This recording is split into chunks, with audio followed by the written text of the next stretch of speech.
Lepaskan ke layar Iya, kan nggak orang kelihatan kafir sebelah kanan pintar-pintar kok. anu Bunda.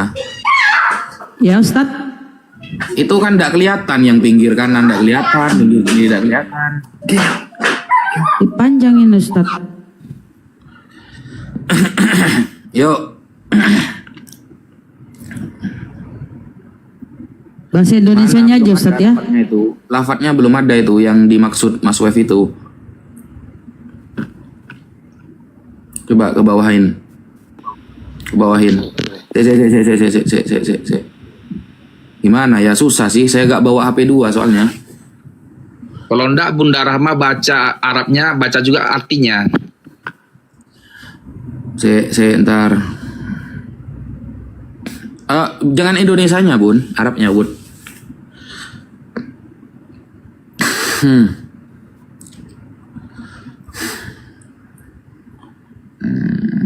Biar Bunda Rahma aja yang terjemahkan. Mana tahu gak sesuai dengan Depak itu.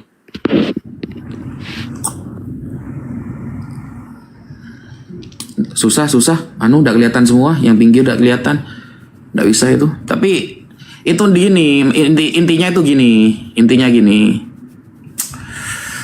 Hadis itu ketika diterangkan ada yang isi sabda Rasulullah, ya. Ada nanti di tengah itu keterangan dari si rawi. Nah, yang diterangkan oleh Mas Wef itu adalah keterangan si rawi, bukan isi hadis Nabi. Ya, bukan isi hadis Nabi. Nabi tidak bilang begini, saya seumpama nih ya, saya ingin bunuh diri, ya, gara-gara pusing memikirkan umat yang murtad lagi misalnya. Bukan. Itu bukan keterangan hadisnya, itu keterangan rawi. Nah inilah kalau nggak pernah belajar ilmu hadis, kalau pakai terjemahan saja, pasti mengarahnya ke sana. Padahal di tengah-tengah hadis itu ada keterangan rawi. Maksudnya Nabi Muhammad ini bagaimana? Nah itu di tengah-tengah itu ada keterangan rawi. Jadi bukan perkataan Nabi Muhammad, bukan perkataan. Sekali saya ulangi lagi, kalau cuma baca terjemahan pasti kepincut hadis tersebut. Karena hadis itu termasuk hadis yang butuh keterangan dari rawi, dan itu bukan hadis.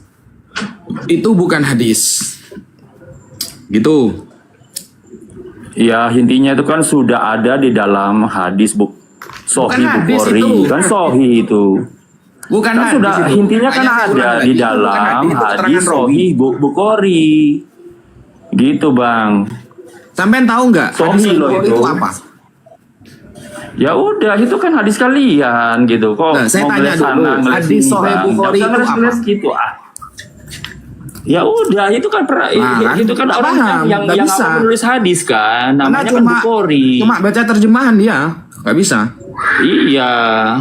Kenapa sih mesti bersembunyi di balik bahasa Arab? Kan sudah ada terjemahannya, Bang. Iya, bedanya kan antum umat terjemahan soalnya. Iya, saya kan umat terjemahan, betul. Makanya cukup baca terjemahan kan bisa ngerti. Kalau macam bahasa Arab kan itu hanya bersembunyi aja di balik bahasa Arab, nanti ngomong kanan kiri. Bersembunyi. Iya, kan sudah ada terjemahannya yang menerjemahkan Apa sih? apa Depak loh itu, nah main-main loh. Saya tidak bahas terjemahan, Mas. Terjemahannya bener, cuma sampean mengira itu hadis gitu loh. Padahal itu keterangan rawi, itu tok kesalahan antum. Kalau terjemahannya Loh, bener. tapi kan kenapa masuk di Bukan Sahih masalah terjemahan ini Bukhari? ya. Saya tidak mempermasalahkan Iya, terjemahan. kenapa masuk di Sahih Bukhari? Itu kan Saya tanya masuk dulu ke nih, situ. Sahih Bukhari itu apa? Sahih Bukhari itu apa? Aduh, ya udah itu hadis kok Sahih Bukhari itu apa gimana sih, Bang? Tidak paham kan? Dikira Sahih Aduh, Bukhari itu Bukhari itu kan nama hadis, orang. lalu Kemudian kan tertulis di dia dalam yang menulis kitab Sahih Bukhari itu hadis. aja gitu. Loh, Bukhari itu kan nama orang. Kan dia yang menulis hadis itu. Loh, Sahih Bukhari bukan nama orang. Oh, bukan nama orang. Bukan Oh, iya, nama iya, orang iya, itu. Iya. Terus nama siapa itu, Bang? Ceritanya Itu nama Bukhari kitab buta. itu. Waktu itu dia buta kecilnya apa itu berarti bukan orang itu ya, Bang ya? Bukhari bukan orang ya. Terus apa yang nulis, Bang? Bukan nama Terus orang. Sohi kenapa dibilang Sohi, Bang? Sahih Bukhari itu bukan nama orang. Iya. Ya udah bukan nama orang. Tapi kenapa dibilang Sohi? Apa kaitannya gitu loh? Bukan nama orang, kenapa Loh, dibilang katanya Sahih? tuh hadis punya apa tingkatan Sohi, Hasan, Doif. Kalau sudah menyesuaikan kan berarti kan terpercaya itu Bang. Kan gitu kan. Kaitannya sama nama orang apa? Loh, itu kan di hadis Sahih Bukhari. Yang tadi saya kasih nomornya itu, yang apa cerita Muhammad mau bunuh diri. Itu Kan keterangan di situ rawi. nomornya. Bukan hadis. Sampean bisa nggak keterangan rawi sama hadis apa bedanya? Loh, saya sudah cek itu hadis kok. Nomornya hadis itu. Ya, tadi juga dia naik pertanyaannya kayak gini, tapi nggak apa-apa. Nabi Loh, kok Muhammad bisa nggak bunuh diri, paham-paham tapi itu gimana tidak sih? terjadi bunuh diri daripada Tuhan Kristen dibunuh Ustadznya sama kemarin tentara 2 Romawi. hari lalu Nah, itu itu yang terjadi di yang, gunung yang itu. apa membacakan nomor Banyak ini Kristen juga tuh. seorang ustadz. Nggak ada bantahan kayak macam kau ini Bang. Iya. Bang Wafi. Nggak ada Karena bantahan kamu sekarang dibaca bertemu dengan orang yang ahli hadis gitu loh. Kamu sekarang bertemu dengan orang yang ahli hadis, jadi nggak bisa di framing. Berarti bisa yang 2 hari di-framing. lalu itu apa habal-habal ustadznya. Bisa jadi, bisa jadi. Ya gue Coba Aduh. terangkan kepada saya. Anda paham nggak apa keterangan rawi dan hadis itu? Jam itu Nggak bisa, kan? perawinya itu kan sudah dibacakan di dalam situ kan ada menceritakan kepada ini kan gitu toh kan Itu di dalam itu sanatnya, hadis bro. apa Bukhari Itu sudah sanat ada itu di namanya. situ. Kenapa bukan sih Bang keterangan ngeles rawi, kanan itu ngeles sanat kiri namanya. ini repot loh ini. Waduh belajar gini aja kok rumit. Dia mintanya itu baca terjemahan langsung paham, guys. Iya, kasihan tuh umat muslim itu dibikin rumit kayak gitu, apalagi orang-orang biasa awam gitu, Bang. Iya. Kan jadi caranya pesantren mereka nggak usah belajar buka gimana aja ya, itu nggak usah kalau ada macam pelajaran abang bikin pesantren rumit aja. kayak gitu. Iya, harusnya sekelas Bang Wafi ini baru bisa ngerti. Terus yang lain-lain gimana itu? Yang orang-orang biasa itu kan kasihan nih. Jadi apa Islam apa itu? Harus dibikin rumit gini, Bang. Malah curhat dia. Ya udahlah kalau macam Saya repot, saya cuma bawa 1 HP soalnya. Saya mau menerangkan secara detail, tidak bisa. Saya harus nunjukkan bahwa ini loh hadis, ini keterangan rawi. Gitu. Jadi lain kali aja kita diskusi lagi. Tapi kalau Tuhannya Oke, thank you ya. digendong oleh iblis kemana-mana, Iya, kok nggak kalau pusing macam ya? Tuhan, Tuhanmu terkutuk, kok nggak pusing ya? iya mending Kalau Tuhanmu terkutuk, kok nggak pusing ya? Seneng ya kau kalau Tuhanmu terkutuk? Iya, kalau macam Tuhanmu Tuhan saya kan terkutuk senang masih ya? bagus manusia daripada kalian kan bagus. Oh, Tuhanmu terkutuk dan orang-orang terkutuk tempatnya neraka, bro. Pancing, kau pancing. Tempatnya neraka, tempatnya neraka Tuhanmu. Tuhanmu itu terkutuk, bro. Baik-baik. Tuhan kok Kenapa terkutuk? kejang-kejang? Ya udah kau sekarang Nggak ada yang kejang, nggak ada yang kejang, nggak ada yang kejang, sebenarnya santai aja. nggak ada yang kejang. Itu juga menjadi pembelajaran kan kepada teman-teman nanti kan. Jadi di satu hadis itu memang biasanya ini kalau nggak pernah belajar ilmu hadis tidak paham ini teman-teman. Dalam satu hadis itu memang ada di tengah kadang keterangan rawinya.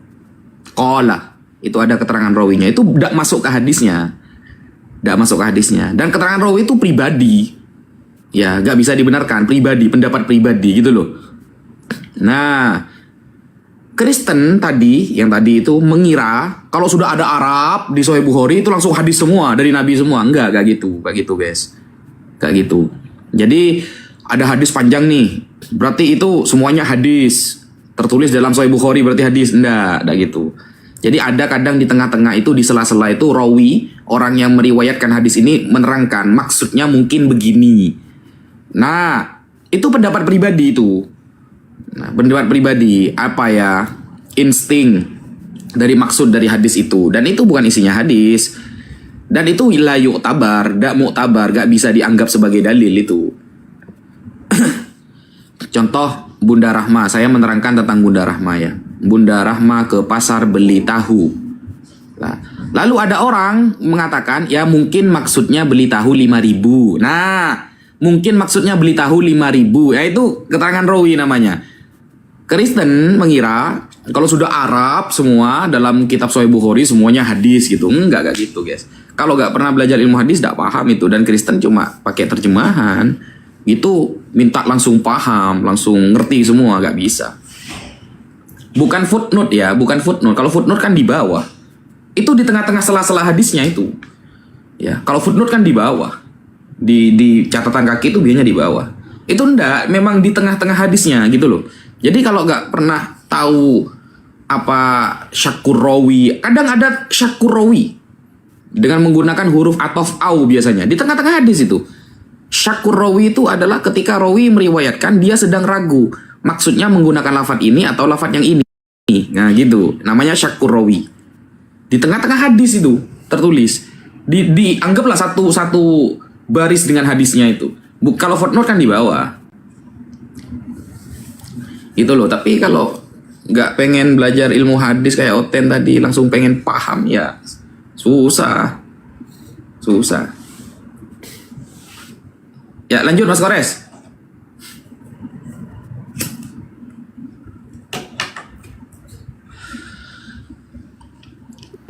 Maksudku gini Gus, maksudku gini ya. Kadang-kadang oke lah, pingin tahu sejauh mana mereka memahami dan arah penekanan yang mau dia sampaikan. Kalaulah sekiranya memang akhirnya dia membuat sebuah kesimpulan bahwa kalau itu nabimu itu juga pernah menyakiti diri kan gitu. Kalau itu tak pernah berenggak. Nah, sampaikan seperti itu menunjukkan orang yang pernah berbaik. Nah, kalau yang dibandingkan nasib wajar manusia. Lalu bagaimana ketika Yesus berkata, hatiku sangat sedih, ingin mati.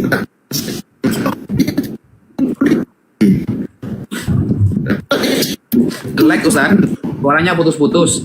Kalau selevel Nabi, Like Ustaz, suaranya cuma aku udah ngomong sampai serius banget ternyata nge-lag. Gini, cek kedengeran?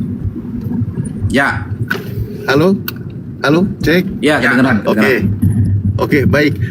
Dia kan berusaha untuk memframing penekanan masa Nabi mau bunuh diri, kok nggak level banget, nggak bagus dan sebagainya. Nah, disitulah framing yang mau dia katakan. Oke, kalau begitu, bagaimana ketika Yesus berkata di dalam Bible-nya, hatiku sangat sedih, ingin mati rasanya.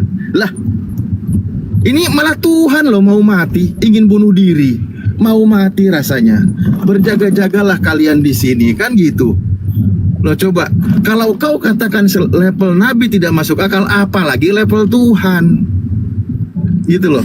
Level Nabi tidak mau kau terima, tidak masuk akal. Lebih-lebih tidak masuk akal lagi kalau level Tuhan. Tuhan kok mau bunuh diri? Kan gitu. Yesus berkata, itu di Lukas juga ada di situ ya, seingatku di Lukas. Ketika dia berkata, hatiku kemanusiaannya, sangat sedih, duduklah di sini, sementara aku akan pergi dan berdoa. Hatiku sangat sedih, seperti mau mati rasanya. Tinggallah di sini dan berjaga-jagalah denganku. Tuh, malah minta dijagain, pengen bunuh diri, kan gitu. Nah itu maksudnya, selevel Nabi ketika dikatakan tidak masuk akal, apalagi selevel Tuhan. Tuhan kok pengen mati, mau bunuh diri. Tuhan kok putus asa. Gitu. Putus-putus Oke. Ustadz putus-putus. Ya sengaja. Jadi mungkin ini yang Tadi Ustadz Wapi sama mau angkat sinyalnya ya. suruh putus-putus. Ya, apalagi tadi dia bilang Mungkin Sohib ini yang- Bukhari itu nama orang katanya. Ini yang mungkin Ustadz izin Ustadz nih. Mungkin ini yang Ustadz ingin angkat tadi ya, cuma nggak kebaca ya nih. Materi tentang berhentinya wahyu dan pemikiran Nabi untuk bunuh diri bukanlah perkataan Aisyah radhiyallahu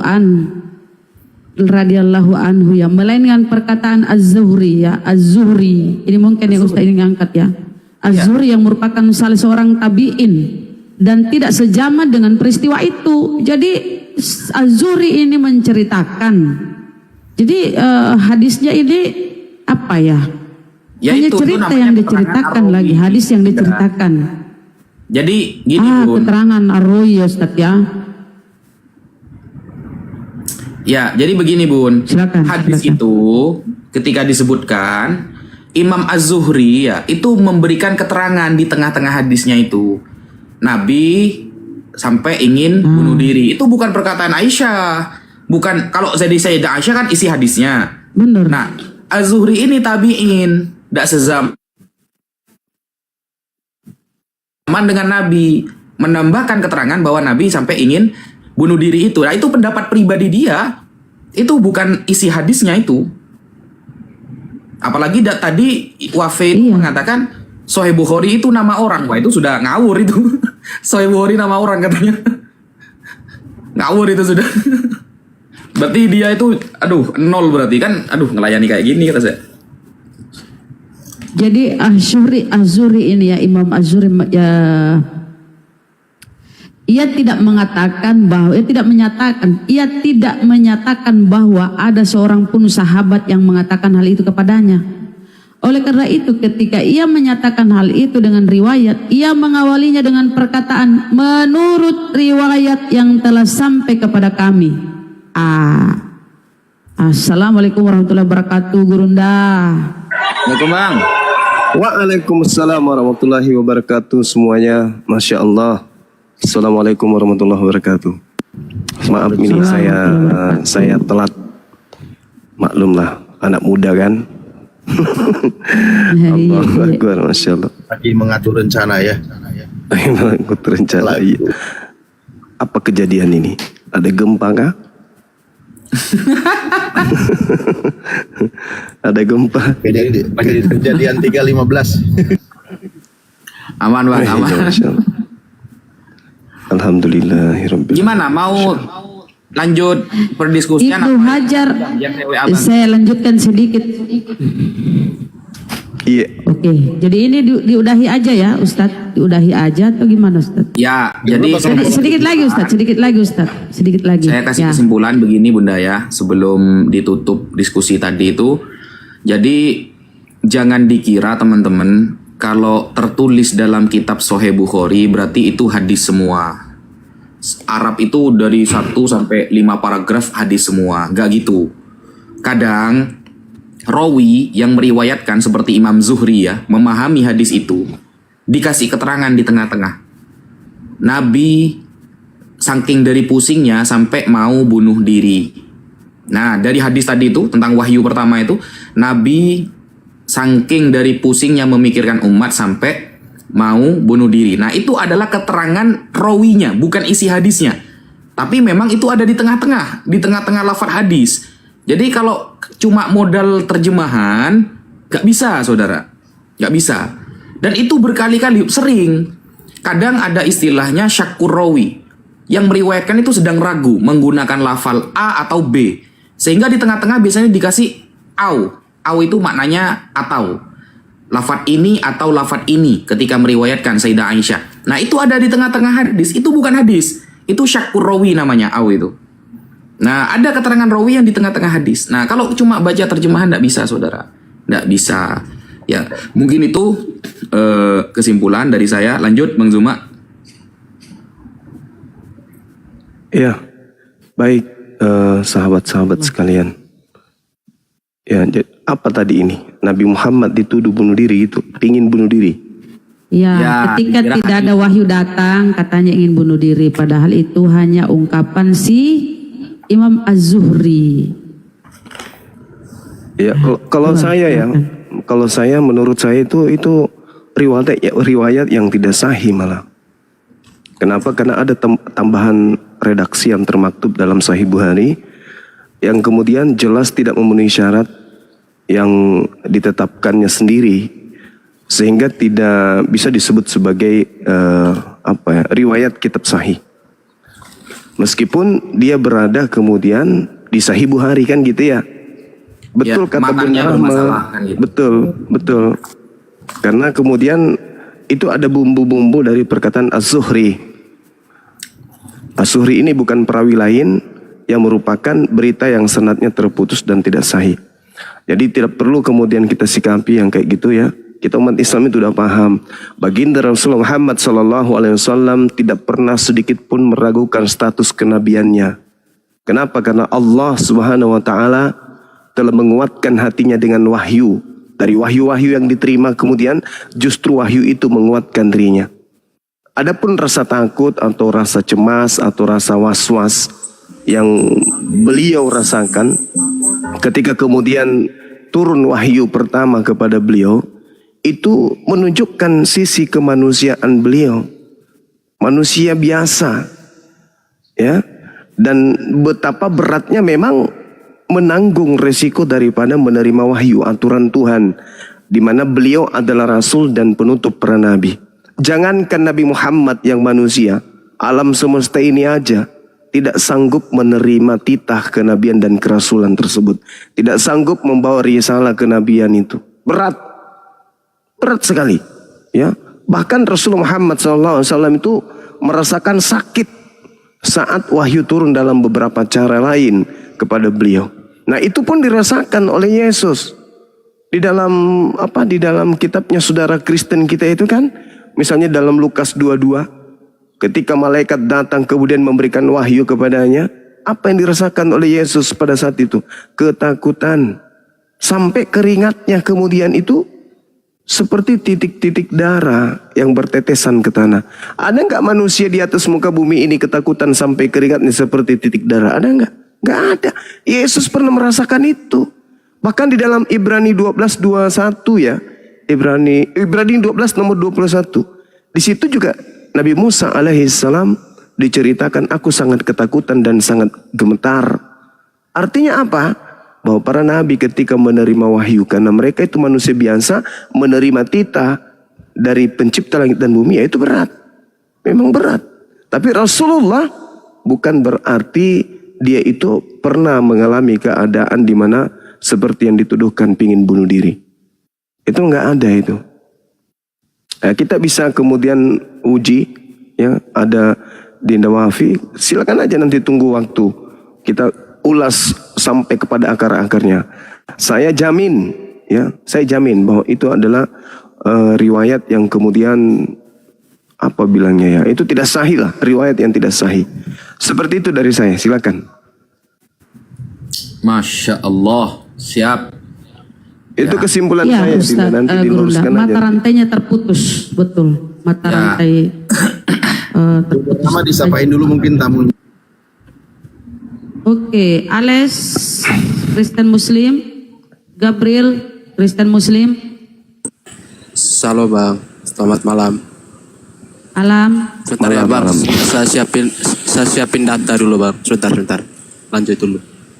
Iya, silakan. oke. Gabriel, Kristen, Shalom. Salom Salam Pas, sejahtera. Salon. Oh, Kristen ya, oke. Bentar ya Bang ya, atau sama Bang Gabriel dulu, silakan Gurunda. Sebentar Bang Ales baru menyiapkan data ya. Gabriel, udah siap data? Gabriel, Mau nanya aja ya. mau nanya. Oh, tapi siap Iya, ditanya menanyakan dong, karena ada- ini diskusi ya. Diskusi Boleh. lintas. Boleh. Oke, silakan. Iya. Silakan Guru. Bunda Rahma, volumenya bisa diturunin sedikit, Bun. Oh ya Allah ya Rabbi, mohon maaf. Iya. Ya, aduh ini baru enak. Ya Allah. Iya, Mau silakan. nanya, Silakan. Bang. entah aku salah ya, tapi Islam ini kan, agama Islam ini ikrar tertingginya itu kan apa ya? Aku bersaksi, ya kan, bahwa tiada Tuhan selain Allah dan Muhammad adalah Rasulnya. Ini syarat utama untuk menjadi seorang Islam. Ini yang buat siapa? Apakah di Al-Qur'an Tuhan Allah yang menyatakannya atau ada ulama yang menyatakan ini? Tertulis di mana? Iya, untuk menjadi seorang Islam, saya jawab ya, nanti ditambah oleh guru saya sekaligus adik saya. Al-Quranul Karim kemudian menjelaskan di dalam surah Al-A'raf ayat 158. Allah Subhanahu wa taala menjelaskan di sana, fa'aminu billah wa rasuli nabiyil ummiyil ladzi yu'minu billah wa kalimati wattabi'u la'allakum tahtadun. Allah mengatakan, berimanlah kamu kepada Allah dan beriman jugalah kamu kepada Rasulnya. Berarti kami diperintahkan untuk beriman. Untuk menjadi seorang Islam, perintah Allah beriman. Apa beriman itu? Bersaksi, meyakini, meneguhkan sepenuh hati, akal dan pikiran, jiwa dan jasad ini bahwa tiada Tuhan selain Allah. Dan beriman dan bersaksi bahwa Nabi Muhammad itu adalah Rasulnya. Nabi yang ummi, yang beriman kepada Allah dan kalimat-kalimatnya atau kitab-kitabnya. Maka apa kata perintahnya di sana? Wattabi'u, ikutilah. Ikuti siapa? Baginda Rasul Muhammad SAW diikuti, ajaran Allah diikuti, instruksi Allah diikuti. Apa itu beriman kepada Allah dan beriman kepada Rasulnya? Maka syarat utama untuk masuk Islam, ia bersaksi tiada Tuhan selain Allah dan bersaksi bahwa Nabi Muhammad itu adalah Rasulullah wa khataman nabiyyin. Al-Quran surah Al-Araf ayat 158. Begitu kawan.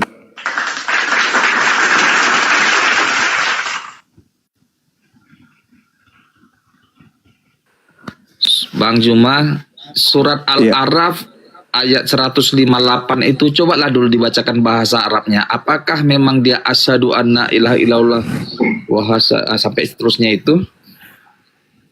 Jadi gini kawan, syahadatain itu tidak mesti kemudian sesuai dengan keinginan saudara, harus tertulis sesuai dengan apa yang Anda inginkan. Rasulullah Muhammad sallallahu alaihi wasallam sendiri mengatakan, "Sallu kama ra'aitumuni usolli." Di dalam salat itu ada tahiyat. Di situ ada kemudian syahadatain. Rasulullah mencontohkan itu, maka kami juga melakukan itu. Syarat itu yang kemudian menjadi pokok utama iman Islam. Bersaksi tiada Tuhan selain Allah. Persaksian kami ini implementasinya iman. Begitu juga kepada Nabi Muhammad. Maka syarat untuk masuk Islam ya beriman kepada Allah, bersaksi, syahadatain, mempersaksikan Allah tidak ada Tuhan selain Dia, Nabi Muhammad adalah utusannya. Selesai. Sementara Anda menginginkan harus ada tertulis asyhadu alla ilaha illallah. Oh, Islam tidak kayak begitu. Tidak harus mengikuti keinginan saudara. Seperti itu, saudara. Silakan Dinda Gus Wafi, mungkin ada yang ingin ditambahkan. Sabar ya, Anda statusnya bertanya, silakan. Oke, bismillahirrahmanirrahim. Yang disampaikan Bang Zuma itu sudah benar. Jadi begini Mas, Al-Quran itu adalah jeruk. Ini saya umpamakan ya, saya simpelkan ya. Al-Quran itu adalah jeruk. Nabi Muhammad yang menjelaskan apa jeruk itu. Jeruk adalah buah yang berwarna kuning. Kalau dikelupas isinya banyak, ada bijinya, beli di pasar. Itu Nabi Muhammad. Di dalam Al-Quran, kita wajib beriman kepada Allah dan Rasulnya. Ketika itu yang diutus adalah Nabi Muhammad. Nah, lengkapnya bagaimana sih cara kita masuk Islamnya berarti? Karena disuruh beriman, apakah harus dengan kata asyhadu alla ilaha illallah? Dicontohkan oleh Nabi. Suatu saat malaikat Jibril datang kepada Rasulullah SAW. Lalu di depan ada banyak para sahabat. Lalu malaikat Jibril bertanya kepada Nabi Muhammad, "Mal Islam?" Bagaimana maksudnya agama Islam? Masuk agama Islam, kewajiban dalam Islam itu bagaimana wahai Muhammad? Maka Nabi Muhammad mengatakan, "Antashhada an la ilaha illallah wa anna Muhammadar Rasulullah wa anta taqumus shalah wa yu'tuz zakah," dan lain sebagainya. Jadi Islam itu, kata Nabi Muhammad, menjawab pertanyaan malaikat Jibril yang sedang ingin mengajari para sahabat yang ada di depannya. Islam adalah dengan mengucapkan asyhadu an la ilaha illallah wa anna Muhammadar Rasulullah. Nah, itu langsung Nabi Muhammad, karena Quran ini kan yang paham adalah Nabi Muhammad. Yang dikasih wahyu oleh Allah kan Nabi Muhammad.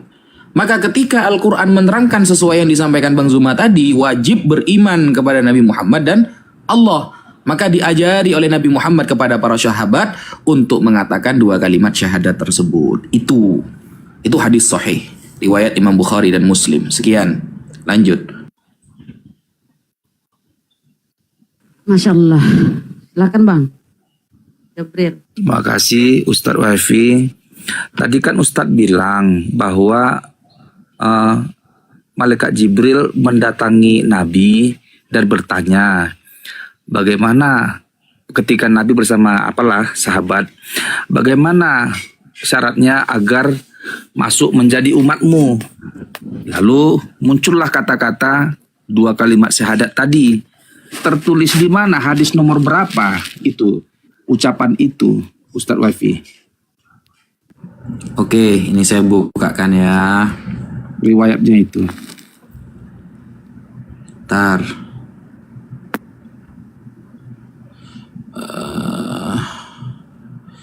Ini nanti Bunda Rahma atau yang lain bisa ditunjukin ya ke mereka. Ntar saya kirim. Bunda Rahma minta tolong ya ditunjukin ya.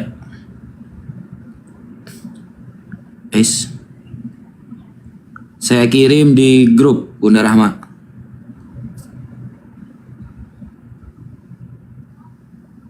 Sudah, Bunda. Bisa nggak ditunjukin, Bun? Bunda dibantuin. Bunda dibantuin tuh. Bunda Rahma. Waduh, Bunda Rahmanya gak ada, bro. Dibacain Bang aja, Tan. Handi, coba bukakan Bang Handi. Dibacain aja, Tan, nggak apa-apa sih. Dia percaya. Oh, kok. baca aja. Iya, Tan. Oke. Ini ya, saya baca hadis lengkapnya. Bainama nahnu julusun inda Rasulillahi sallallahu alaihi wasallam fi unasin idh ja'ahu rajulun laisa alaihi ana'u safarin wa laisa minal balad yatakhatta hatta wirka baina yaday Rasulillah sallallahu alaihi wasallam kama yajlisu ahaduna fi shalah thumma wada'a yadahu ala rukbatai Rasulillah. Jadi suatu saat ketika kami sedang duduk-duduk bersama Rasulullah, kemudian ada seorang laki-laki, ini maksudnya malaikat Jibril yang datang kepada Nabi, ya. Lalu thumma wada'a yadahu ala rukbaiti Rasulillah. Lalu malaikat ini yang berupa manusia ini meletakkan tangannya di atas pundak Nabi. Nah, kemudian di atas lutut Nabi. Faqala ya Muhammad, wahai Muhammad, mal Islam? Apa itu Islam? Gimana masuk Islam itu? Kewajibannya apa di Islam itu? Faqal, Nabi Muhammad menjawab, al-Islamu an tashhada an la ilaha illallah wa anna Muhammadar Rasulullah wa an tuqimas shalah wa tu'tiz zakah wa tahujju wa ta'tamir wa taghtasil minal janabah wa tatimmusul wudu dan lain sebagainya. Itu hadis riwayat Imam Al-Baihaqi, yang meriwayatkan adalah Sayyiduna Umar bin Al-Khattab salah satunya. Isnaduhu ala syarti Muslim, ya, sanadnya adalah sanad sahih Bukhari, sanad syaratnya Muslim, dan hadis ini sahih. Dan kalau kita lihat di Google ya, ini coba saya tak lihat di Google. Kalau ini kan bahasa Arab, tak lihat di Google. Ini hadis di Google, ditampilkan di Google. Iya, sampean kan pasti lihatnya di Google nanti kan. Ini hadis, sampean klik di Google itu hadis kedua, Arba'in Nawawi hadis kedua. Coba tulis di Google Arba'in Nawawi hadis kedua.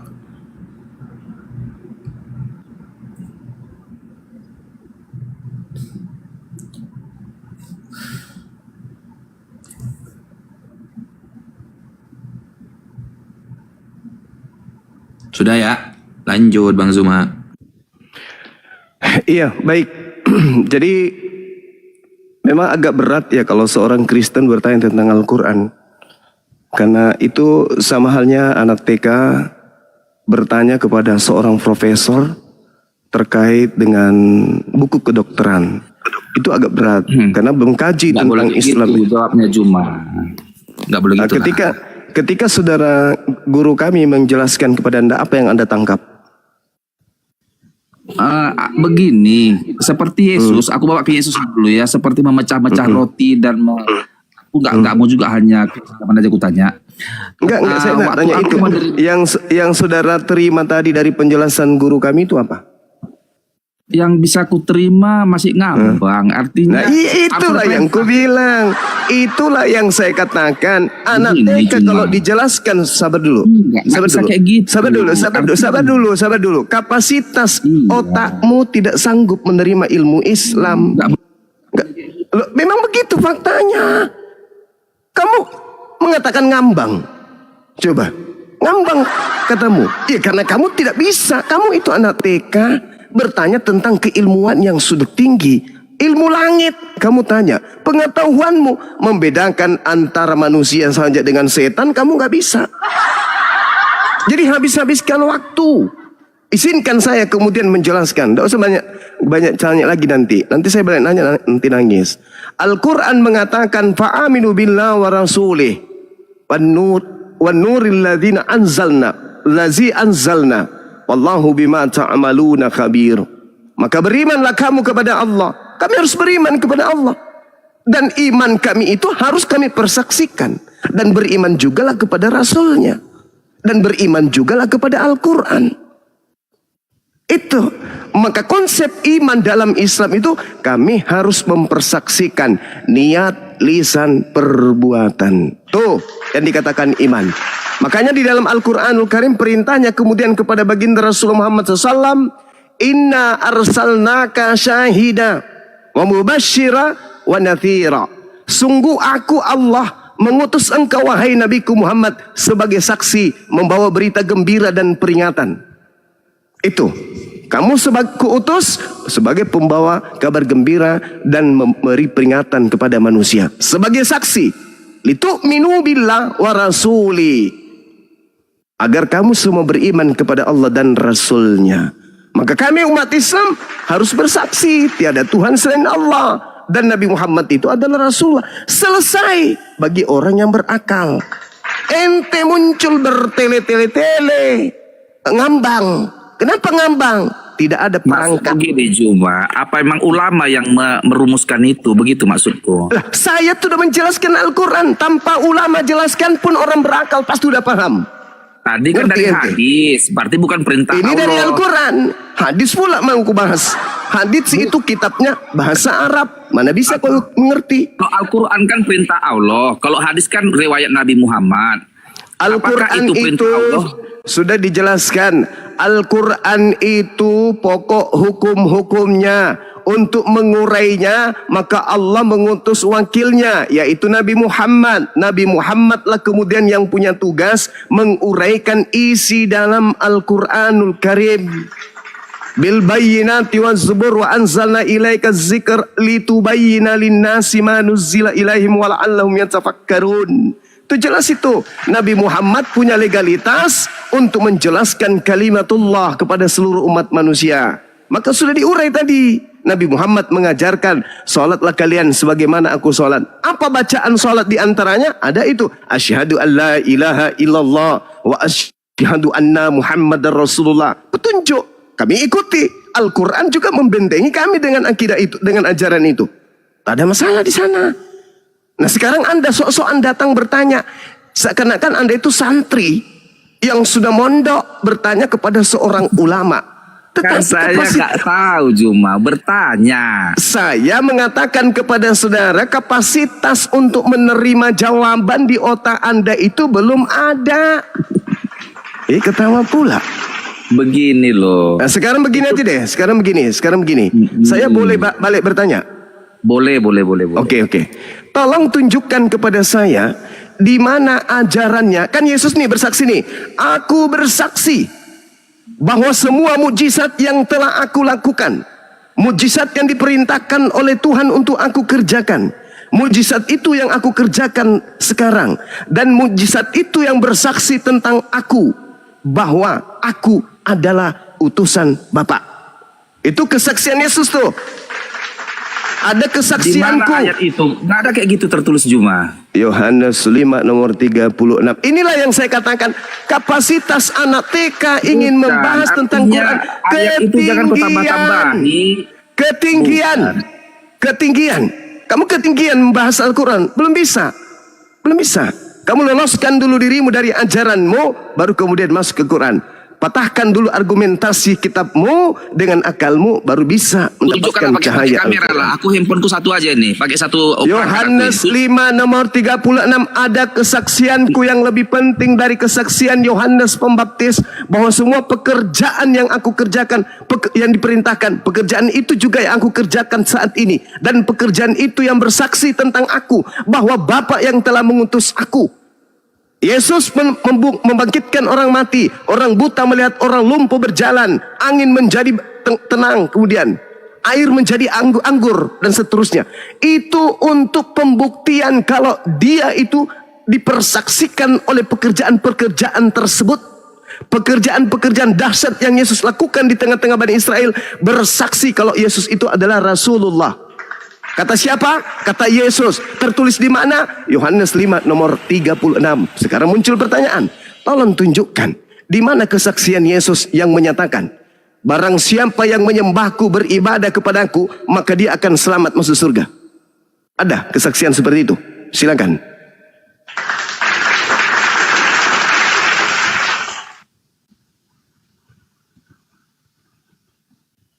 Halo? Kalau spesifiknya seperti yang kau bilang itu, Juma, di mana ada Yesus bersaksi, sembahlah aku, segala macam, itu nggak ada seperti itu di Alkitab. Lah, lalu kenapa kalian menyembahnya? Kalau kami kan sudah jelas tadi, litu'minu billah wa rasuli wa tu'azziru. Jelas itu perintah Allah, agar kamu beriman kepada Allah, agar kamu beriman kepada Rasulnya. Nah sekarang mana di dalam kitabmu hal yang sama seperti yang tadi yang saya katakan? Hidup kekal itu adalah mereka mengenal, berarti bersaksi kan, bahwa engkau adalah satu-satunya Tuhan yang benar, dan bersaksi bahwa Yesus adalah utusanmu. Tuh. Nah sekarang mana kesaksian yang diajarkan Yesus? Menyembah Yesus adalah selamat. Mana? Hidup kekal adalah menuhankan Yesus. Hidup kekal adalah beribadah kepada Yesus. Mana dalilnya? Mana ajaran dari Yesusnya? Ada? Ada bang? Ada? Yesus kan berkata, aku berasal dari Bapa. Apanya ini? Jadi aku dan Bapa adalah satu. Jika engkau melihat, saya tidak tanya itu. Yang saya tanya, konsep imannya orang Kristen mengibadahi Yesus itu perintah Yesusnya mana? Kalau kami kan jelas tuh. Yesus itu Mesias, Juma. Saya ngerti Yesus Mesias, orang yang diurapi. Paham kami umat Islam, jangan ajarin. Yang saya tanya perintahnya. Anda kan bertanya tentang syahadatain. Nah sekarang Yesus pun mengajarkan syahadatain. Apa syahadatain? Ada. Jadi Yohanes 17 nomor 3. Amanat agung dari Yesus, pergilah ke seluruh bumi. Bukan itu. Baptislah mereka dalam nama Bapa, Putra dan Roh Kudus. Saya tidak tanya itu kawanku, cap kangkung. Yang saya tanya syahadatain. Terhadap kami nggak ada syahadat, kami nggak mengenal syahadat. Yesus mengajarkan syahadat. Itulah kamu kawan. Markus 12 nomor 29 itu syahadat. Kemudian juga diajarkan oleh Yesus tentang konsep resep. Markus 12 ayat berapa tadi Juma, biar ku baca dulu syahadat tadi dulu. Mana Markus 12 ayat berapa? 29 Cak Ayu. Kita buka aja, nggak perlu Juma, buka aja biar kita lihat. Ya Markus heran 12 ayat berapa? Ada kitab di depanku. Heran aja ada orang bertanya tentang Al-Quran, tentang hadis. Kami Juma nggak pintar menghafal. Kami bukan umat penghafal. Bilang aja. Bagaimana mungkin Anda bisa paham sesuatu kalau Anda tidak paham, tidak hafal? Ingat saudara, orang hafal itu berarti ada di dihafal. Kami nggak tipe-tipe kami, bukan gaya kami menghafal-hafal ayat-ayat. Itulah kamu jauh dari Bible. Orang yang menghafal itu artinya yang dihafal itu ada di dalam kepala, yang dihafal itu ada dalam hati. Gimana ceritanya? Apa bedanya? Kau bilang tadi ayat berapa? Cepat kali kau ngomong. Lucunya. Oh iya dong. Kok lucu? Markus Aku ada Alkitab di depanku, bilang aja. Markus 12 ayat berapa? nomor 3042.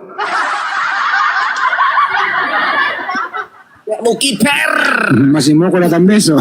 Itulah kau dibodohi terus sepanjang hari sampai kau dikubur. Nomor 3.000 berapa? Karena Cuma kau kamu jangan tidak ada-ada ngerti lah. Bible. Bentar aja lah, Makanya Cuma. pendetamu itu cuma ngecap-ngecap di mimbar. Kau cekep-cekep, kamu hanya Jadi, manggut-manggut. Kau nggak tahu, nggak Ini ngerti aja kau kan Bible. menambah-nambahi ayat kitab orang. Pantang kayak gitu. Markus 12 nomor 3420 bab linear ketiga. Mampus kau. Hai, nenekmu kiper. Makanya Bible sendiri nggak paham. Mana ada nomor 3.000 sekian? Iya makanya kau tak Sahih belajar. Bukhari yang sampai 3.000-an. Karena hadis Makanya ada Sahih Bukhari kau tahu, Bible kau nggak ngerti. Jadi- Shema Israel, Adonai Eloheinu, Adonai Ahad. Jadi nggak sampai Markus 3.000-an 12. ayat itu. Cuma janganlah mengada-ada. Yang benar-benar aja Markus lah. 12, Markus 12 nomor 29 Artinya- keceluk. Kami pantang mengada-ada. Yang apa adanya aja lah. Pantang mengada-ngada, awas ya kau jilat ludahmu Jadi sendiri. kalau kulihat gaya kalian Cobalah itu, baca itu kitabmu. nggak sanggup kau jawab, kau salahkan aku. Udahlah, Yesus mengajarkan mana bersaksi bahwa dia itu adalah Cuma Tuhan mana? Ada enggak? Yesusnya kan bersaksi tuh di hadapan Tuhannya, dia bersaksi. Hidup kekal itu mereka mengenal Engkau satu-satunya Tuhan yang benar. itu aja ayat andalanmu kulihat. Macam nggak ada lagi yang lain. Ini kita berbicara mengenai syahadatain, bro. Ini aja. Bosan aku ceritamu ini aja. Turunlah aku. Nah sekarang begini. Menurut Yesus, Itu aja menurut bosan. Yesus, hidup kekal bisa diperoleh kemudian mengenal Yesus sebagai utusan Tuhan atau sebagai Tuhan kabur. Payah, diladenin bahas tentang hadis ketinggian. Bahas Bible aja. Coba Dinda. Di Markus berapa itu loh? Dia tanya Markus, tadi bahas Al-Quran. Hebat. Temannya Edis ini. Harusnya kan kaidahnya kita pelajari Quran dulu. Al-Quran mengajarkan ciri-ciri orang kafir, ciri-ciri orang fasik, ciri-ciri hukuman orang kafir yang didapatkan di dunia seperti ini. Kita baca Al-Quran itu. Lalu kemudian kita cocokkan dengan keadaan saudara Kristi. Kok betul ya? Kok jelas ya? Sama. Kenapa bisa? Itu baru orang belajar. Lah ini bahas hadis tentang syahadat. Lupa kalau Yesus sendiri mengajarkan syahadat. Aduh, ubur-ubur ikan lele, kabur le. Allahu Akbar, Masya Allah. Silakan sahabat yang lain. Ketua kita mungkin ada yang ingin disampaikan. Ustaz Alif, Bagaimana dengan pondok tadi? Ya, kita baru saja turun gunung, Gurunda sudah masuk tol. Nanti pas jaringan benar-benar stabil dan di rest area lah istirahat, nanti kita spill kegiatan kita tadi dan mengajak ikhwan filah juga semua. Mari kita tolong mendukung ya tahun, terutama dalam hal kemajuan umat dan para mualaf tentu di dalamnya. Itu insya Allah nanti kita lanjut dulu aja diskusi para guru semua. Kita juga nunggu Oke, sip. stabil jaringan. Ini ada Baik. Bang Alex juga nih. Alex mungkin Kristen ya. Bang Alex. Love you. Love. Salam. Ya, Bang Alex. Ingat ya buat Kristen, jangan lupa umat Islam itu seringkali mengingatkan kepada kalian Yohanes 17 nomor 3 itulah prinsip ucapan Yesus. Tetapi yang anehnya adalah justru banyak umat Kristen yang menolak ayat itu, melupakan ayat itu, lebih memilih orang lain yang mengajarkan menuhankan orang yang mengucapkan ayat itu. Nah, disinilah kita ya diskusi. Silakan tanggapi guru kami kembali monitor.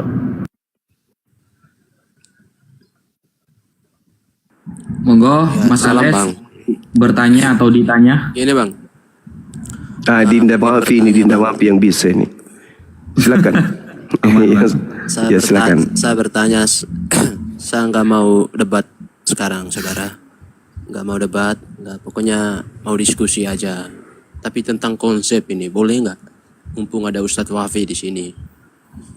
Kamu Boleh. Protestan ya? Katolik bang, Katolik aku. Oke, lanjut. Apa pertanyaannya? Gini Ustadz, saya akan membacakan satu ayat. Ayat itu ayat Al-Baqarah. Al-Baqarah ayat 30. Ayat 30 itu tuh. Nah, di situ Al-Baqarah ayat begini, Pak 30. Ustadz. Oke. Iya, Nabi Adam. Di situ kan ayatnya begini, Pak Ustadz. Ketika Allah mengikrarkan janjinya kepada malaikat, Allah berkata, sesungguhnya aku akan menjadikan seorang khalifah di bumi. Benar begitu ayatnya, Pak Ustadz? Iya. Terus? Nah, untuk membantu saya, Pak Ustadz, kan di situ kan Allah menjanjikan seorang khalifah di bumi. Bukan menjanjikan, Menjadikan. Ya, maksudnya kan ya udah menjadikan ini kan Pak Ustadz, itu Adam sudah ada apa belum? Ya, sudah ada lah. Oh, Adamnya sudah ada. Lah kan ayat ini turun ke Nabi Muhammad, kan sudah selesai ceritanya. Gimana sih? Ini Dia- ini ceritanya pada saat penciptaan, Pak Ustadz. Memang Al-Quran memang diturunkan kepada Nabi Muhammad. Maksudnya Ya. saya gini, ini kan ayat waktu Allah mengatakan sesungguhnya, kan belum terjadi apa-apa di sini, Pak Ustadz. Masih laskar surgawi di sini. Yang dalam hal ini kan malaikat, ya kan? Ya. Allah kan bicara kepada laskarnya bahwa ia akan menjadikan seseorang di bumi nanti khalifah atau pemimpin. Nah, saya bingung di sininya Pak Ustadz. Itu waktu itu Adam sudah ada apa belum tuh? Berarti Soalnya saat saya baca saat Al-Quran Allah itu, ya, gimana? Soalnya saya baca Al-Quran itu saya tidak menemukan waktu Allah mengatakan ini Adam sudah ada maupun Adam belum ada. Gitu Pak Ustadz. Oh ya, jadi kalau maksud Anda bertanya ayat ini yang turun ketika Nabi Muhammad, maka Nabi Adam sudah ada. Karena ayat ini turunnya kepada Nabi Adam. Tapi ketika yang diceritakan oleh Allah tentang ayat ini di zaman dulu, ketika Allah berinteraksi dengan para malaikat, di sana diterangkan dalam kitab-kitab tafsir bahwa saat itu Nabi Adam akan diciptakan, berarti belum ada. Terus kenapa? Oh ya, nggak apa-apa Pak Ustadz. Cuman mau konfirmasi soal kan nggak ada dijelaskan di dalam Al-Quran kan. Baik ada atau belum ada. Cuman kan dibantu sama hadis kita bahwa dalam artian interpretasi dari ayat ini Adam belum ada. Ya, terus Ya. Pertanyaan kan di sini Bang. Penggenapan dari ayat ini itu terjadi kapan Bang? Maksudnya penggenapannya? Maksudnya seorang khalifah ini itu terjadinya kapan? Di ayat Al-Quran kan ada Bang, ketika Nabi Adam itu sudah diciptakan dan kemudian beliau melanggar apa yang disampaikan oleh Allah, la taqrabu hadhihi syajarata fatakuna minadh dhalimin. Janganlah kamu mendekat kepada pohon ini, maka kamu termasuk orang yang zalim. Kan di saat itu Nabi Adam akhirnya keluar dari surga dan Nabi Adam menjadi khalifah. Karena Nabi Adam ini diutus ketika Allah mengatakan inni ja'ilun fil ardi khalifah. Ya, aku menjadikan kamu di bumi sebagai khalifah. Ya, maksud khalifah ini adalah bahwa Nabi Adam disebut khalifah li'annahu khalafal jin ay ja'a ba'dahum. Jadi Nabi Muhammad ini datang setelah jin sudah ada. Jadi jin dulu baru Nabi Adam. Begitu. Untuk apa? Oh, ya. Khalifah ini apa tujuannya? Liiqamati ahkamihi wa tanfidhi wasayahu. Untuk menerapkan hukum-hukum Allah dan menyampaikan wasiat-wasiat dari Allah Subhanahu wa taala. Begitu. Ya Pak Ustadz, kalau tujuannya itu masih terlalu jauh Pak Ustadz. Tapi pada kesimpulannya digenapin pada saat Adam diusir gitu kan. Ya, betul. Penggenapan dari janji ini kan pada saat Adam sudah keluar dari surga, barulah tergenap janji itu, dan Adam lah orangnya, khalifah itu. Ya, jadi nggak bisa diasumsi orang lain kan, pasti Adam. Iya, betul. Nah, jadi begini Pak Ustadz. Di surat Al-Baqarah nomor 36 kan dikatakan begini Pak Ustadz. Hukumnya itu, ketetapannya itu Adam itu ditetapkan di surga Pak Ustadz. Al-Baqarah 36-nya Pak Ustadz. Al-Baqarah Coba, Pak 36. Coba Pak Ustadz baca di situ. Al-Baqarah yang 36.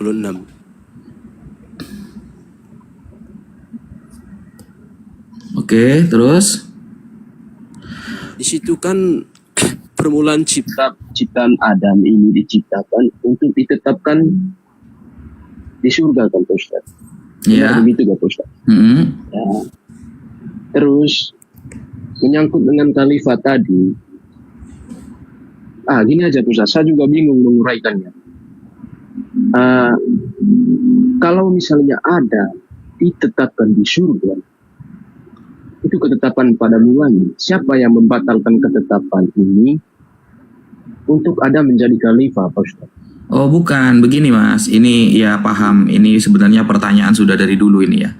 Ketika Nabi Adam dikatakan, wa qulna ya Adamu uskun, ya, wahai Adam, bertempatlah kamu, diamlah kamu, antah kamu, wa zaujuka dan pasangan kamu, al-jannata di surga, wa kula dan makanlah kalian berdua minha dari surga itu, rogo dan haitsu syi'tuma, terserah, cuma wala taqraba hadhihi syajarah fatakuna minadh dhalimin. Nah, ketika Nabi Adam sudah melakukan pelanggaran dengan mendekat kepada asy-syajarah, pohon yang dilarang oleh Allah, ternyata fa'azallahuma syaitan anha fa'akhrajahuma mimma kana fih. Lalu setan ya menggoda Nabi Adam dan Sayyidah Hawa dari gangguan untuk mendekat dari syajarah tersebut, maka Allah mengeluarkan keduanya. Nah, Allah di dalam agama Islam kita itu ada konsep yang namanya kodok dan kodar, Mas. Allah sudah mengkodokkan. Kodok apa? Kodok adalah sesuatu yang telah Allah tulis, telah Allah tentukan sebelum segala sesuatu ada. Itu ya. Kodok adalah sesuatu yang telah Allah tetapkan sebelum segala sesuatu ada. Kodar adalah realisasinya. Sekarang ini sudah terjadinya ini. Sesuai dengan yang dulu. Itu namanya qadar. Allah sudah menetapkan dalam kodok bahwa Nabi Adam sebagai khalifah. Lalu Allah itu sudah menetapkan bahwa nanti yang akan menyampaikan hukum-hukum Allah, wasiat-wasiat Allah adalah Nabi Adam. Sebenarnya syaitan ketika menggoda Nabi Adam, Allah tahu bahwa Nabi Adam nanti akan terpeleset khilaf, bukan bermaksiat ya. Nabi Adam bukan bermaksiat, bukan berdosa, terpeleset, terjadi khilaf kepada Nabi Adam. Karena kalau kita bahas, loh kan gara-gara dosa Nabi Adam kan beliau itu diturunkan, bukan gara-gara karena jadi khalifah. Oh tidak, Nabi Adam itu ketika mendekati pohon ini menggunakan kata amar ghairu lazim. Perintah yang tidak menuntut untuk kewajiban. Allah cuma mengatakan wala taqraba hadhihi syajarah. Perintah itu ada kalanya dua, Mas. Ada kalanya wajib, ada kalanya sunnah. Ya, ada kalanya sunnah. Sehingga di dalam surah Thaha ketika Nabi Adam itu mengatakan meminta ampun kepada Allah, apa kata Nabi Adam? Aku melakukannya tidak sengaja, tidak sesuai dengan keinginan karena khilaf. Sehingga bukan alasan kemudian gara-gara Nabi Adam melakukan dosa berarti beliau itu diusir. Enggak, itu memang sudah qada dari Allah, sudah ditetapkan untuk menyampaikan hukum-hukum Allah. Begitu. Jadi salah kalau ada orang mengatakan Nabi Adam berdosa gara-gara mendekati pohon khuldi misalnya. Bukan.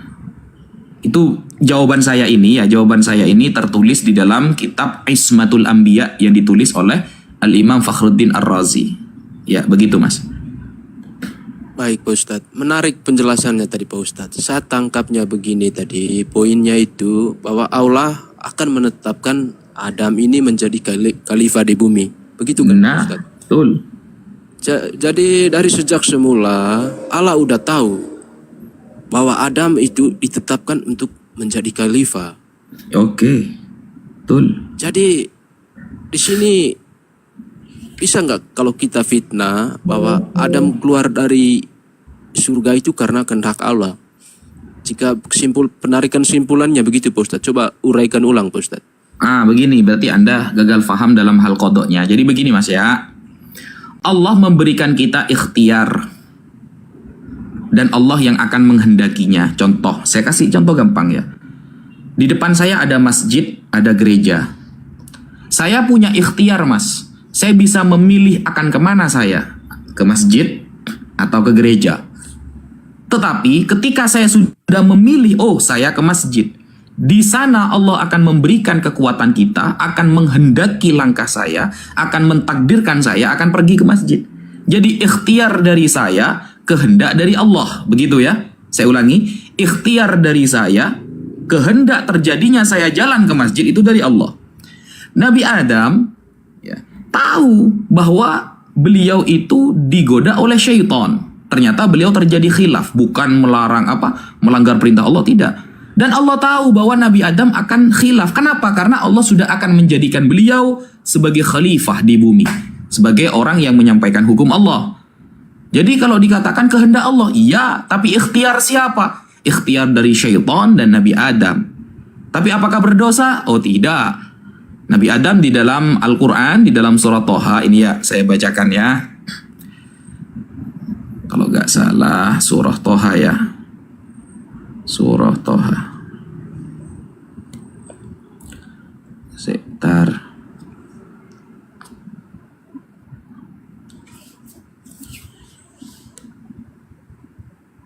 Waduh.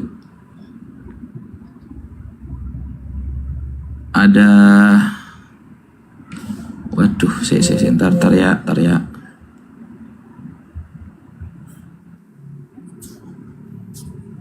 Toha. Ayat 15. Ini ya, ini menunjukkan bahwa Nabi Adam itu gak salah gitu loh.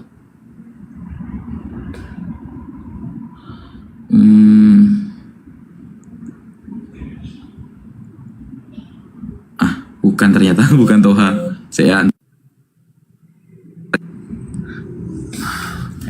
Lanjut dulu Bang Zuma, saya sambil nyari ayatnya.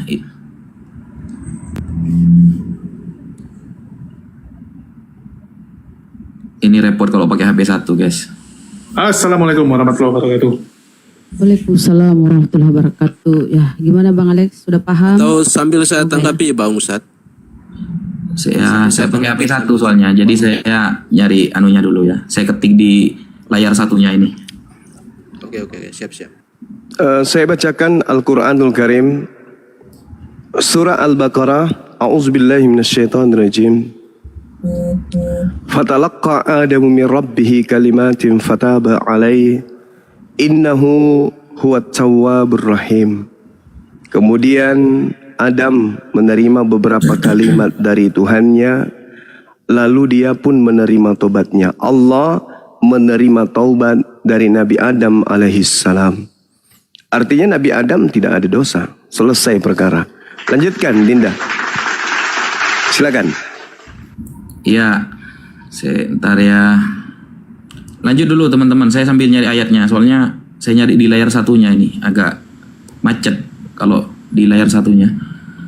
Lanjut. Ya, tabletnya mana? Oke. Ada di rumah Mana bro. Bang Alex? Mau ditanggapi Bang Alex atau udah puas? Seperti Bang Juma katakan, Adam nggak ada dosa. Ya udah, Adam sini kita benarkan dia nggak bersalah. Besarin suaranya Dalam hal dikit ini, Bang, Ustadz. suaranya besarin dikit. Oke, dalam hal ini kan Adam nggak salah. Kita nggak bisa fitnah Adam kurang taat, nggak bisa karena didukung sama dalil yang dikasih Bang Juma. Ini antara dua ini sudah Pak Ustadz. Ini kehendak Allah, Adam ini diusir dari surga. Apa iblis yang membuat Adam ini keluar Kehendak dari Allah lah. surga? Kehendak Allah atas ikhtiar iblis gitu loh. Paham gak sih? Berarti oke, siap Pak Ustadz. Berarti Adam nggak salah, iblis nggak salah, kan gitu sudah Bang. Loh, kok gak salah? Yang ngasih ikhtiarnya siapa? Ikhtiarnya iblis kan? Maksud saya begini Pak Ustadz. Adam kan sudah dibebaskan dari dari perkara ini. Adam dibebaskan, dia nggak bersalah, nggak bisa kita fitnah. Adamnya kurang taat, oh nggak boleh. Ya, Bang Juma sudah kasih data tadi, ya udah kita benarkan Adam di posisi. Tinggal dua ini Pak Ustadz. Yang membuat Adam keluar dari surga ini itu sebenarnya Allah dengan ketetapannya atau kehendaknya, atau memang ini Adam keluar ini dipengaruhi oleh iblis. Lah, tadi itu Iblis. Adam keluar itu Bang. karena akan ditetapkan sebagai khalifah oleh Allah. Ya kalau misalnya dari awalnya memang Adam diciptakan untuk jadi khalifah, berarti kita nggak boleh fitnah iblis di sini Bang. Karena memang Ikhtiar ketetapan iblis Allah kan? untuk menjadi ikhtiar itu, maaf Ustaz, biar saya paham. Ikhtiar itu kan pilihan bebas ya dalam artiannya. Apa ya bahasa di dalam Kristen ya? Takdir. Usaha. Ada istilahnya itu apa ya? Ada istilahnya itu di kekristenan itu. Ikhtiar itu. Usaha Ustaz, itu kayak- usaha. Iya, usaha sendiri, pikirannya apa sendiri. mempengaruhi. Oh ya, sebentar Pak Ustaz. Karena begini Pak Ustaz, coba kita kembali lagi. Kembali kemana Mendetail ini? kali dia ya. Mendetail kali kalau ditanya satu pertanyaan mencret. Wa iz qala rabbuka lil malaikati inni ja'ilun fil ardi khalifah. Aku hendak menciptakan pemimpin di atas muka bumi. Ya salam. Itu misi utama. Di mana kemudian Adam dicipta? Di jannah. Lalu kemudian Allah menyeru kepada seluruh malaikat. Fasajadal malaikatu kulluhum ajma'un. Lalu para malaikat itu semuanya bersujud illa iblis, kecuali iblis. Istakbara wa kana minal kafirin. Iblis tidak mau sujud karena iblis itu memang termasuk dari golongan kafir. Jadi yang tidak mau sujud itu kafir. Qala ya iblis ma mana'aka antas juda lima khalaqtu biyadai. Kata Allah, wahai iblis, apa yang menghalangi kamu sujud kepada yang telah aku ciptakan dengan kekuasaanku? Apakah kamu menyombongkan diri karena kamu merasa termasuk golongan yang lebih tinggi? Apa jawaban iblis pada saat itu? Ana khairum minhu. Aku lebih baik daripada dia.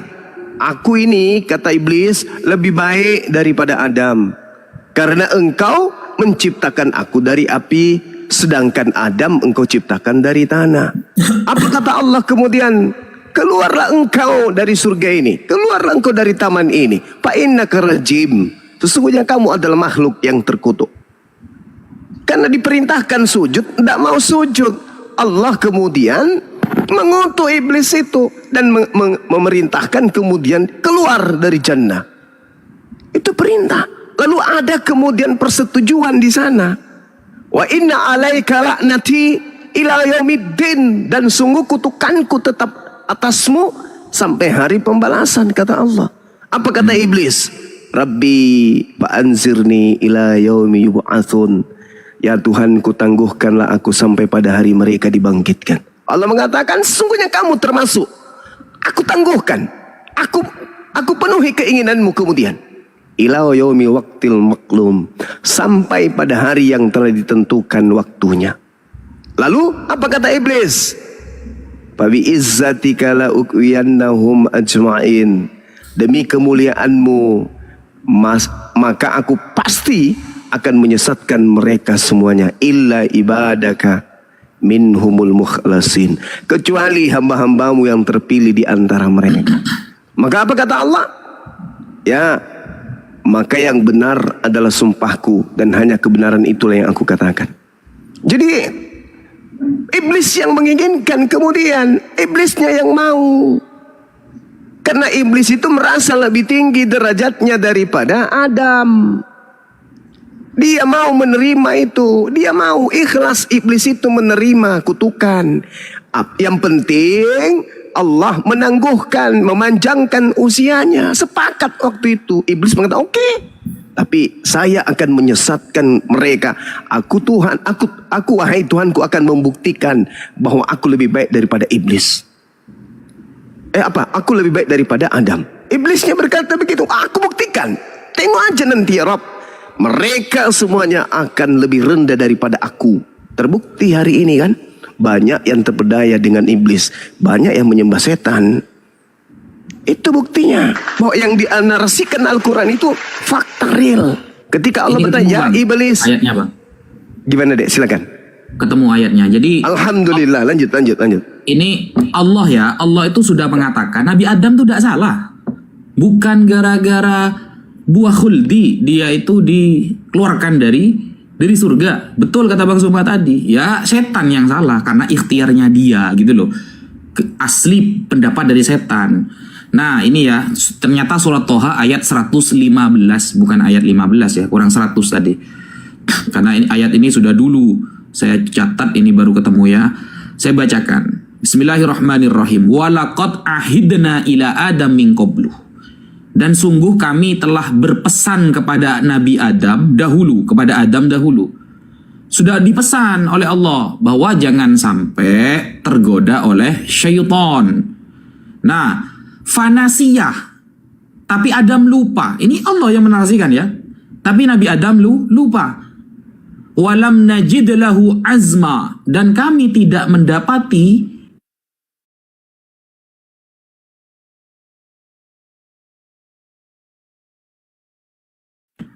untuk mengikuti setan. Sebenarnya Nabi Adam ingkar gitu loh. Tapi fanasiyah. Tapi beliau lupa. Sehingga turunnya Nabi Adam itu karena memang Allah menjadikan beliau khalifah. Bukan karena gangguan setan lalu diusir sebagaimana orang-orang mengatakan. Tidak. Maka betul yang disampaikan Bang Zuma tadi, jangan fokus kepada cerita ini. Tapi fokus ketika cerita iblis disuruh sujud. Dia sombong, dia tidak mau. Sehingga saat itu dialah justru yang dikeluarkan dari surga. Sampai tadi ya ada ayat yang disampaikan Bang Zuma, anzirni ila yaumi yub'atsun, kata iblis. Kalau memang aku diusir ya Allah, berikan aku kehidupan sampai hari kiamat. Aku akan mengganggu anak cucu Adam. Maka Allah menepati keinginannya. Innaka minal munzorin. Ya, kamu akan dihidupkan sampai hari kiamat. Ya, sehingga banyaklah yang tidak menyembah Allah, ya, yang ingkar. Lanjut Bang Zuma. Itu ayat Toha ya, Toha 115. Oke Bang, jadi saya agak sedikit paham ini. Jadi jika kita bebaskan Adam dari perkara ini tidak bersalah. Pertanyaannya Pak Ustadz, kenapa Adam meminta ampun dan Allah menerima tobatnya? Apa salah Adam Pak Ustadz? Silakan. Ya, sunnah. Tapi kalau diarahkan ke orang-orang yang dekat dengan Allah, para nabi, itu seperti wajib, Mas. Para nabi melakukan hal sunnah, ka'annahu wajib, seperti hal yang wajib. Beda dengan kita. Kita kalau perkara sunnah itu dilakukan dapat pahala, gak dilakukan boleh. Kalau kita kan sunnah malah ditinggalkan. Kalau para nabi enggak. Nabi lupa saja, itu Nabi sudah mengatakan minta ampun kepada Allah. Itu makanya Nabi itu kan maksum, terjaga dari dosa. Sehingga khilaf sedikit saja mereka langsung meminta ampun kepada Allah Subhanahu wa taala. Andaikan lupa, sifat lupa itu diarahkan kepada kita, itu gak dosa sebenarnya. Makanya kata Rasulullah, rufi'al qalam. Ya, catatan amal baik dan buruk akan diangkat oleh Allah ketika orang itu lupa. Kalau orang itu lupa, atau orang itu dipaksa atau mau dibunuh, atau orang itu sedang tidur, ya maka ada hukum. Tapi kalau para nabi lupa itu sudah seperti maksiat gitu loh. Lupa itu sudah seperti maksiat. Makanya ketika Imam Syafi'i, gurunya Imam Syafi'i, ditanyakan bagaimanakah hukum orang yang sholat, di dalam sholatnya dia lupa kepada Allah, lupa rokaat kedua atau lupa rokaat ketiga. Maka guru Imam Syafi'i mengatakan dia harus berpuasa selama 2 tahun. Karena kalau di sholat saja dia lupa kepada Allah, berarti dia harus puasa selama 2 tahun. Nah ini orang-orang yang dekat dengan Allah, lupa saja itu sudah dianggap maksiat. Nah kita harus tahu bahwa kata maksiat kalau diarahkan ke kita kan berzina, membunuh, riba, dan lain sebagainya. Tapi kalau para anbiya, para nabi yang dijaga oleh Allah dari dosa-dosa, terpleset sedikit saja, padahal cuma lupa. Andai kan diarahkan ke kita itu gak apa-apa aslinya. Tapi itu menjadi seperti kesalahan fatal bagi para nabi. Paham? Oke Pak Ustaz, sebentar. Nanti ceramahnya di belakang Pak Ustaz. Sampai di sini paham, saudara? Saya ulang lagi. Ya sebentar. Saya ulangi lagi pertanyaan Pak Ustaz biar enggak Loh, ini melebar. jawaban bukan ceramah ini. Ya oke. Lah, kan kamu nanya tadi, aso. Ya, apa kesalahan Adam? Kenapa kok minta ampun? Kan begitu pertanyaan kamu. Maka saya jawab, Mas. Menjawab, lupa saja itu lupa. sudah dianggap salah oleh Nabi Adam gitu loh. Coba di mana kita temukan dalil bahwa Adam itu lupa? Biar enggak ada fitnah Adam kita. Loh, tadi kan sudah saya baca, Mas, surat Toha ayat 115, kuculuk. Surat Toha ayat 115, Salahuddin Wahid.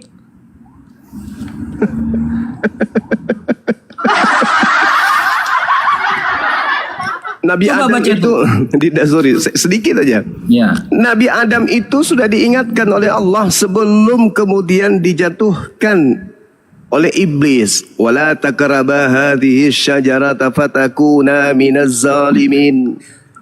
Dan janganlah kamu dekati pohon ini, nanti kamu termasuk orang yang zalim. Kan sebelumnya Allah perintahkan kepada mereka, wahai Adam, tinggallah engkau dan istrimu di surga, makanlah dengan nikmat berbagai makanan yang ada di dalamnya sesuka hatimu. Tetapi kata Allah, jangan dekati pohon ini, nanti kamu termasuk orang zalim. Nah itu perintahnya. Tapi Nabi Adam lupa atas perintah itu. Ketika iblis datang, dibuat lupa kemudian sampai dia makan. Makanya Allah kemudian mengajarkan beliau bertobat dan Allah menerima tobatnya. Fatalaqqa Adamu min rabbih kalimatin fataba alaihi innahu huwat tawwabur rahim. Gak ada masalah di situ. Clear, very clear, kata pendeta siapa itu? Temannya Adam salah ya Pak juga. Iya, lanjut Dinda, lanjut. Artinya Adam salah. Buka dulu ayat Toha 115, buka dulu biar kamu gak nanya-nanya terus. Mana ayatnya bahwa Adam lupa? Surat Toha ayat 115, fanasia, maka lupa Adam itu. Kan ayatnya begini nih, walaqad ahidna, kata Allah, kami sudah memberikan pesan kepada Adam, ila Adam min qablu, sebelumnya Allah sudah ngasih pesan nih, jangan sampai tertipu sama iblis. Fanasia, maka Adam lupa. Walam najid lahu azma, dan Nabi Adam tidak punya azam, tidak punya niatan mau sengaja mau melakukan pelanggaran itu gitu loh. Coba dibuka dulu biar sampai ndak nanya-nanya lagi, di awal sudah dikasih ayat.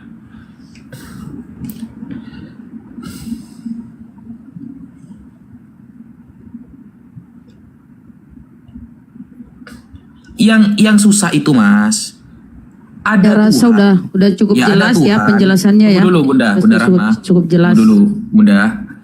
Sabar Bunda ya. Belum ya? Belum. Silakan. Yang susah itu, Silakan. ini kan Nabi Adam kan ya, manusia yang Allah klaim dijaga dari dosa karena beliau adalah Nabi dan Rasul. Yang susah itu, ada Tuhan mengizinkan roh kejahatan masuk kepada suatu makhluk sampai ada orang ya yang berternak babi itu rugi 2000 babinya. Wah itu bahaya itu. Loh kok kabur? Mau saya kembalikan. Ya, gara-gara Tuhan ada orang yang punya babi ribuan itu rugi.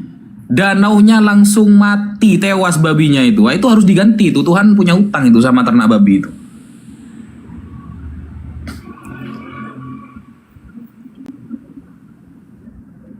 Oke, kita sapa Bang Ferdi. Kabur dia, guys. Penjelasan Ustadz Wafi, tapi Saya masih menjawab, belum saya kembalikan ini ke kitab dia. Kalau kembalikan ke kitab dia, Yesus aja. bener Ustadz. Ferdi, Kristen Muslim. Ferdi. Selamat malam. Oh, oke Bang. Ferdi, silakan. Ya, ini boleh saya Diskusi, bertanya, Bang, ya? Ustaz? Aku bertanya lagi. Tapi kau siap ditanya Bang ya? Ini karena ini dialog lintas agama ya. Ya. Ferdi. Oke, lanjut. Ya, ini saya kan Silakan, Gurunda Kristen. mungkin. Saya bertanya tentang Al-Quran nih. Ya, silakan. Oke, ini surat An-Nisa 116 ini kan di situ menjelaskan bahwa Allah itu tidak bisa diduakan, ya kan? Tidak bisa dipersekutukan. Itu kan masuk golongan musyrik. Artinya dosa yang tidak bisa terampuni gitu. Ya benar ya Pak Ustadz? Betul. An-Nisa 116. Ya. Lanjut. Ya, nah ini saya masuk ke Musnad Ahmad 5364. Ya, bahwa di situ kan Muhammad mengatakan bahwa batu Hajar Aswad itu kan menghapus dosa sehabis-habisnya. Gimana itu Pak Ustadz untuk menerangkan kedua ayat ini? Batu Hajar Aswad. Ya. Itu kan dia menghapus dosa. Kalau batu itu memang menghapus dosa, berarti kan kita sudah menduakan Tuhan. Sedangkan di An-Nisa 116 kan tidak bisa menduakan. Konteksnya kalau An-Nisa itu menyembah, Mas. Kalau batu itu kita tidak menyembah. Karena di dalam surah Al-Quran, jadi gak bisa pakai satu ayat gitu ya. Jadi di dalam surah Al-Quran itu sudah diterangkan, فَلْيَعْبُدُوا رَبَّ هَذَا الْبَيْتِ, beribadahlah, menyembahlah kepada pemilik Baitul Haram ini, kepada Ka'bah ini, pemiliknya. Batu itu hanya satu wasilah ya untuk penghapus dosa ya. Penghapus dosa di dalam Islam itu banyak. Sholat penghapus dosa. Semua kebaikan itu dapat menghapus dosa. Batu Hajar Aswad bukan batunya yang menghapus dosa, tapi dengan kita melakukan Hajar Yamani misalnya, rukun Yamani, atau mencium kesunahan, maka itu menyebabkan kita dihapus dosanya oleh Allah. Makanya Sayyidina Umar ketika mengatakan, anti ya Hajar la tadur wa la tanfa, lau anni ma ra'aitu Rasulullah yuqabbiluk ma qabbaltuk. Kamu wahai Hajar, wahai batu, gak bermanfaat, ya gak membahayakan juga. Andaikan, kata Sayyidina Umar, aku tidak melihat Rasulullah mencium kamu, maka aku ngapain nyium kamu? Jadi gara-gara perintah dari Rasulullah, sunnah mencium batu Hajar Aswad. Dan segala sunnah Rasulullah itu bisa untuk menghapus dosa. Berarti karena sunnahnya, perintahnya, bukan batunya, gitu Mas. Tapi yang menghapus dosa itu sebenarnya batu yang ada di dalam Bible. Lalu itu menghapus dosa memang. Kalau batu di dalam Bible itu ada Mas keterangannya menghapus dosa, ada itu. Bahkan tai sapi Ustadz, tai sapi itu di Biblenya. Janganlah, jangan tai sapi lah, terlalu jorok lah ya. Ya, artinya kan di sini kan bertentangan antara Nabi dan Allah gitu. Karena di situ kan dia bilang itu kan nyata-nyata bahwa memang batu itu menghapus dosa sehabis-habis. Udah ya. Sekarang kau ditanya balik ya. Kau lah dijelaskan. Itulah. Sekarang kau ditanya balik. Silakan. Padahal ayatnya begini loh. Hadisnya begini loh. Anna Nabiya sallallahu alaihi wasallam qala inna mashar ruknil yamani. Ingat, hadisnya itu Nabi yang bersabda. Jadi gara-gara ikut sabda Nabi, bukan batunya. Inna mashar ruknil yamani war ruknil aswadi yahuttul khataya hatton. Menghapus, mengusap rukun Yamani ya, mencium rukun Yamani dan rukun Hajar Aswad akan menghapus dosa sehabis-habisnya. Berarti kan karena perintah Nabi, bukan karena batunya. Karena perintah Nabi. Yang susah itu kalau di Bible ada Yesus adalah batu yang dibuang oleh tukang bangunan, dan Yesus itu dianggap penghapus dosa. Ada itu ayatnya. Itu benar-benar batunya yang menghapus dosa. Karena Yesus adalah batu yang dibuang oleh tukang bangunan. Tapi Yesusnya yang batu. Nah, kalau itu baru menghapus dosa, Mas. Ya, oke. Itu kan saya pernah bertanya kepada sesama muslim lah. Jadi menurut mereka bahwa itu Nggak usah dibandingkan dengan pertanyaan orang lain. Anda aja di sini bertanya, nggak mewakili Muslim lain. Lanjut. Betul Bang, betul Bang. Dibandingkan ya. Iya. Fokus. Barang Fokus siapa saja. yang mencium hajar aswad, dosanya akan diampuni. Barang siapa yang mengangkat batu 1 truk, dompetnya akan ditebalkan. Apakah kemudian batu yang diangkat ini yang membuat dompet Anda tebal? Kagak. Itu cuma perintah untuk Anda laksanakan supaya Anda dapat upah. Ketika kemudian Rasulullah mencontohkan mencium atau memegang atau mengusap hajar aswad, dosa terampuni. Bukan batu yang mengampuni dosa, tapi upaya untuk melakukan perintah itulah yang kemudian menghapuskan dosa. Begitu sederhana kali. Angkat batu dari sini ke tempat sana diupah. Artinya apa? Dengan mengangkat batu engkau akan mendapatkan duit. Apakah batu itu yang mendatangkan duit? Tidak. Tetapi karena pekerjaan yang kita lakukan mengangkat batu itu, kita dapat upah. Tetapi karena pekerjaan mengusap batu itu, kita mendapatkan upah. Apa upahnya? Dosa terhapuskan. Sederhana sekali. Lanjut, Ya. lanjut. Dan Yesaya, coba kita bandingkan dengan ayat di Yesaya ya. Yesaya 6 nomor 6. Ini ya. Tetapi seorang daripada serafim itu terbang mendapatkan aku. Di tangannya ada bara, ada batu bara yang diambilnya dengan sepit dari atas mesbah. Nah, ayat selanjutnya mengatakan, batu bara itu menyentuhkannya kepada mulutku serta berkata, lihat, ini telah menyentuh bibirmu, maka kesalahanmu telah dihapus dan dosamu telah diampuni. Batu bara di dalam Yesaya itu bisa menghapus dosa. Bahkan di Yesus dikatakan adalah batu yang dibuang oleh tukang bangunan. Dan Yesus penghapus dosa, kan kata Anda. Berarti batu yang menghapus dosa hakikatnya ada dalam ajaran Kristen, bukan di dalam ajaran Islam. Sekian. ya artinya kan Oke, begini. sudah ya, Bang. Ya. Sudah sangat jelas itu kok. Sekarang siap ditanya balik ya. Biar dulu Bunda Rahmadi habisin dulu ngeyelnya, nggak apa-apa. Sampai di Oh, mana sudah dia ya? ngeyel. Masih ya? Oke, Iya, lanjut. biarin aja. Sampai di mana dia ngeyel. Enggak, gini, ini bukan ngeyel. Jangan bilang ngeyel dulu. Kita kan bertanya. Kalau penjelasannya benar ya saya juga dukung dong. Jadi jangan bilang ngeyel. Tapi Anda nggak bertanya, tapi Anda berpendapat. Taruh.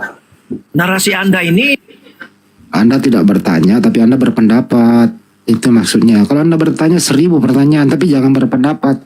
Gitu ya Bang, silakan lanjut.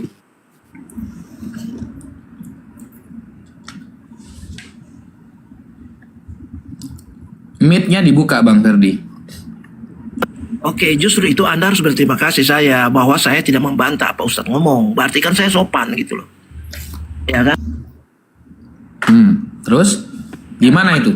Kenapa? Bener nggak Yesus itu adalah batu yang dibuang tukang bangunan? Ya dengar dulu Ustadz. Saya tidak pernah membantah apa Ustadz ngomong kan. Karena kita kan mencari Mencari apa? jangan saya sopan gitu loh. Iya, lanjut. Justru saya bertanya karena kita juga pengen tahu kan. Kalau memang ada penjelasan seperti itu, oh begitu. Oh oke. Jadi kita tidak bilang, wah karena batu kok bisa menghapus dosa. Iya kan? Nah ini kan penjelasan dari Ustadz kan, oke saya terima. Bukan ngeyel gitu loh. Karena saya ini terus terang lah, saya ini jemaat biasa, saya bukan pendeta. Artinya kalau kalian bertanya, saya bisa jawab. Kalau tidak ya berarti masih belajar juga. Coba dijawab itu. Yesaya dan Yesus adalah batu yang dibuang tukang bangunan. Gimana itu? Iya, itu perikop apa dulu Pak Ustadz? Biar saya baca kan. Yesaya 6 ayat 6 dan 7. Ya, apa perikopnya? Tentang apa? Ya dibuka lah Pak. Iya, kalau satu-satu kan kita nggak bisa, nanti artinya lain. Iya, dia Anda buka Yesaya 6, satu perikop, coba dibaca. Apa itu perikopnya itu? Dan Kisah Para Rasul 4 nomor 11. Kisah Para Rasul 4 nomor 11, Yesus adalah batu yang dibuang oleh tukang-tukang bangunan. Ya, di situ apa disampaikan? Ya itu, Yesus adalah batu yang dibuang oleh tukang bangunan. Arsip. KPR berapa tadi? KPR berapa Ustadz? KPR itu kan pinjaman rumah, Mas. Oh, oke. Kisah Rasul berapa? 4 nomor 11. 4 nomor 11. Artinya kan ya kalau saya baca kan bisa kita ketahui sama-sama kalau masalahnya kan kita ini tidak menghafal Alkitab, kita ini membaca. Rasul 4 ayat berapa? Ayat 11, Mas.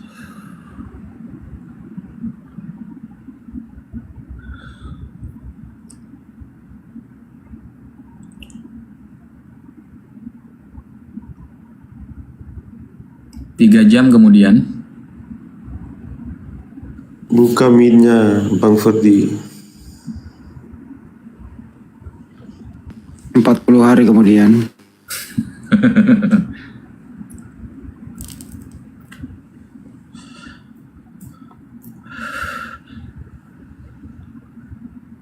namun ini ya, Yesus adalah batu yang dibuang oleh tukang bangunan. Ya, Namun dia telah menjadi batu penjuru. Batu loh. Terus masalahnya apa? Berarti batu menghapus dosa di agama Anda. Di sini tidak dibilang batu menghapus dosa, Ustaz. Yesus kan batu. Ya, terus? Nah, Di berarti sini batu. tidak ada kata menghapus dosa. Kalau tadi yang saya sampaikan Nah, Yesus itu menebus dosa nggak di tiang salib? Hah? Yesus itu menebus dosa nggak di tiang salib? Yesus itu menyelamatkan manusia, Ustaz. Ya, berarti batu Dari bisa dosa. menyelamatkan manusia ya? Menyelamatkan manusia dari dosa, ya. Kalau pengetahuan saya seperti itu ya. Ya, berarti Bilang batu. kalau Ustaz bilang dia menghapus dosa, ya itu menurut Ustaz. Kalau saya, Yesus datang ke dunia ini untuk menyelamatkan manusia. Lanjut, Bang Zuma. Kolose 2 nomor 9. Batu sakarnya Yesus adalah Tuhan bagi Kristen. Coba Anda baca. Kolose 2 nomor 9. Batu sakar Yesus itulah yang menyelamatkan kalian. Batu sakar apa sih? Cuma itu. Batu sakar itu apa? Tembolok yang keluar dari tenggorokan. Kok bisa ada batu di tenggorokan ya? Ya itulah kitabmu. Lucu. Kok bisa ada batu di tenggorokan? Ada batu di tenggorokan, Anda heran. Ada Tuhan dalam rahim, Anda nggak heran. Lucu loh itu. Nggak bisa heran. Itu kan sudah tertulis. Masa kita heran? Kalau tidak tertulis, lahir dari Maria itu ya kita heran lah. Kan sudah tertulis. Apalagi malaikat yang datang ke saya tahu. Siapa malaikat mana? Siapa? Loh, Kapan malaikatnya? aduh, itu Inilah Kak, Anda lebih baik, saudara, lebih baik Anda habiskan waktu belajar Bible daripada Anda belajar Quran. Kenapa? Otak Anda itu loh, yang tidak selaras dengan isi Bible itu loh. Otak Anda loh. Otak Anda itu yang tidak bisa connect dengan Bible. Dengar dulu. Kau dengar dulu. Kristen bahas Quran, lucu. Otak Anda itu yang tidak bisa connect dengan Bible. Kita ini kan diskusi. Mana malaikatnya Anda katakan tadi? Aduh, itu sudah rahasia umum ya. Jadi ya mana malaikatnya? Mana malaikatnya? Apa kata malaikatnya? Apa kata malaikatnya? Ya, hai Maria, engkau akan mengandung. Engkau akan mengandung apa? Mengandung apa? Ya mengandung, namanya mengandung apa? Manusia. Mengandung manusia. Itu kamu jawab sendiri. Bukan. Anda tadi kan memfitnah. Malaikat sendiri yang mengatakan Tuhan ada di dalam rahim. Anda sendiri yang jawab yang di dalam rahim menurut malaikat manusia. Loh. Nah, lo apa? Kalau kau ini ya pintar bodoh juga saya lihat. Malaikat mengatakan yang di dalam rahim itu Tuhan atau manusia? Ini tentang ini Ibu Budi. Dengar dulu. Yesus menjadi manusia ini banyak ayat, ya banyak. Jadi Yesus jadi manusia sampai kapan Anda ingin memperbodoh diri? Tidak ada ayat pun, tidak ada dalil pun. Yesus itu memang menjadi manusia, bukan jadi ayam. Loh, memang dia siapa manusia. Yang bilang? Ya, siapa yang bilang Yesus jadi ayam? Siapa? Nah, memang dia manusia kok. Iya, tapi manusia seperti apa dulu? Seperti apa? Manusia seperti apa? Kamu, manusia. Ya, manusia seperti apa? Manusia yang seperti apa Yesus itu? Dia itu datang dari sorga, ya. Lah, semuanya berasal dari Tuhan. Tidak ada di atas muka bumi ini tidak berasal dari surga, dari Tuhan. Siapa yang tidak berasal dari Tuhan? Saya tanya kamu dari sorga, iya. Saya tanya kau dari Kita sorga. semua ini berasal dari firman. Kita semua ini berasal dari Tuhan, dari surga pula. Mana dalilnya Yesus dari surga? Mana dalilnya Yesus dari surga? Mana dalilnya Yesus dari surga? Mana? Injil Yohanes di situ sudah jelas. Mana dalilnya Yesus dari surga? Dari pasar kali, dari pasar. Ngarang cerita Yesus dari surga. Mana ada dalilnya Yesus dari surga? Yesus dari rahim Maria. Itu baru betul. Susah ente itu karena kenapa Bible bertentangan dengan isi kepala. Isi kepalamu itu dikasih Tuhan jadi manusia. Tapi Biblemu tidak memanusiakanmu. Kenapa? Biblemu bertentangan dengan otak. Gitu saudara. Coba Kolose 2 nomor 9. Tidak usah terlalu jauh. Kolose 2 nomor 9. Batu sakarnya Yesus itu adalah Tuhannya Kristen. Saudara yang 5.000 orang yang ada di TikTok, dengarkan saya ulang ya. Batu sakarnya Yesus berdasarkan Kolose 2 nomor 9. Itulah Tuhannya Kristen. Batu lase. Gak usah terlalu ribet kali. Akui aja bahwa Kristen itu dosa-dosanya ditebus oleh batu zakar. Ngapain ragu-ragu ngatakan? Iya Bang Suma. Iya Bang Suma. Memang kami ditebus oleh batu zakar. Kau itu dari sorga, iya. Gak peduli. Hei, Matius 4 nomor 4, mulut Yesus sendiri yang berkata, manusia tercipta bukan hanya dari roti saja, tapi dari setiap firman yang keluar dari mulut Tuhan. Nenek Lukiper, baca itu dalil. Asalmu kau bilang dari sorga, iya. Dalilnya Matius 4 nomor 4. Matius 4 di sini. Matius 4 nomor 4 kamu baca. Baca Matius 4 nomor 4. Apa di situ tertulis? Buktikan kau dari sorga dulu, itu dulu. Saya kasih dalil Matius 4 nomor 4. Bang Suma berasal dari firman yang keluar dari mulut Tuhan. Yesus juga firman keluar dari mulut Tuhan. Kalau Yesus dari surga, Bang Suma juga dari surga. Berdasarkan Matius 4 nomor 4. Paman, Kau buktikan. Bang Juma memang ada Matius 4 kata nomor 4. Paman, Itu dulu kau dari sorga. Itu Matius 4 nomor 4. Saya Bang Suma berasal dari surga. 4 nomor 4. Lu apa? Mau apa lu? Lu mau apa? bohongan Ah. luar biasa ini. Baca dalilnya coba. Berani nggak kau baca? Ya Baru sudahlah, cari. semua tahu lah. Kalau memang kau dari sorga. Baca, tertulis dengan jelas di situ. Bang Suma berasal dari surga. Kamu berani baca? Bernarasi hati-hati, dikejar itu. Berani baca Matius 4 nomor 4. Berani kau baca? Silakan Berani kau baca Kolose 2 nomor 9. Kristen Kalau Tuhannya ada, adalah batu oke. lase. Kamu silakan baca. Bang, Kristen Tuhannya batu zakar. Kolose 2 nomor 9. Kau baca itu. Baca. ya. Baca. Kau itu besar.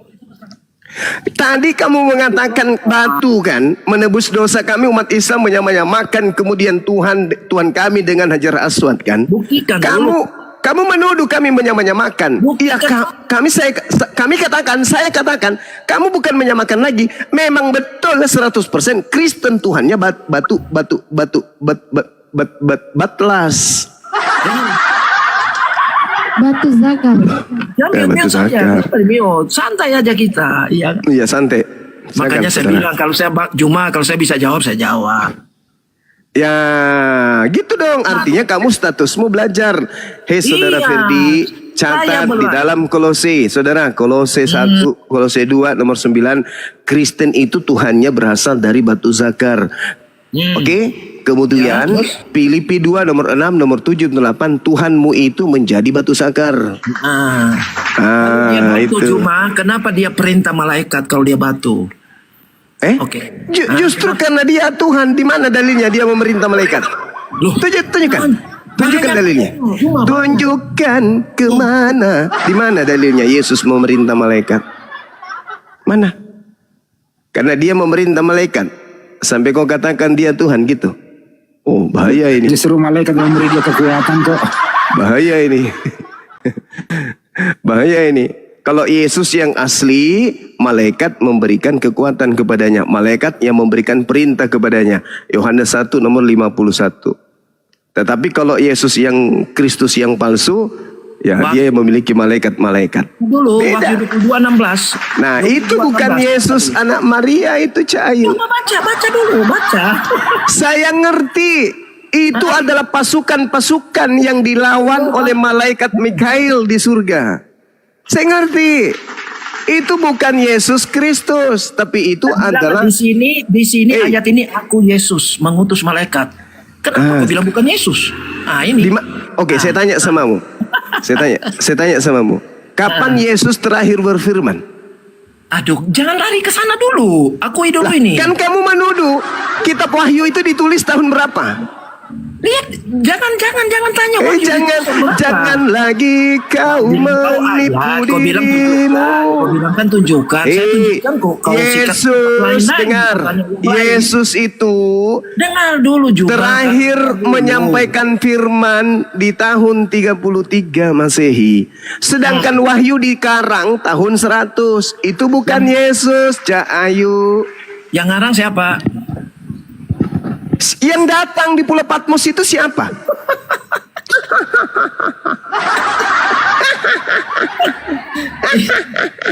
Wahyu 22 ayat 16 kita Wahyu yang menulis kitab Wahyu itu siapa?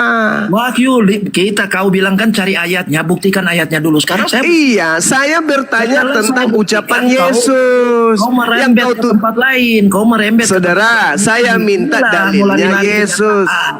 Kau nggak ngerti soalnya. Yang saya minta dalilnya Yesus. Yang saya minta perkataan Yesus, Bung. Tadi kau minta ayat di mana saya tunjuk. Iya, yang kau tunjukkan itu Kristus. Yang datang di Pulau Patmos itu bukan Yesus. Dia bilang di sini aku Yesus, ya. Bukan iblisnya itu iblis. Ini. Nggak percaya dia. Itu yang mengaku Yesus itu iblis. Kau itu dangkal sekali kau ini. Oke, baik, kita uji yang mana dangkal, Anda atau Anda? Dengarkan. Sekarang. Kita uji dulu. Kita uji siapa yang dangkal, Anda atau Anda. Kita uji dulu. Ketika Yesus berkata di dalam Matius 24 nomor 4 nomor 5, waspadalah kepada penyesat yang datang dengan memakai nama Yesus dan berkata akulah Kristus. Pertanyaan saya, sabar. Kita akan ke situ. Akui Wahyu dulu, oke ya. Wahyu memang ada ya. Ada buku mimpi itu ada buku mimpi yang dikarang tahun 100 itu ada. Dikarang di Pulau Patmos itu ada. Oke. Terserahmu, tapi sekarang jawab sama saya. Jawab sama saya dulu, boleh nggak? Kalau saya bisa jawab. Oke, silakan. Dengarkan. Matius 24 nomor 4 nomor 5, Yesus berkata waspadalah kepada penyesat yang datang memakai nama Yesus dan berkata akulah Kristus. Apakah Anda percaya? Iya. Meow.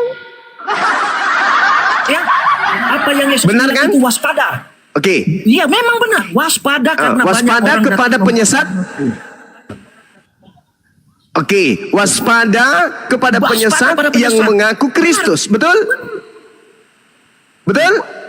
Ya, benar. Iya, hati-hati. Karena kena kau di sini. Siapa yang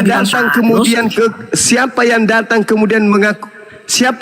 kemudian mengaku Yesus di Pulau Patmos? Hah?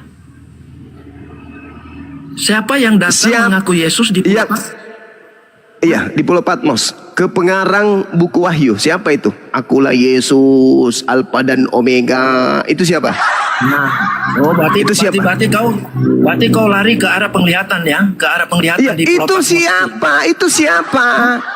Yang datang mengaku Yesus itu siapa? Kenapa kau bilang dia iblis? Jelas, makanya jawab itu siapa? Kan Yesus mengatakan waspadalah kepada penyesat yang datang kepadamu dengan memakai nama Yesus dan berkata akulah Kristus. Kamu percaya kan? Penglihatan Yohanes di Pulau Patmos itu apakah menyalahkan Yesus? Apakah Apa? dia mengajarkan bertentangan Yesus? Saya tanya kau. Ya, Bertentangan tidak? enggak, tunggu dulu. Tidak bertentangan, kan? Iya kan berarti dia Tunggu dulu. bertentangan dengan ajaran Oke. Yesus. Berarti Oke, dia di mana Yesus Dia pernah bukan nabi mengajarkan palsu. aku? Dengarkan. Di mana Yesus pernah mengajarkan akulah Alfa dan Omega? Di mana? Ayo. Di mana Yesus pernah mengajarkan itu? Akulah yang awal, akulah yang akhir, akulah sang bintang timur. Di mana Yesus pernah mengaku sang bintang timur? Tunjukkan dalilnya. Ayo, ayo. Mana? Mana? Nangis. Ha. Ha. Mana dalilnya? jangan di-mute. Setelah di-mute bilang ha. Nah, Ya memang mana dalilnya? Coba Nangis, tunjukkan. Di mana dalilnya Saya Yesus menjawab. pernah mengaku? iya. Oke, di mana dalilnya Yesus pernah? Dengar dulu, masalah Saya apa? bertanya dulu, di mana Yesus pernah berkata akulah yang awal, akulah yang akhir? Alfa Omega gitu. Iya, di mana? Itu Ya. itu cuma nanti kalau saya tidak salah di Kisah Para Rasul 9, tapi saya harus baca dulu. Iya. Kau tahu kan? Coba tunjukkan di Kisah Para Rasul 9 tertulis di situ di mana? Di mana tertulis? Di Kisah Para Rasul 9 di mana? Di mana? Tunjukkan. Tunjukkan di mana di Kisah Para Rasul 9 ada tertulis Al-Famidi. Di mana tertulis? Tunjukkan. Silakan.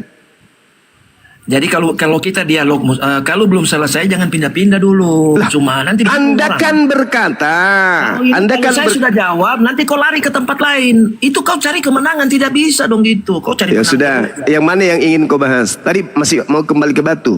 Kolose 2:9, kau penyembah batu, mau kembali ke situ. Tidak ada, kalau batu itu tidak ada dia ngajar. Orang batu ya batu, benda mati. Ya kan? Di dalam Kolose 2 nomor 9, di dalam tubuh jasmani Yesuslah kepenuhan ketuhanan. Biji sakarnya itu termasuk jasmani enggak? Loh itu kan kalau batu dia tidak bisa mengajar loh. Kalau memang Yesus batu. Kutanya lagi, di dalam batu sakar Yesus itu termasuk jasmaninya Yesus enggak itu? Batu sakarnya. Masa batu mengajarkan keselamatan? Iya. Ulang lagi. Apakah batu sakarnya Yesus termasuk jasmani? Loh, kalau batu ya batu, jasmani. Ulang lagi. Apakah batu sakarnya Yesus termasuk jasmani? Batu ya batu, benda mati itu. Kalau jasmani Yesus ya jasmani. Gimana ini Bang Handi? Ada nggak obat ini rabies? Suntik aja teman kita. Coba ayo Bang Handi. Kalau ada obatnya. Kasih minum Kalpanax dulu, kasih minum Ada. Kalpanax. Air putih, itu bentar lu bang. Air putih dicampur batu tawas. Batu tawas itu. Parah. Batu tawas baru tuh bisa tuh batu tawas. Pikir Handi dulu, batu mengajarkan keselamatan tidak mungkin. Ya loh. Itu batu sakar itu gimana nasibnya? Ya itulah ya, kalau dia ya biar aja dia nasib jadi apa terserah. Saya percaya Yesus. Biar aja katanya. Saya percaya Yesus juru selamat, itu aja ajarannya. Termasuk zakarnya kan? Batu ngajar saya untuk apa batu itu? Termasuk zakarnya saudara. Makanya coba Anda baca Kolose 2 nomor 9 dulu, baca dong. Jangan cuma bilang Yesus. Yesus yang mana yang kau maksud itu? Karena ada 2 Yesus. Selamat kok mati terkutuk di tiang salib gimana sih? Jangan di-mute dulu. Siapa yang mute nih? Cuma Yesus itu sudah diberikan kuasa di surga maupun di bumi. Di mana tertulis? Kena kau di sini. Kau kena di sini. Kamu kena di sini. Di mana pernah Yesus mengatakan itu? Kepadaku telah diberi kuasa baik di langit maupun di bumi. Di mana? Itu aja kok sebut sempurna loh. Di mana? Di mana Yesus pernah mengatakan itu? Justru Yesus mengatakan, aku tidak dapat berbuat apa-apa dari diriku sendiri. Yohanes 5 nomor 30. Di dalam Lukas 4 nomor 6, iblis yang berkata, kepadaku telah diberi kuasa dan kemuliaan baik di langit maupun di bumi, dan aku berhak memberikan kepada siapapun yang aku kehendaki. Berarti yang keluar dari kubur itu siapa yang berkata kepadaku telah diberi kuasa? Itu siapa? Juru selamatmu. Itu juru selamatmu. Itulah iblis, juru selamatmu. Itulah juru selamatmu. Si iblis itu. Itulah iblis. Tidak pernah Yesus berkata kepadaku telah diberi kuasa baik di langit maupun di bumi. Tidak pernah. Yesus sama sekali tidak pernah mengatakan itu. Yang mengatakan itu hanya iblis. Baca Lukas 4 nomor 6. Jadi yang keluar dari kubur pada hari ketiga, yang berkata di dalam Matius 28 nomor 18 itu adalah setan. Itulah Tuhanmu. Kau penyembah setan. Wa iyad'una illa syaitanam marida. Itu yang kau sembah. Makanya pola kehidupan agamamu itu begitu. Semua makanan yang diharamkan Tuhan kau makan. Manusia kau tuhankan. Makhluk berupa cahaya yang datang ke Paulus kau sembah. Tidak ada itu, tidak ada seperti itu. Tidak ada pula. Pertanyaan saya samamu. Di mana pernah Yesus berkata kepadaku telah diberi kuasa baik di langit maupun di bumi? Tunjukkan dalilnya. Waduh, banyak di situ dikatakan. Tunjukkan dalilnya. Oke. Perlu waktu berapa jam ini? Kan ini Alkitab harus dicari dong. Karena memang tertulis. Kau tunggu Juma, kau tunggu ya. Silakan saudara, silakan. Itu saya sudah ayat umum itu, cuma saya lupa untuk malam ini. Ya, karena roh gelapnya keluar. Nah, kau akui aja ada tertulis itu, karena tadi kau sebut itu. Ada tertulis resmi. itu, tapi yang mengucapkan itu ada dua. Yang mengucapkan pertama adalah iblis, yang kedua orang yang keluar dari kubur. Enggak ada situ cuma satu, cuma Yesus aja. Coba Anda baca Lukas. Anda baca Lukas 4. Di mana kau bilang dua di mana? Anda baca Lukas 4 nomor 6. Baca. Saya pingin dengar. Itu Yesus. Saya pingin dengar. Aku ini sudah diberikan kuasa baik di sorga maupun di bumi. Saya pingin dengarkan Anda membaca Lukas 4 nomor 6. Silakan. Ini banyak yang saya cari, berarti tunggu 1 jam ini. Juma Lukas berapa Juma? Juma Lukas berapa? Lukas 4 nomor 627.000. Silakan. 600 berapa? 67.000. Lukas 2 667. Nggak percaya. Begitu, kagak ada itu. Bunda, kau jangan kau sambung Bunda. 2000. Nggak ada 600 itu, aduh. Nah ini kan Juma ini suka bohong terus Juma nih. Juma. Ya kan? Ini kan Kenapa kok Stepan? Iya, Paman. Apa Juma? Kau nangis kah? Enggak, saudara. Saya kan udah bilang sama kamu. Lukas 4 nomor 6. Kau baca, silakan.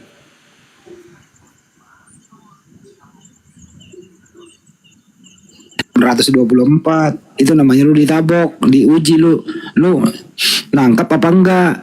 Lu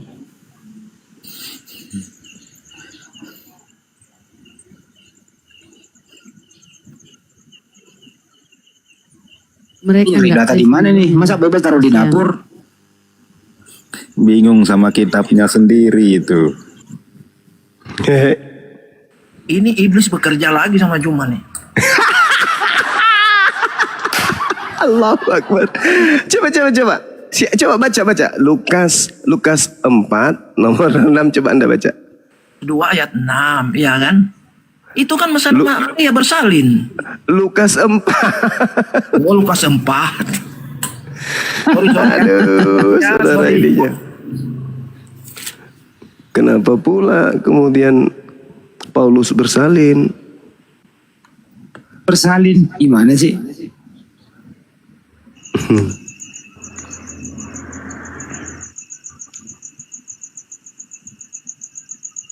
Siapa itu bang? Ya, kata iblis kepadanya, segala kuasa itu serta kemuliaannya akan kuberikan kepadamu, sebab semuanya itu telah diserahkan kepadaku dan aku memberikan kepadamu. Ini pencobaan di padang gurun, ya kan? Iya. Siapa di situ penguasa? Siapa penguasa di situ? Dia akan mencoba Yesus. Dia bilang sama Yesus, aku diberikan kuasa. Lain Yesus berkuasa di bumi dan di surga. Apa hubungannya? Anda baca Yohanes 12 nomor Lari ke 31. tempat lain lagi, lari lagi. Bukan, lari. ini untuk membuktikan bahwa penguasa dunia ini iblis, bukan Yesus. Ini sampai jam besok jam 8.30 nggak selesai ini kalau lari. Yohanes 12 nomor 31. Sekaranglah waktunya dunia ini akan dihukumkan dan juga waktunya iblis penguasa dunia ini dilemparkan keluar. Menurut Yesus penguasa dunia ini siapa? Iblis. Memang iblis, tahu gak? Iblis itu raja dari bapa dari segala pendusta, itu iblis. Benar. Ya. Berarti dia penguasa dunia kan? Nggak salah. Berarti dia penguasa dunia kan? Penguasa dunia bagi pendusta, pembohong. Mutar sana, mutar sini. Dia itu bapa segala pendusta. Mutar. Dia bapa segala pendusta. Nah, dia adalah penguasa dunia ini kan? Betul? Ya, memang dia penguasa untuk orang yang ketika ada yang keluar dari kubur mengaku sebagai penguasa dunia, itu siapa? Nah, ini kenapa kaitkan dengan itu? Iya. Harus kawan, harus supaya kamu sadar itu bahwa yang enggak dong. Kan Yang Yesus telah memberikan tanda. Matius 12 nomor 38. Yesus berkata, angkatan jahat ini minta suatu tanda dan tidak akan diberikan suatu tanda apapun selain bangkit dari kubur pada hari ketiga. Itu adalah tanda untuk angkatan jahat. Jadi orang yang keluar dari kubur yang Anda imani itu tanda untuk orang-orang jahat. Jadi orang yang beriman kepada manusia yang keluar dari kubur pada hari ketiga itu adalah pengikut Satan. Satan, S-A-T-A-N, Satan. Kok salah pula? Iya. Yesus berkata penguasa dunia ini adalah iblis dan dilemparkan keluar. Penguasa iblis dilemparkan keluar. Dilemparkan keluar dari mana? Dilemparkan keluar dari mana? Tadi kau bilang kata siapa itu? Itu kata Yesus. Kata Yesus. Yesus berkata penguasa dunia ini telah dilemparkan keluar. Keluar dari mana? Masa dia iblis, dia ngaku dia iblis, kan aneh. Loh, ini Yesus beda, Cak Ayu. Yesus berkata di Matius 12 itu sebelum kejadian penyaliban. Apa Juma? Kau cara saudara, Yesus berkata bahwa akan terjadi dunia ini akan dihukumkan dan juga waktunya iblis penguasa dunia ini dilemparkan keluar. Sudah tiba waktunya penguasa iblis ini dilemparkan, penguasa dunia ini dilemparkan keluar. Keluar dari mana? Keluar dari kubur. Tadi kau hubungkan tadi tentang pencobaan Yesus di padang gurun dengan kelahiran Yesus ini dengan kebangkitan Yesus. Apa hubungannya? Oke, saya ajarin. Ketika kemudian Anda berkata Yesus itu diberi kuasa di dunia, sebenarnya yang Anda maksud diberi kuasa di dunia itu bukan Yesus tapi iblis. Nah, itu dia lagi kan. Astagfirullahaladzim.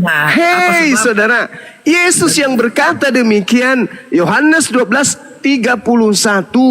Sekarang waktunya dunia ini akan dihukumkan dan juga waktunya iblis penguasa dunia ini dilemparkan keluar. Jadi penguasa dunia ini dilemparkan keluar dari kubur. Dialah yang keluar kemudian berkata, kepadaku telah diberi kuasa baik di langit maupun di bumi. Pergilah, jadikanlah seluruh bangsa menjadi pengikutku. Itulah iblis yang berkata yang keluar dari kubur itu bukan Yesus. Mantap, menurutmu seperti itu ya. Oke, kalau menurutmu saya kan itu menurut Yesus, Cak Ayu. Matius 24, sabar. Matius 24 nomor 23 sampai nomor 27 apa kata Yesus? Jadi apabila ada orang berkata ada Yesus di sini, ada Yesus di sana, jangan kau percaya. Sebab Yesus palsu. Kristus palsu, Mesias palsu, dan nabi-nabi palsu akan Ya. datang melakukan mujizat, sekiranya mungkin menyesatkan banyak orang dan menyesatkan orang-orang pilihan juga. Camkanlah, camkanlah. Aku sabar, camkanlah, sabar. Camkanlah, aku sudah mengatakannya terlebih dahulu kepadamu. Jadi apabila ada orang berkata ada Yesus di padang gurun, ada Yesus di dalam bilik penjara, jangan kamu percaya. Sebab sama seperti kilat yang bersinar dari timur sampai ke barat, demikianlah kelak nanti kedatanganku yang kedua. Berarti yang datang kepada Paulus, yang datang keluar dari kubur, bukan aku. Kedatanganku yang kedua nanti itu ditandai cahaya dari timur sampai ke barat. Semua manusia akan datang melihatku. Muhammad antikristus. Nah, gitu kawan. Amin, apa yang kau katakan Juma. Nah, begitu dong. Mesias palsu akan datang. Berarti Semua. pertanyaannya di sini. Ya, Pertanyaannya saya jelas. Saya aminkan itu. Pertanyaannya jelas. Ya. Apakah Yesus yang asli sudah datang atau belum? Tidak bisa Apakah Yesus yang asli sudah datang atau belum?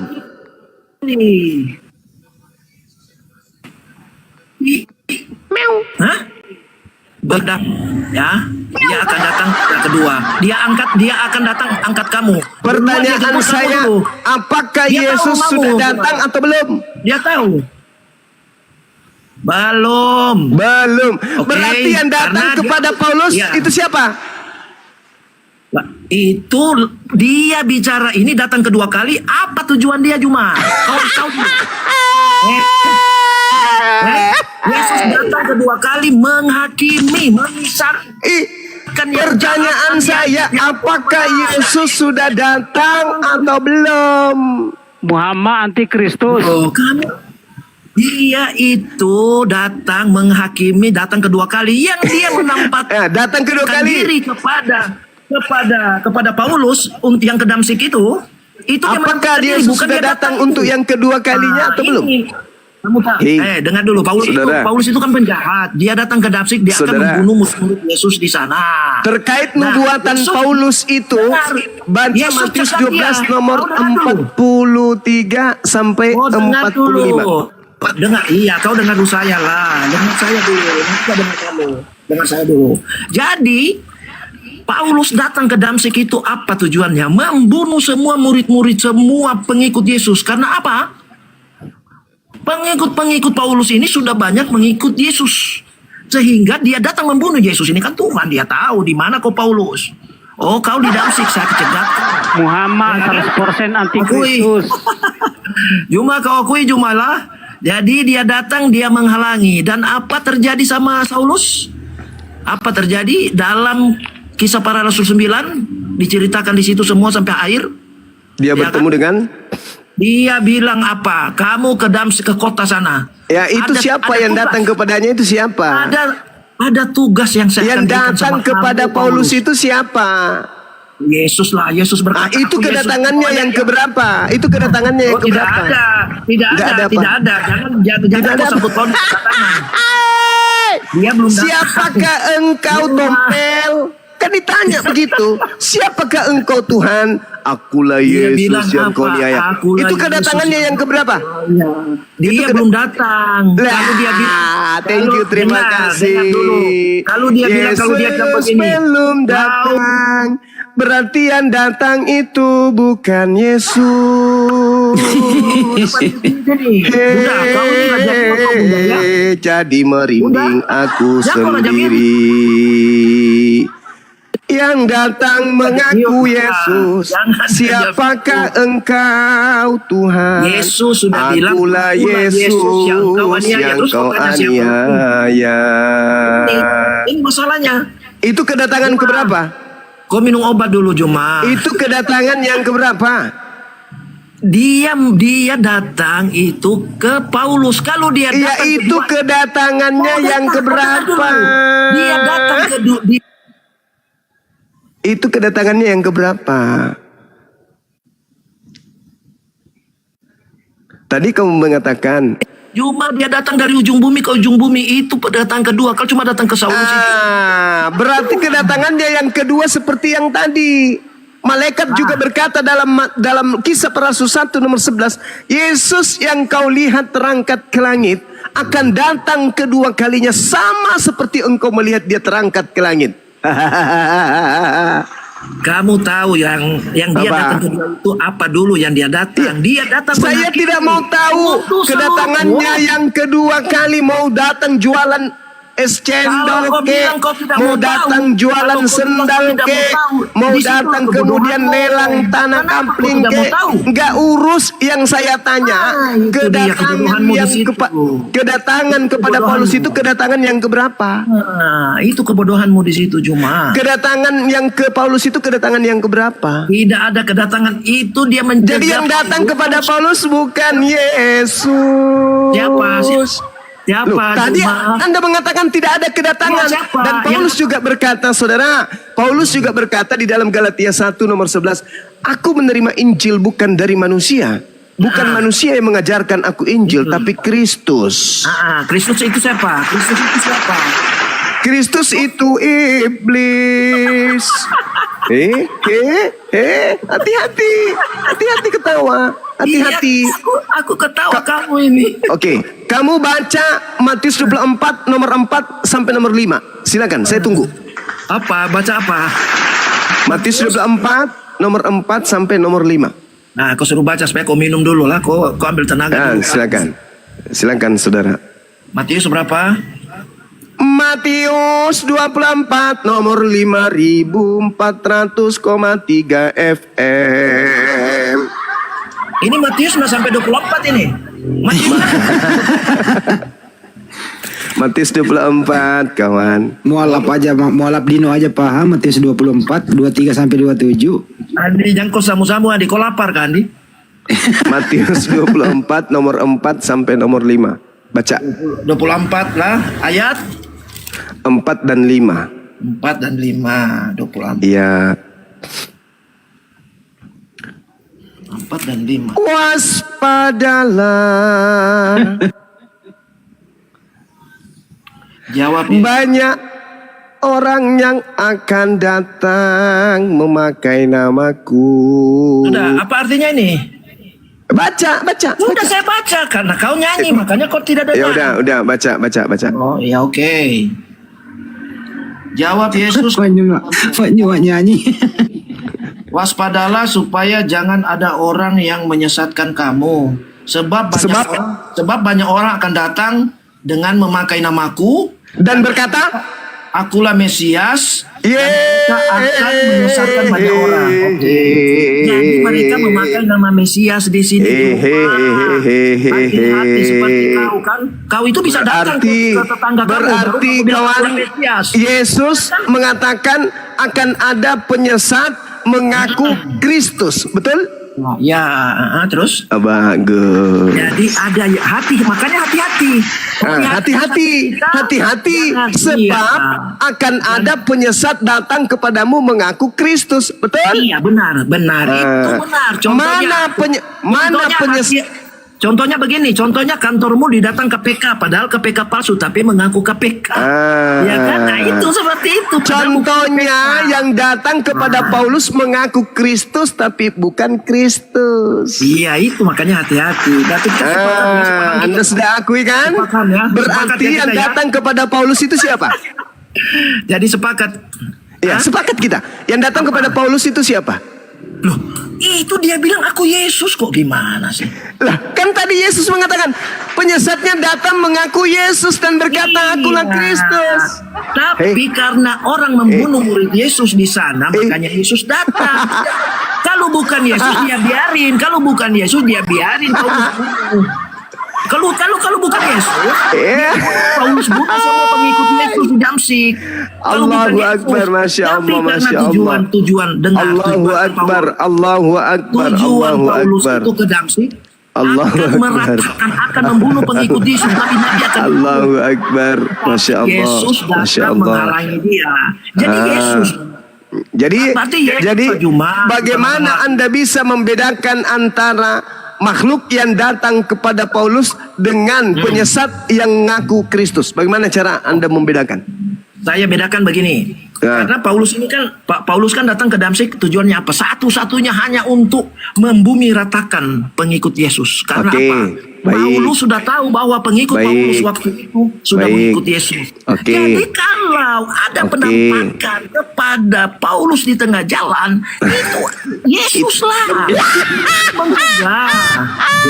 Izin, aku izin sedikit menela dulu Bunda. Buat nanti buat moderator dan yang lain jangan naikin tamu Oten dulu ya.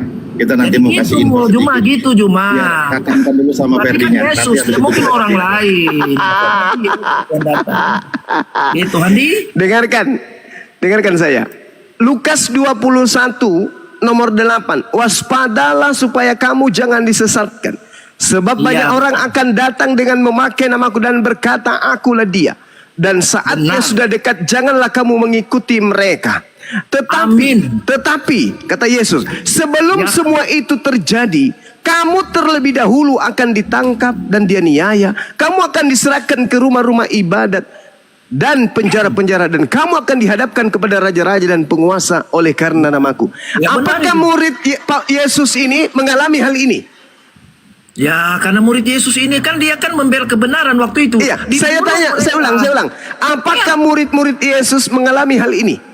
Banyak mengalami karena apa? Setelah mengalami hal ini, ada tidak orang muncul kemudian mengaku bertemu dengan Mesias Kristus? Ada nggak? Mereka pada waktu itu hidup kayak di gua singa. Dan kiri kanan musuh. Karena Siapa pelaku kemudian? Siapa pelaku yang menganiaya murid Yesus? Siapa pelakunya? Memberitakan Siapa pelaku yang menganiaya murid Yesus, yang menangkap murid Yesus? Siapa pelakunya? Ya, aku tanya ke mereka siapa? Mulai menyembunyikan identitas Paulus utusan syaitan.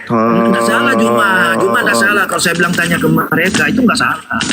Jangan pura-pura bego. Siapa Yang yang bego, menganiaya murid Yesus itu siapa? Ya, yang menganiaya murid Yesus yang tidak menerima ajaran Yesus. Itu intinya. Mulai Benang merahnya di situ. Ya kan? Benang merahnya di situ Juma. Yang menganiaya murid Yesus adalah orang-orang yang tidak menerima ajaran Yesus. Karena ajaran Yesus adalah kasih. Anda mulai diterima oleh mereka. Mereka pada waktu itu apa? Mencari keuntungan sendiri. Membesarkan nama saya, tokoh agama saya, ini itu. Yesus datang diratakan. Kisah para Rasul 22 nomor 4. Cuma minum obat dulu. Kau ini demam kau ini.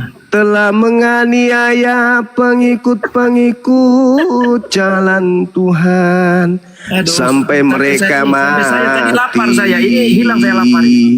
Ya, laki-laki dan perempuan kutangkap dan kuserahkan kepada penjara.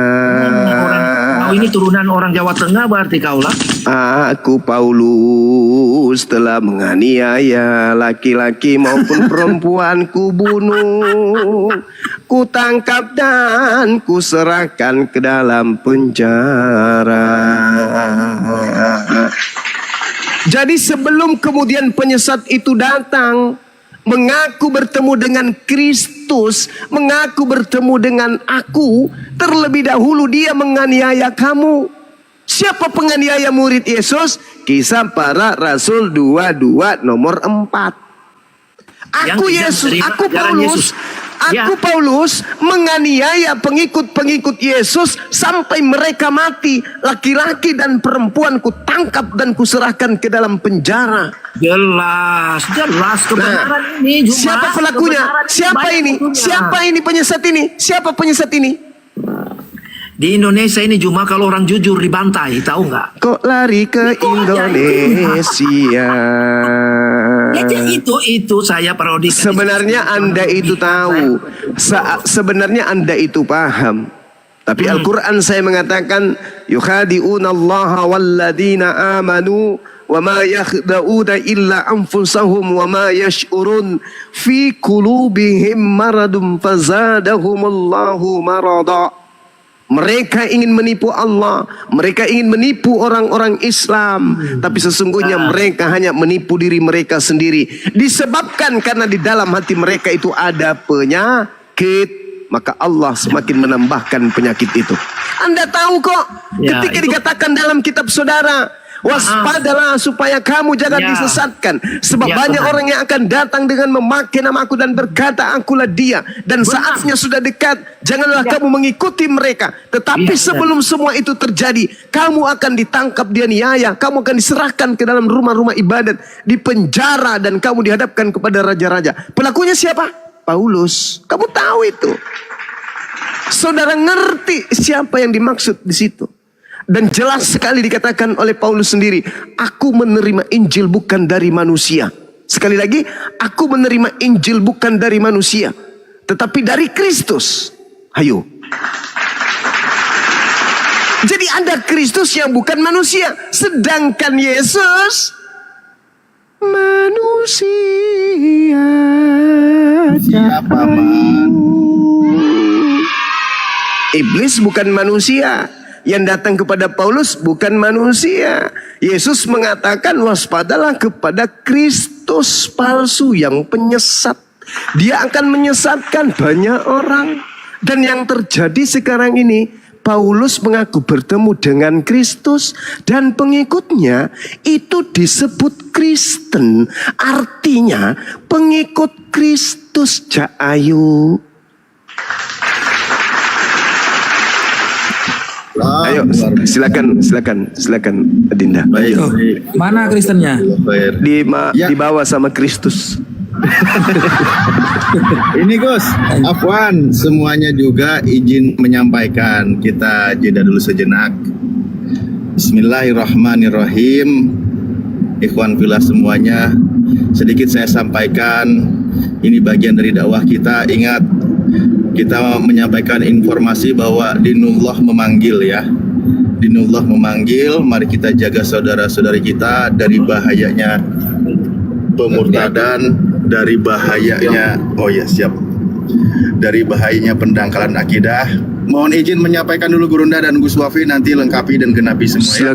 Silakan. Baik, Masya Allah.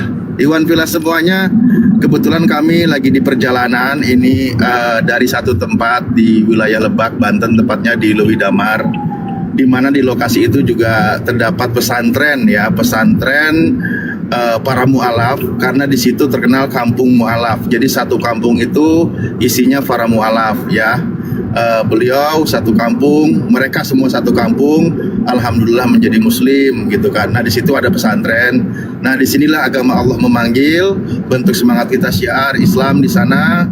Perlu uluran bantuan kita semua untuk membantu proses berjalannya istiqomahnya pesantren tersebut sehingga tetap berdiri dan membina para mu'alaf. Karena informasi yang kami dengar, Gurunda juga semuanya, ini kami Afwan masih di jalan, kalau suaranya kurang jelas. Nah, informasi yang kami dengar ternyata di situ banyak juga termasuk zona merah ya. Zona merah. Jadi para mu'alaf yang sudah mu'alaf juga ternyata diproses indomisasi, bahkan teriguisasi, nikahisasi, sehingga sudah ada 3 keluarga yang murtad. Bahkan di situ ada beberapa blok ya yang dimurtadkan gitu di kampung tersebut. Maka ini tugas kita bersama Ikhwan Fillah membentengi para akidah umat di sana. Alhamdulillah juga kita sudah koordinasi tadi dengan ulama-ulama di Banten ya, petinggi di sini, dan juga perwakilan tadi di sana juga sudah kita ngobrol. Saatnya kita bergerak bersama menghidupkan lagi pesantren tersebut agar tetap membentengi akidah umat di sana. Karena sampai detik ini tadi kami dapat info juga setiap bulan bahkan berapa kali sekali itu terjadi proses yang namanya teriguisasi, karena indomisasi sudah pasti itu kan gitu ya, pemurtadan. Nah izin saya spill dulu ya perjalanan kami tadi sedikit, lokasinya di mana, dan juga nanti kita lihat bersama ya. Ini bentar saya harus ke bawah dulu biar tidak kelihatan ke jalan. Kalau suara mungkin nanti kurang jelas, saya bantu pakai suara saya aja. Bentar ya, izin sedikit dulu. Ada yang hamalisasi juga kali, satu keluarga. Oh ternyata tadi infonya juga ada yang sampai himilisasi Ikhwan Fillah semuanya. Ya ini perjalanan kita memang agak jauh tadi ya.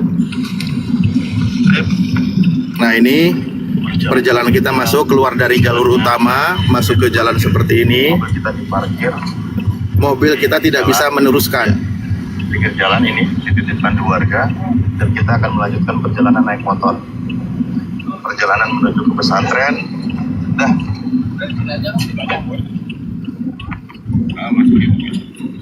Aman ya.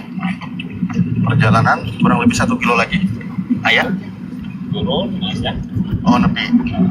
Ya cuman melihat kondisi jalan kayaknya bukan kurang mendukung ya. Jadi kita jalan aja. Jadi oh gitu. Ya, kita mobil taruh sini, kita naik motor untuk melanjutkan perjalanan karena medan tidak mendukung. Mobilnya gasruk.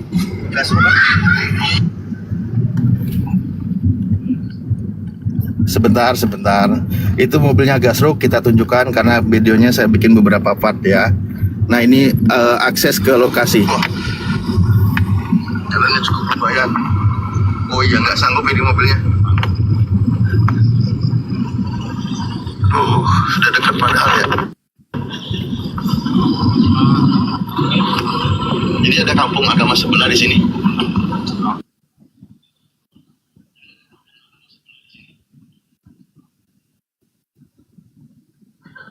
Ngelek dia. Di sini ya.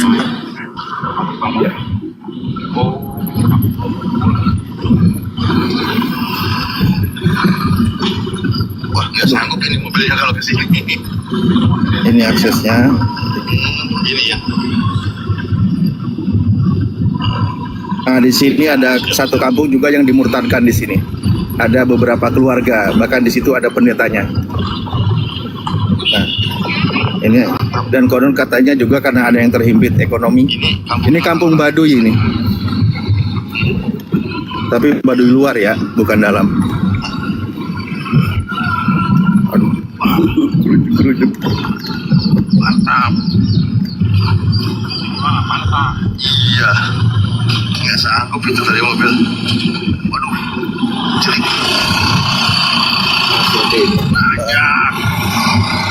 Oke. Masya Allah. Luar biasa. Saya izin skip, geser dulu biar nggak kepanjangan. Nah ini lokasi pesantrennya Iwan bilang. Tapi saat ini tidak ada penghuni karena pesantrennya kurang layak. Ada kebocoran di mana-mana, jadi santrinya diungsikan. Assalamualaikum warahmatullahi wabarakatuh. Insya Allah. Jadi terjadi kebocoran di mana-mana. Ke pesantren kampung sebelah.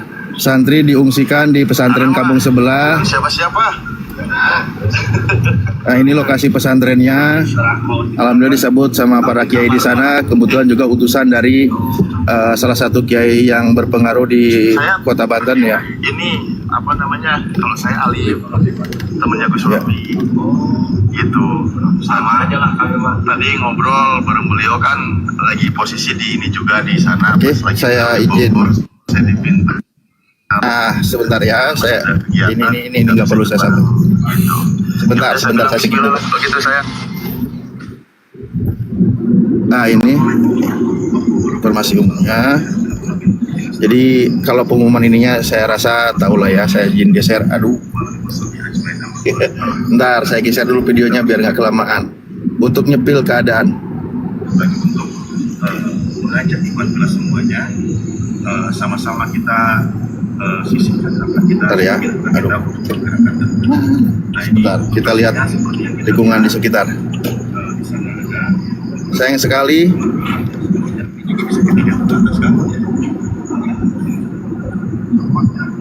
Ini semua bocor di sini ya, pada jebol plafonnya. Para santri tidak bisa nginep di sini karena musim hujan seperti ini. Kondisinya banjir tentunya mereka ya, banjir. Ya betul, daerah Baduy luar. Di sini padahal sudah satu kampung itu mualaf, namun ternyata bisa kita sebutkan juga masuk zona merah ya, karena kristenisasi juga gencar di sini. Sudah ada beberapa keluarga yang kembali murtad, termasuk nanti kita geser di situ sampai ke masjid. Tetangga yang samping masjid juga ada 3 kepala keluarga itu dimurtadkan. Alhamdulillah, gencar sekali memang. Ya, ini keadaan santrinya. Kurang lebih 2 kamar Sedikit lagi ya saya spill. Nah, ini perjalanannya menuju ke masjid, dan di depan nanti itu ada memang sempat juga dulu para misionaris, bahkan bekas tempat gereja di sini. Dibakar gerejanya sama warga. Dibakar ya? Dibakar. Oh, dibakar gerejanya sama warga katanya. Dan dibeli itu sama salah satu agnia di sini. Dan si pesantren tadi sekarang udah ada misionaris yang nawar untuk jadian gereja. Perusahaan itu. Nah ini nih. di bekas gereja yang sudah dibeli sama yang punya pondok pesantren. Alhamdulillah. Ini awalnya gereja itu dibeli sama yang beli tanah dan pondok pesantren di sana. Nah itu bangunannya, masjidnya di sana ada. Namun memang saat ini kan lagi terkendala Ikhwan Fillah semuanya, perlu kekompakan kita bersama. Ini Dinullah memanggil untuk kemajuan umat di sana, para mu'alaf di sana, jangan sampai mereka ridah ya atau kembali kepada kemurtadan. Jangan sampai seperti yang sudah ada di sekitarnya. Ini di sekitar ini, ada di depan masjid ini, posisinya rumahnya depan masjid, rumah besar. Itu ada 3 kepala keluarga kalau nggak salah saya tadi infonya, kembali murtad karena terlilit utang gitu. Dan juga ada yang hamilisasi ya. Hamilisasi 1, terlilit utang 2. Oh, hamilisasi 1 dan terlilit utang 2. Jadi Ikhwan Fillah semuanya, ini saatnya kita bergerak bersama, bantu saudara-saudara kita yang sudah berada di jalan yang benar, yang satu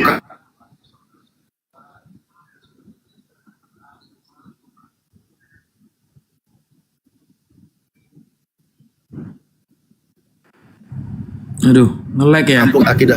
Dan kemarin koordinasi dengan Gus Wafi, kita dapat infonya dari Gus Wafi bahwa inilah saatnya kita juga bertindak dan bergerak gitu. Seperti itu. Mungkin saya segini dulu infonya, digenapi oleh Gus Wafi dan Gurunda. Nanti saya lanjutkan. Sekian, terima kasih.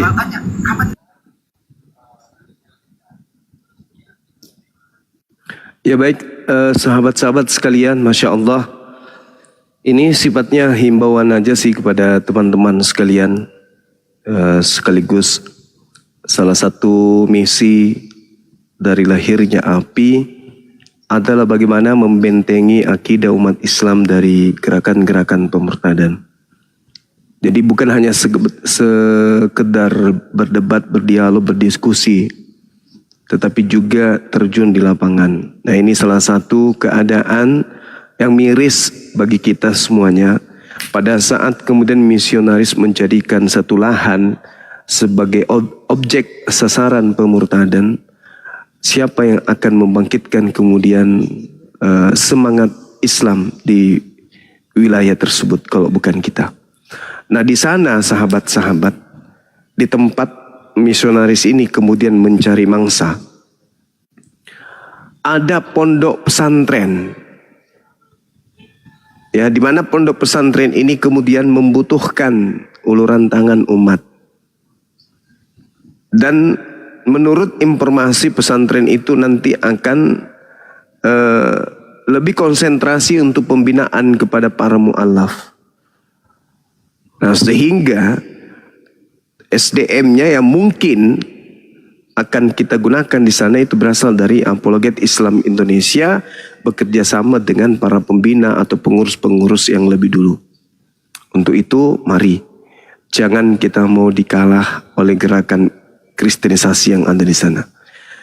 Satu hal yang kita syukuri, di sana sudah ada pondok pesantren, tinggal bagaimana caranya pondok pesantren ini bisa operasional. Tidak membutuhkan biaya yang bagaimana ketika ada pesantren yang baru diawali. Ini sudah ada, tinggal kita kembangkan, kita rawat, ya, kita rawat, kemudian apa yang ada kita perbaiki yang rusak. Yang dibutuhkan di sana itu perbaikan atap dan kebutuhan proses belajar mengajar. Nah, kalau itu sudah terjadi, insya Allah santri kita akan ada banyak beberapa mu'allab yang kemudian ingin kemudian belajar. Nah, ada wadah, ada kesempatan. Mari kita bahu-membahu. Saya menghimbau kepada umat Islam dimanapun berada, silakan untuk kemudian menginfakkan hartanya untuk pergerakan kemudian anti kristenisasi, anti pendangkalan, kemudian akidah umat Islam, dan memberikan wadah belajar bagi para mu'alaf yang menginginkan untuk mondok. Ini kesempatan kita. Silakan salurkan bantuannya melalui Yayasan Apologet Islam Indonesia di Bank BNI dengan nomor rekening 75 kali ditambah 51 ditambah 770, kode pada saat mentransfer Ponpes atau pondok pesantren. Ketik aja Ponpes atau untuk sekolah atau untuk pesantren gitu, supaya bendahara dalam hal ini Bunda Rahma dan Dinda Cebi itu bisa memilah penggunaan dana amanah umat itu difungsikan sesuai dengan alurnya. Sekali lagi silakan Anda salurkan bantuannya ke Bank BNI 57 kali tambah 51 tambah ya, tambah 5 kali. 75 kali. Nah, ini kalau berbicara sambil tidur kayak gini. 75 kali plus 51 tambah 770. Benar ya? Masya Allah. Silakan. Ini akan kita update terus, informasi pembangunannya kita akan share terus sampai benar-benar pesantren ini beroperasional, dan di sana sudah ada Pak Bom sekolah mulai dari ibtidaiyah kita ajari Iqra, di situ ada CP, ada Kiamat, semuanya masuk dalam, kita didik mereka untuk menjadi manusia. Ya, sampainya kemudian di sana nanti Edis di situ kita ajak dia sebagai tukang azan di masjid. Gitu ya, teman-teman. Sampainya betul-betul penghujat itu habis, masuk semua di pesantren mu'alaf. Amin. Ya, amin. Oke, Pak Jumat, oleh karena izin. itu, ya sekali lagi silakan Bang Andi. Silakan. Ada suara yang diperdengarkan dulu sebentar. Iya, silakan. Assalamualaikum abangku Ustaz Alif Waalaikumsalam dan tim yang pergi ke daerah apa itu, sementara dalam tugas dakwah dengan mengorbankan harta, waktu dan jasadnya. Semoga Allah memberkati. Ini saya titipkan uang 1 juta untuk belanja apalah, bensin kayak apa, kayak makan kayak. Ya, tetap semangat, jangan gentar. Allah bersama kita. Perjuangkan Allahu Islam. Akbar. Perjuangkan. Jangan getar, jangan takut. Insya Allah saya nanti bantu dari belakang. Nah, itu. Allahu Akbar, Masya Allah. Iya, keren. Wa jazakallahu ahsanal jaza. Terima kasih buat Pak ADL Shop juga, sudah beliau masuk 1 juta. ADL Shop, Masya Allah, barakallah. Nah, nanti di kode pesantren, di kode aja ini untuk pesantren. Ada kodenya. Allahu Akbar, Masya Allah. Ya, sekali lagi kita mengharapkan para penghujat nantinya kita didik di sana untuk supaya mereka ini menjadi manusia. Karena pesantren ini nanti konsentrasinya untuk mu'alaf. Nah, sekarang ini menjadi sasaran empuk para misionaris. Saatnya lah kita buktikan bahwa kita mampu menjadikan pesantren yang sudah ada ini kembali melakukan aktivitas proses belajar mengajar seperti yang seharusnya terjadi pada pesantren-pesantren yang lain. Jadi kami meminta kepada guru-guru kami, ya, Bapak Ibu sekalian, sahabat-sahabat yang memiliki rezeki berlebih dan ingin berjuang bersama dengan Apologet Islam Indonesia, saatnya lah mari kita bahu-membahu kemudian untuk membangun pesantren ini, karena kita tidak membangunnya dari nol. Ini sudah ada, tinggal perbaikan saja. Tinggal perbaikan atapnya, plafonnya, dapurnya, kemudian alat-alat yang dibutuhkan kemudian untuk terjadinya proses belajar mengajar dan kesiapan pondoknya untuk ditempati oleh para calon siswa, santri dan santriwati. Saya kira begitu, Bang Handi. Silakan dilanjutkan. Saya nambahin sedikit ya. Nah, ya, silakan. Oke, bismillahirrahmanirrahim. Assalamualaikum warahmatullahi ta'ala wabarakatuh. Alhamdulillah. Waalaikumsalam. Wassalamu ala rasulillah Sayyidina Muhammad ibn Abdillah wa ala alihi wa sahbihi wa man wala amma ba'd. Qala Allah ta'ala fi kitabihil aziz walladzina jahadu fina lanahdiyannahum subulana wa innallaha la ma'al muhsinin. Orang-orang yang berusaha, yang berjihad untuk mencari ridha Allah, maka janji Allah akan menunjukkan jalan kebenaran. Wa innallaha, dan sesungguhnya Allah, la ma'al muhsinin, bersama orang-orang yang berbuat kebaikan. Jadi beberapa hari lalu Al-Fakir, saya pribadi mendapatkan kabar di Banten, jauh di pedalaman sana ada pesantren Badui. Pesantren di mana satu desa, satu kampung isinya mu'alaf semua.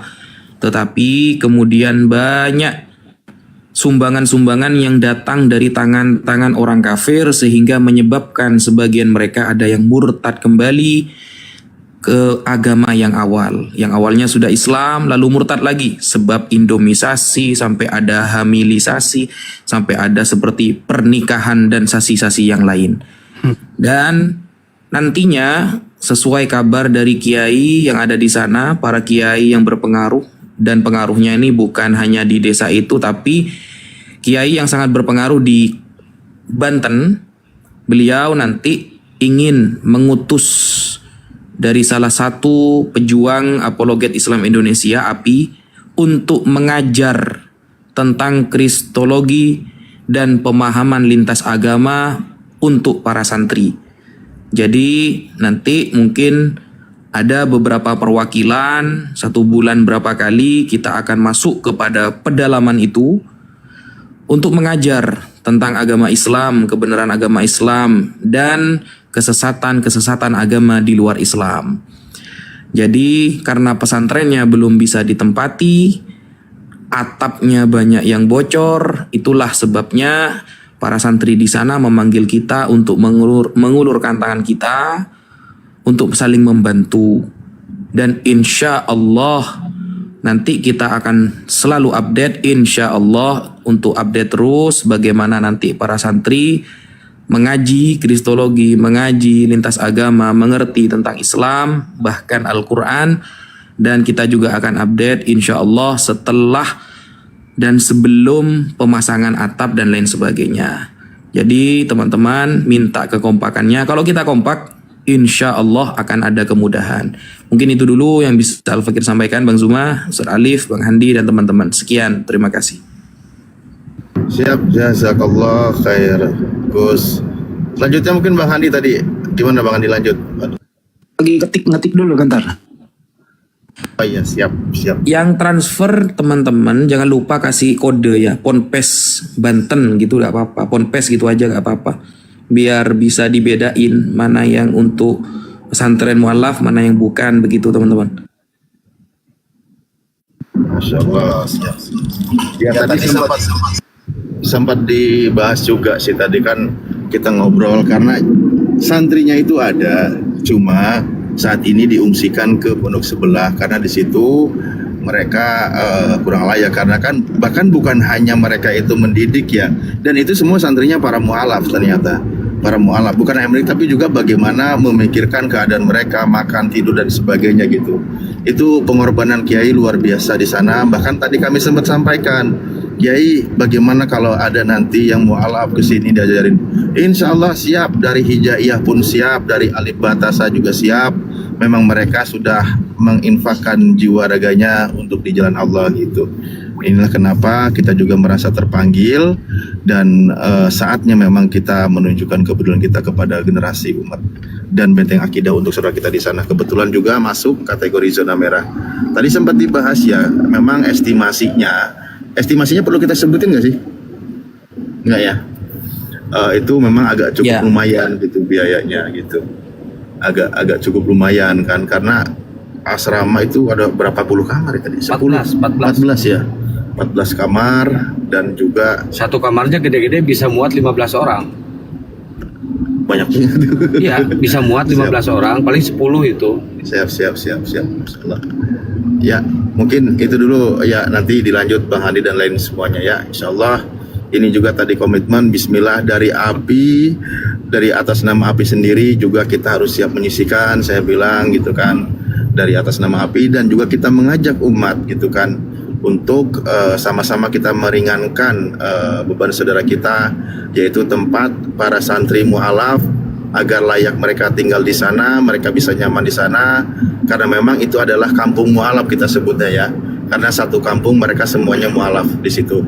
Dan yang membuat kami tadi merasa prihatin dan sedih adalah dalam kondisi bisa dikatakan ada ujian hal ekonomi dan sebagainya, sehingga ada beberapa keluarga yang masuk perangkap dari kristenisasi, alias ada yang murtad. Begitu ikhwan fillah Bahkan ada yang jadi semuanya. pendeta.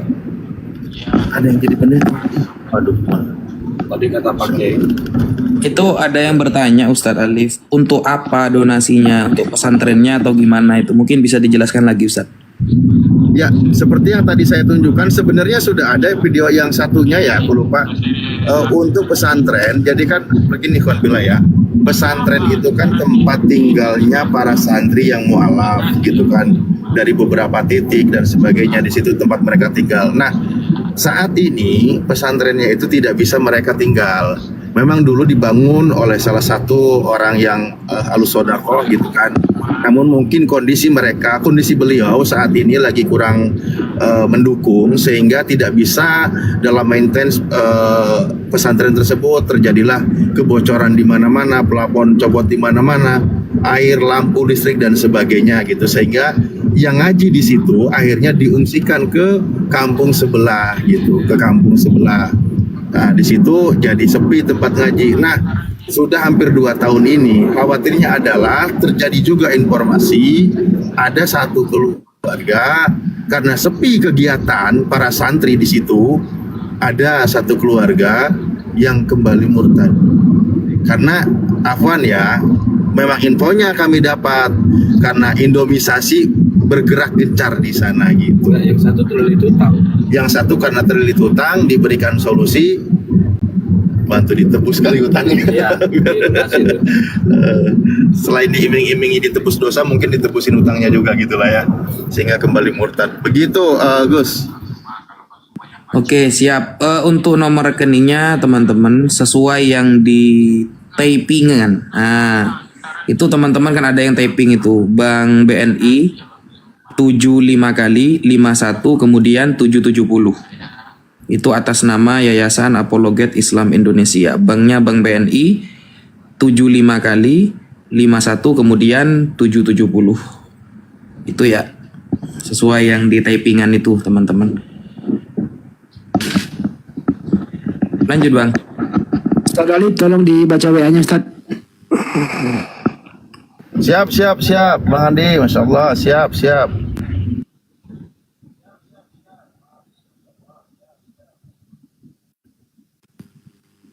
Oke, ada beberapa yang masuk nih, mohon maaf ya, nggak bisa menyebutkan satu persatu.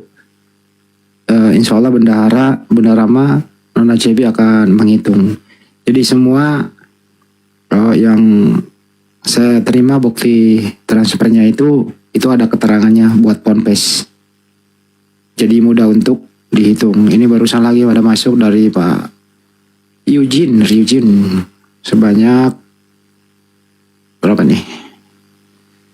300.000. Barakallah. Syukron Pak. Saya masukkan dulu ke bendahara ya. Lanjut lagi. Sibuk lagi gua.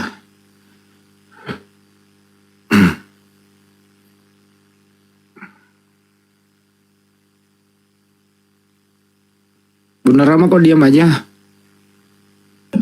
Cuma gini Bang Andi, Siap. pas saya ngomong tadi ke kiainya, saya tunjukin fotonya kalau Pak Bobo mualaf, kira-kira bisa dibawa ke sini nggak? oh ini kalau ini nggak bisa mas karena pintunya kekecilan, ini badannya harus dikecilin dulu katanya gitu Bang Andi. Kalau si bom tadi nggak bisa guru ndak, mohon maaf itu. Pintunya kalau bom bagaimana sih lu? Mana muat pintunya? Mau rusak pintu pesantren kalau bom masuk.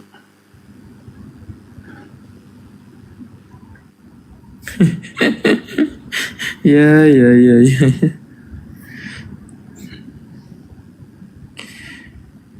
Lengan seperti lengannya Pak Bombong itu segede paha kita. Gimana pahanya? Nah, ayo lo bayangin. Ya. Ya mungkin mau iklan dulu Bang Kaisar, silakan sebelum naikin Oten.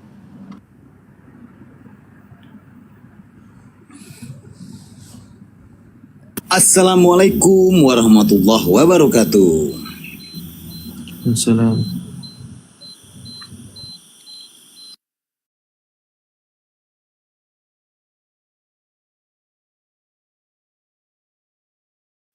Baik teman-teman, untuk teman-teman saudara muslim dan muslimah, bagi yang mempunyai rezeki sedikit boleh menyisihkan langsung ke rekening BNI Yayasan APII ya.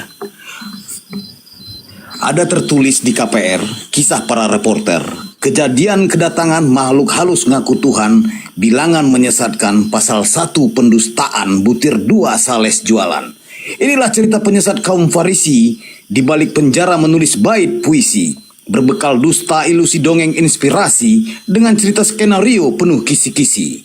Dengan tujuan menyesatkan umat manusia, menjual cerita kepada bangsa Yunani Roma, featuring kisah dewa dengan doktrin dogma, menghasilkan warisan neraka di alam baka.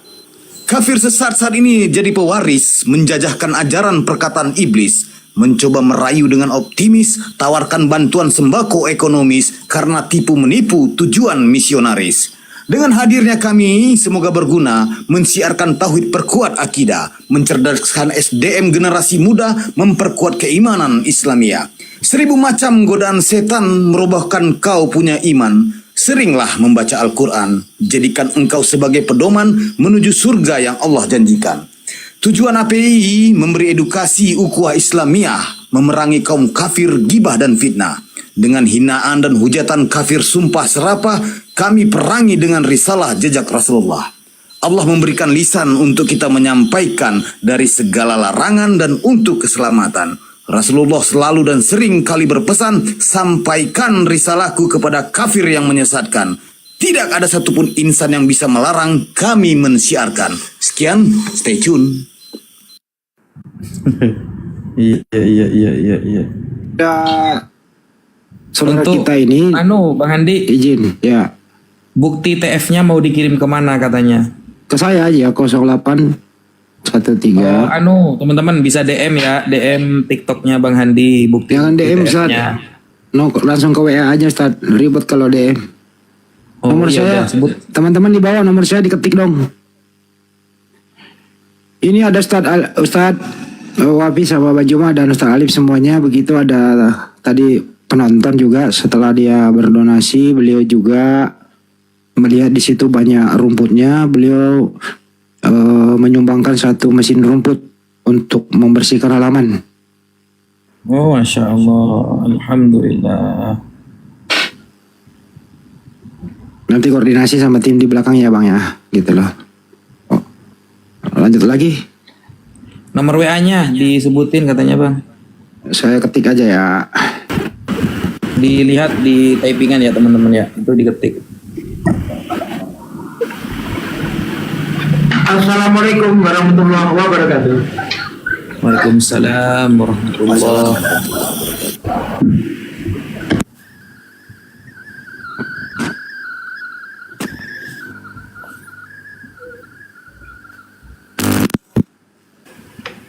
Tes, gimana suaranya?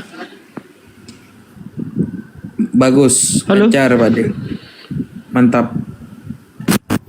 Kok nggak ada suaranya? Sebentar. Ada Pak De. Apa kabar kan?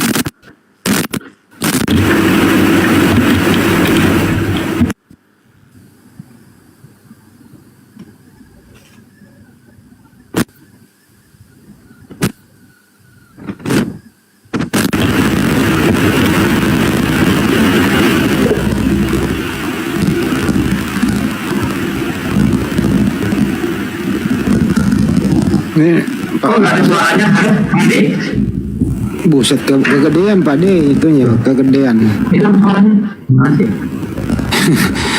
Suara Pak De ada kurang setia. Mentang-mentang apa itu namanya baru sih. Jadi harus dites dulu di luar arena. Gimana ya? Terlalu over.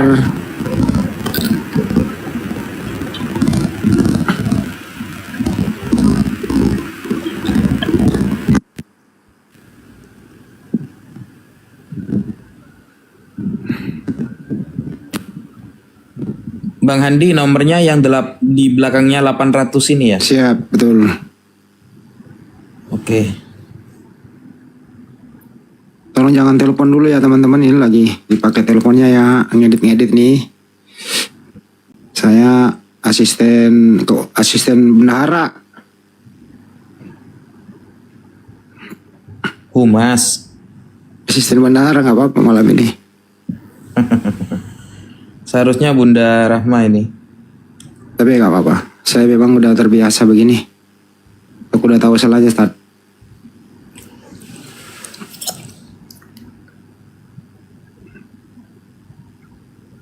Ayo diisi dulu.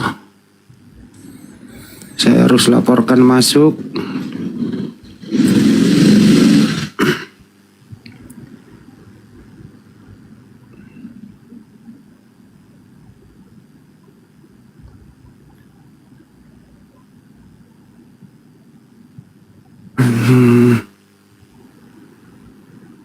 Jadi jangan pada diam. Diisi dulu saat kajian. Ya. Mungkin saya bantu kondisi pas waktu hujan itu kali ya, videonya Bang Andi. Ya. Maksudnya kan ini loh kenyataannya, dan alhamdulillah juga tadi kita kan ke sana, terutama info dari Gus Wafi. Gus Wafi juga dapat info dari ulama yang ada di sini agar kita ini juga turut sama-sama kita bergotong royong memperhatikan keadaan pesantren di pedalaman ya jarang tersentuh gitu kan, jarang tersentuh seperti itu. Dan kondisinya ini kalau kita lihatkan ya, perlihatkan kondisi pas lagi hujan-hujan gini, itulah kenapa santrinya pada diungsikan gitu loh. Santrinya pada diungsikan.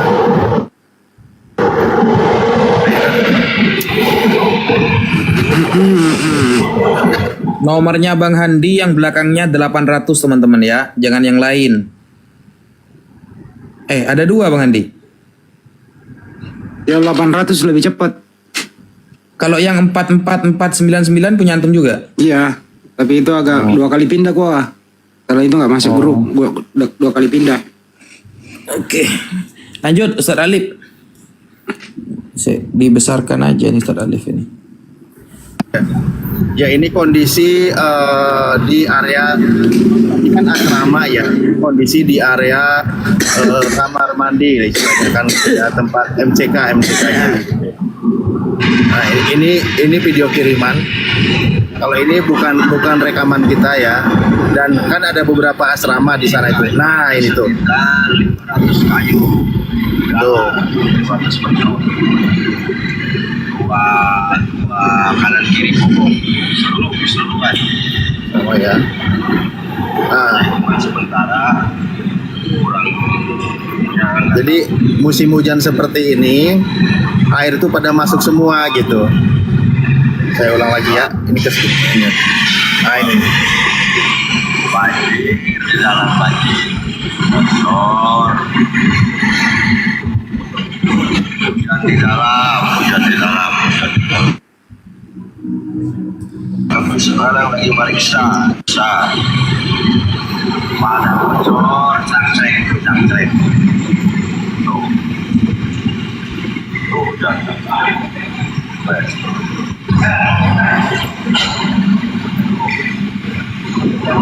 nah ini di dalam.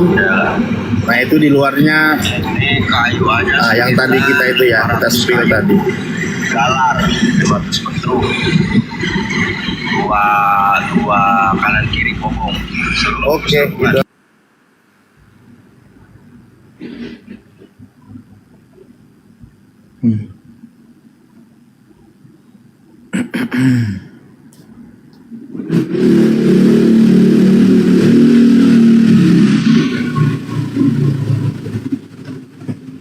Ya TikTok, maaf lah TikTok kan nggak sengaja kalau barusan kesepil jalannya, maaf ya, jangan tiba-tiba kau banned aku, ini akun baru sembuh Tok ya. Lanjut.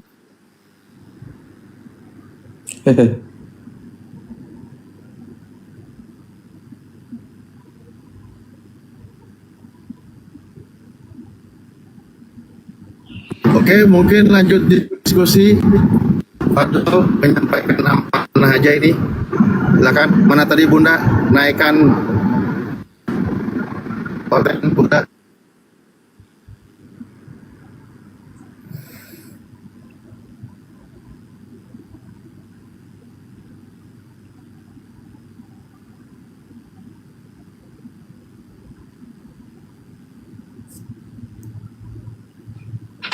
Bunda Rama giliran diperluin mana ini? Gue lagi sibuk bener ini.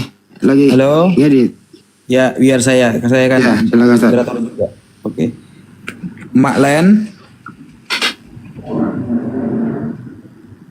Waduh, gak ada suaranya ya. Gak ada orang. Ini Ntar.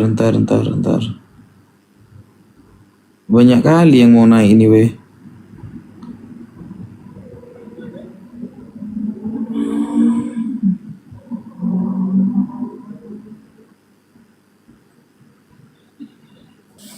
Ya. Ya, Ales, selamat malam. Ales Gilang, selamat malam. Oten Katolik, Oten Kristen. Ya, selamat malam, Ales. Ya. Suaranya digedein dikit lah. Mau diskusi atau bertanya atau mau gimana? Silakan. Enggak, tadi itu belum kelar. Soalnya di sini kan tadi ada berapa orang, Pak? Ada berapa orang waktu Pak Ustadz ngomong, kan tadi kan kita berbicara tentang Adam itu.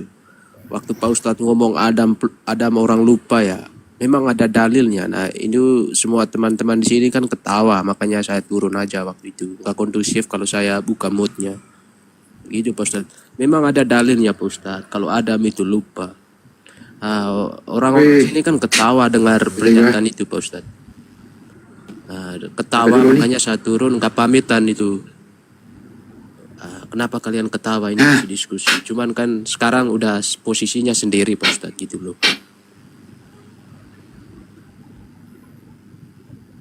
Jadi gimana Pak Ustadz?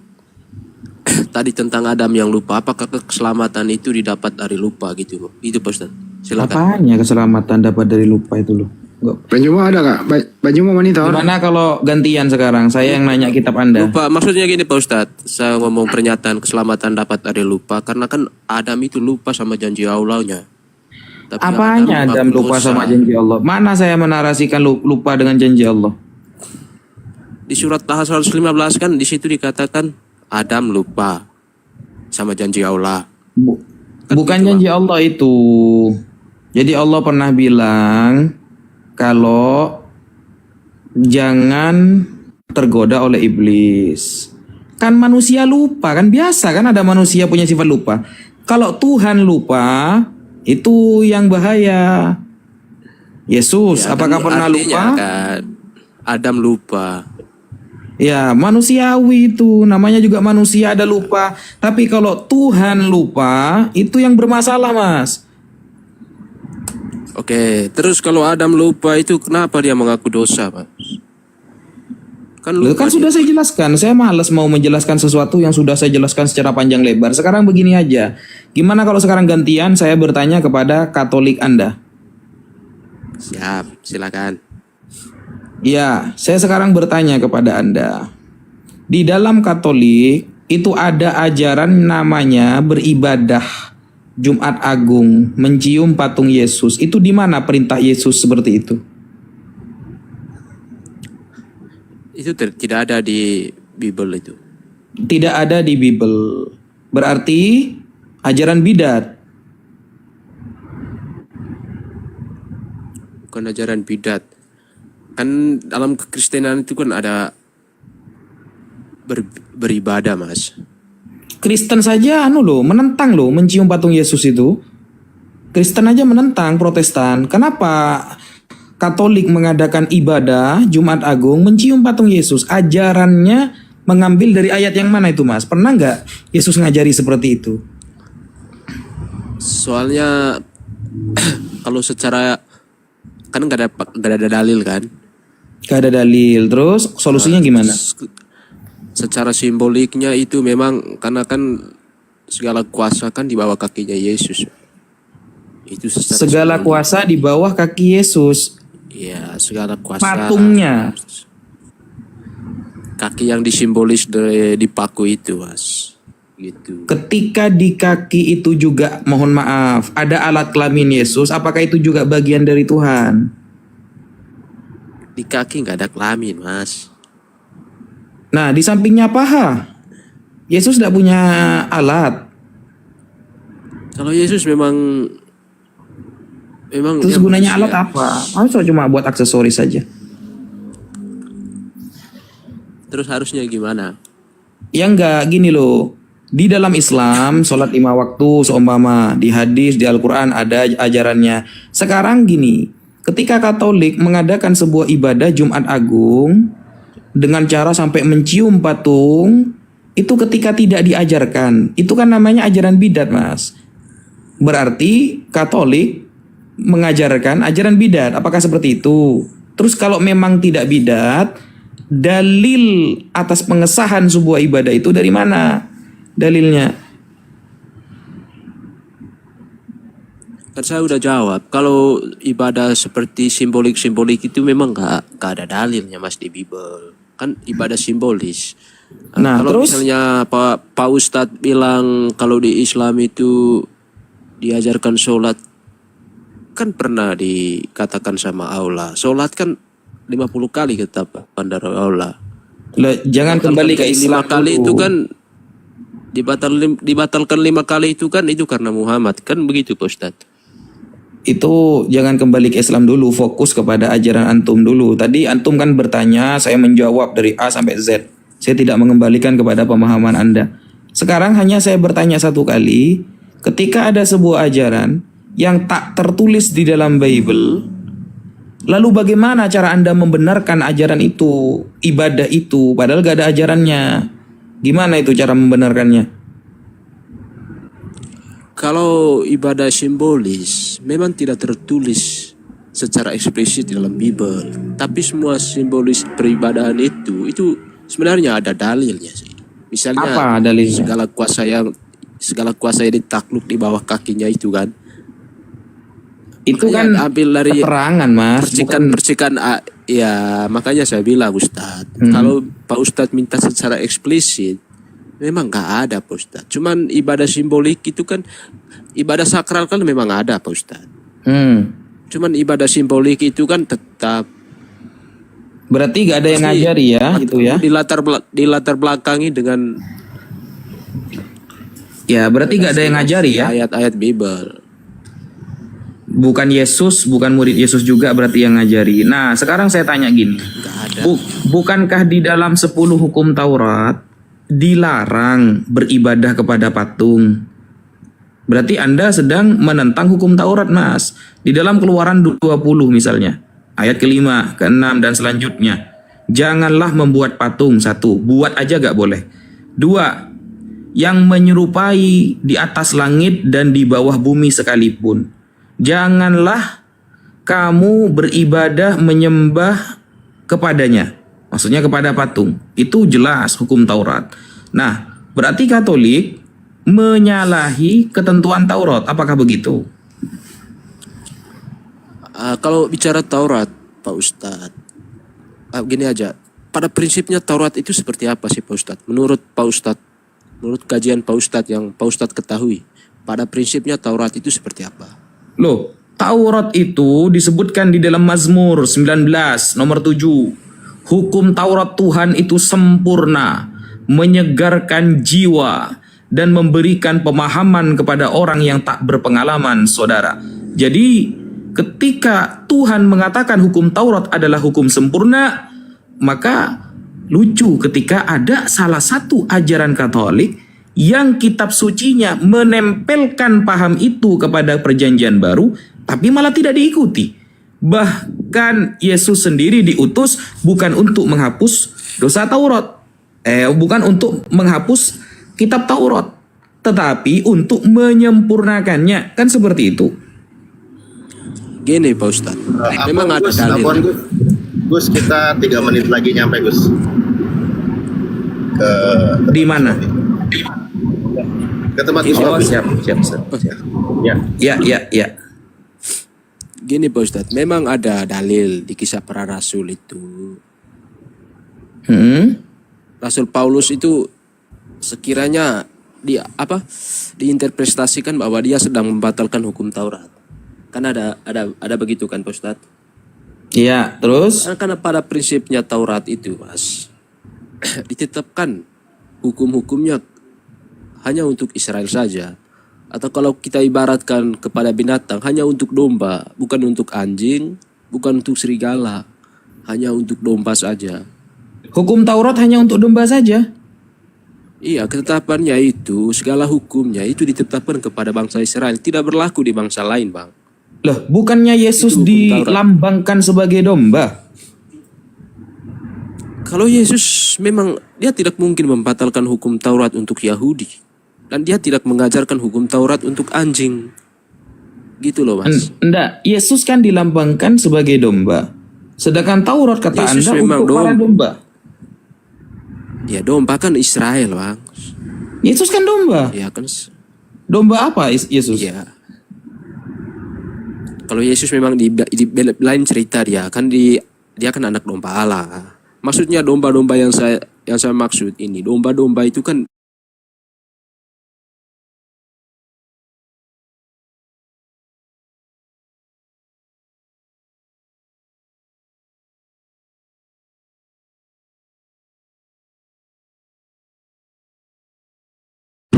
siapa? Gak ada juga. Jadi begini loh Mas. Kalau misalnya begini Mas, sebentar. Kalau misalnya begini Mas, domba kan hukumnya nggak makan anjing, benar, karena dia makan rumput. Domba nggak makan babi karena benar dia makannya rumput. Nah, kalau anjing makan babi itu wajar. Tapi kalau anjing makan rumput itu namanya nyamar jadi domba. Gitu loh Bang. Berarti bisa ya dikatakan Yesus itu kan lambangkan domba tuh. Berarti boleh ya umat Islam mengatakan Yesus adalah binatang. Kalau Yesus memang dia disebut gembala domba atau domba bukan gembala domba dia itu dinarasikan anak domba Allah. Berarti boleh nggak saya bilang Yesus itu sekali-sekali kan dia mengaku Allah? Dia gembala. Nah, ya enggak. Di semua kalau memang karakter kitabnya Yahudi Mas, diibarat banyak perumpamaan semua. Manusia diibaratkan domba, binatang semua. Di luar itu diibaratkan binatang lain. Dalam pengajaran Yesus juga nggak pernah secara eksplisit, selalu pakai majas caranya, perumpamaan. Ya, makanya karena memang itu karakter kitab-kitab Yahudi. Nah, sekarang saya tanya sama Pak Ustadz. Yesus adalah binatangnya Allah, boleh nggak? Kan domba Allah. Boleh Pak Ustadz. Boleh ya? Sekarang saya tanya Pak Ustadz sekarang. Oke. Tunggu dulu. Saya ada yang kejanggalan nih, Mas. Dan ini pertanyaan saya dari dulu yang nggak di awal kan belum dijawab sama Anda kan? Di awal Anda belum menjawab loh pertanyaan saya loh tentang pembolehan ibadah mencium kaki Yesus. Itu nggak dijawab sama kamu itu. Anda cuma bilang ya sudah ada. Berarti kalau sudah ada gimana itu? Saya sudah jawab. Kalau ibadah simbolik, memang secara eksplisit dalam Bible itu nggak ada tertulis secara harus cium. Berarti banyak ya ibadah. Berarti banyak ya ibadah dari kalangan Katolik yang tidak berdasarkan ajaran dari Yesus, betul? Bukan berdasarkan tidaknya dari ajaran Yesus, tetap latar belakang dari ibadah simbolik itu tetap Yesus, Mas. Ya, berarti banyak ajaran dari Katolik itu kan salah satu. Terus, nah, salah satu lagi ajaran yang tak pernah diajarkan oleh Tuhan apa? Salah satunya Yesus disebut dengan domba. Sekarang saya tanya Mas, dari mana aslinya Yesus itu bisa disebut dengan domba? Dalilnya mana?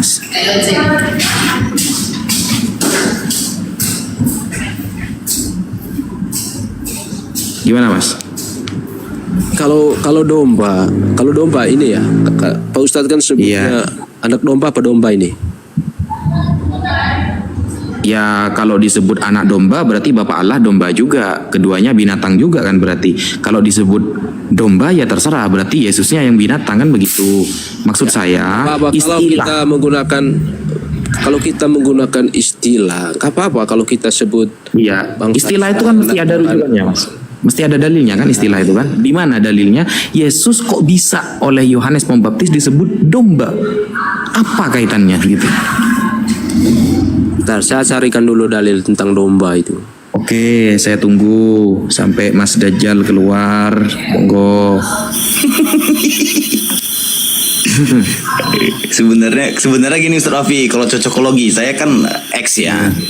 Saya mantan ya, bekas Katolik. Itu cocokologinya dikarenakan dia itu lahir di kandang domba. Tapi itu jadi bumerang juga. Kalau dipertanyakan dia lahir di domba, nggak ada juga ayatnya gitu. Jadi cocokologi aja semuanya gitu. Jadi yang pertanyaan tadi aku bantu Ales. Ales itu tidak termasuk ajaran Ekaristi Ales. Saya mantan Katolik Ales ya. Tidak termasuk pengajaran Ekaristi. Jumat Agung itu adalah ajaran-ajaran gereja Ales. Kalau soal Katolik jangan saya di ini Ales, paham semua saya Ales. Yaitu kenapa Yesus ketika datang, Yohanes Pembaptis langsung mengatakan ini anak domba. Kalau anak domba, berarti Bapak dan Yesus domba, keduanya binatang. Kalau Yesus saja yang disebut domba, berarti Yesusnya yang binatang. Nah, istilah kok bisa disematkan dengan nama binatang ini dari mana aslinya? Dalilnya, gitu loh, yang saya tanyakan. Di Perjanjian Lama kan ada, Mas. Perjanjian Lama, mantap. Di ayat mana, saudara? Selamat saya, sebentar saya cari lagi.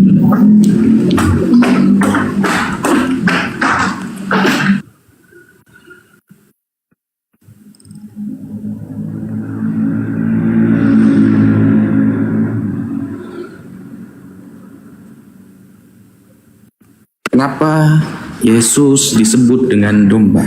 Dari mana asalnya? Mazmur 100 ayat 3, coba baca.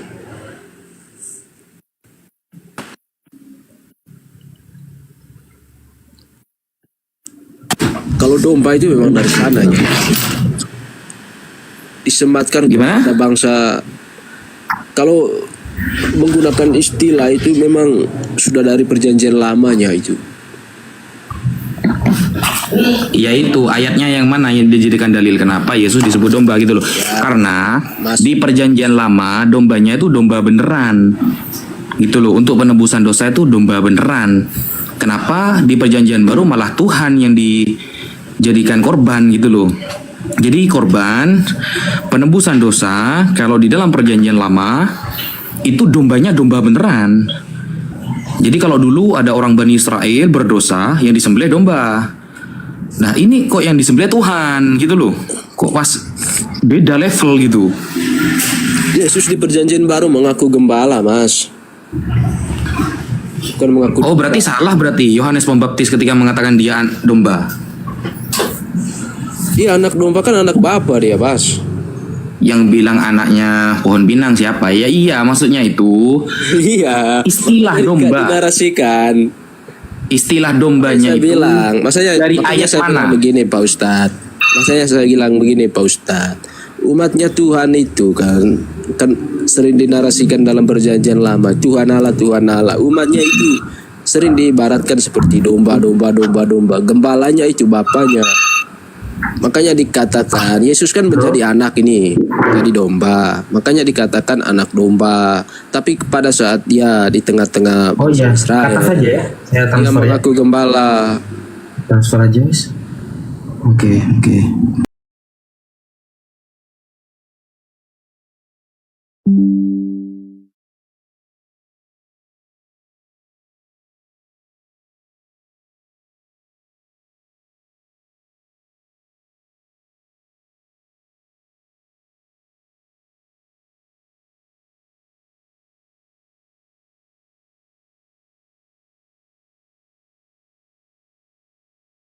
Hamba yang menderita dalam kitab Yesaya digambarkan sebagai seekor domba.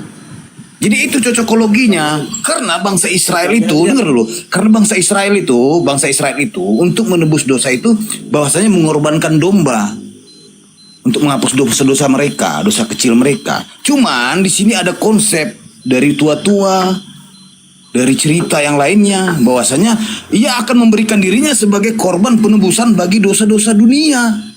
Itu kenapa malu untuk menyebutkan itu? Jangan malu, Ales. Bukan malu, Bang Kaisar. Pertanyaannya Ya kenapa nggak ke situ jawabannya? Sebenarnya itu jawaban tepatnya. Kenapa dia disebut Jomba? Karena ia memberikan dirinya sebagai korban penebusan bagi dosa-dosa dunia. Itu jawaban tepatnya. Nggak usah mutar sana ke sini, enggak. ya udah terserah lah gak bos. Kita belum selesai sama dia. Salve. Gitu dong jawabannya. Aku kasih sama dia. Iya, ada tamu, ada ini. Oh iya. Ada tamu. Kita diskusi ringan aja ya. Oke. Tadi kan Bang Kaisar kan belum ada itu waktu diskusi tentang konsep loh ya, bukan soal bagaimana peristiwa di dalam. Saya udah di bawah. Tadi kan saya udah di bawah itu. Sudah mendengar saya di bawah. Kalau gitu lanjut. Tadi kan begini, Bang. Kalau dalam kekristenan kan ada nama dosa waris karena Adam itu divonis kurang taat. Ya. Divonis kurang taat, makanya dikatakanlah dosa waris. Terus Tuhan memberikan ketetapan kepada Adam ini. Ketetapan hukum yang diterima oleh Adam waktu dia jatuh dalam maut itu pertama itu makanlah kamu dari segala tumbuh-tumbuhan atau apapun yang ada di muka bumi yang bisa kau makan untuk memperoleh hidup. Kalau nggak mau ya udah mati. Tapi apabila Adam misalnya makan taat, makan normalnya 3 kali sehari, tapi Adam makan dari pagi sampai sore terus makan lagi, itu kelebihan overdosis taat. Tapi apakah dengan itu dia selamat? Kembali lagi pada ketetapan semulanya, yaitu tidak makan. Kan pada permulaan ciptaan kan Adam di surga ya untuk seperti malaikat. Malaikat kan nggak makan. Cuman karena dia jatuh ke dalam dosa, jatuhlah ketetapan bahwa kau harus makan untuk memperoleh hidup. Tapi tentang keselamatan beda lagi. Kan begitu. Makanya ada konsep dosa waris di Bible kan. Kalau kamu nggak makan ya udah, kamu mati. Tapi kalau kamu makan bukan berarti kamu masuk surga lagi, kembali kepada permulaan. Enggak. Kamu harus makan hanya untuk memperoleh hidup. Sama seperti Taurat. Taurat itu bukan membawa keselamatan orang masuk surga, enggak. Hanya untuk memperoleh hidup saja. Misalnya ada sebuah cerita tentang Kefas di Kisah Para Rasul, Bang Kaisar. Di sana kan ditemui Kefas, kan ini kan orang Yahudi. Dia makan dengan orang yang tidak bersunah. Bisa hidup nggak Kefas kalau waktu itu? Untung Rasul Paulus waktu itu kan udah bertobat ya. Dia tidak hidup secara Taurat. Di waktu itu salah kau. Sebentar. Itu salah kau, Dek. Salah, Dek. Sebentar, Kau bilang Adam dan Hawa tidak makan. Itu salah. Jadi di Kejadian 2 16 sampai 17 dan Kejadian 3 sampai 6 Allah itu menciptakan Adam dan Hawa dan menempatkan mereka di Taman Eden. Allah memberikan Adam dan Hawa segala sesuatu yang mereka butuhkan termasuk makanan. Jangan kau sangkal ini. Allah memerintahkan Adam dan Hawa untuk tidak makan buah dari pohon pengetahuan tentang baik dan yang jahat. Makanya Allah sebelum memperingati Allah tidak boleh memakan pohon pengetahuan, di atasnya sudah diberikan Allah memberi Adam dan Hawa segala sesuatu yang mereka butuhkan termasuk makanan. Jangan dipelesetin. Lanjut. Salah interpretasi kalau begitu. Kalau tafsirnya begitu, memang Pak Ustadz lagi, Bang Kaisar, memang di surga segala sesuatu diberikan kepada Adam termasuk makan. Tapi suara lu deketin dari tunggu. Tapi nggak makan juga tetap hidup. Tadi kau bilang Adam dan Hawa di surga. Iya. Tunggu dulu, Adam dan Hawa di surga. Tunggu dulu, Les. Adam dan Hawa di surga. Kau percaya Adam dan Hawa itu di surga? Enggak. Hah? Tadi kau bilang nggak enak. Kau bilang tadi barusan di surga. Orang pendetanya yang ngomong Adam diciptakan di Irak kok. Kehidupan di surga itu Irak, maksudnya. setahu aku. Gini loh Bang Kaisar, kehidupan surga itu kan diartikan hidup kekal kan? Surga itu kan hidup kekal. Yang hidup kekal, oke. kekal semua. Pada permulaan kan Adam ini kekal dia, Mas. Makan tidak makan Di surga. Malaikat Di surga. Malaikat juga makan. Bukan di Gini, kita setujui dulu. Kita setujui dulu, Les. Taman Eden itu berada di mana? Ini harus kita setujui dulu berdua. Taman Eden di mana? di bumi. Di bumi. Tadi kau bilang di surga. Surga itu dalam artian hidup kekal, Mang. Ya kan? Oh, hidup kekal. Apakah bumi semulanya kan tidak binasa dia. Ya kan? Tidak kiamat. Ini kan Oke, ini yang ada di surga suatu hari kan itu, kiamat. yang ada di surga itu selain Adam dan Hawa siapa aja?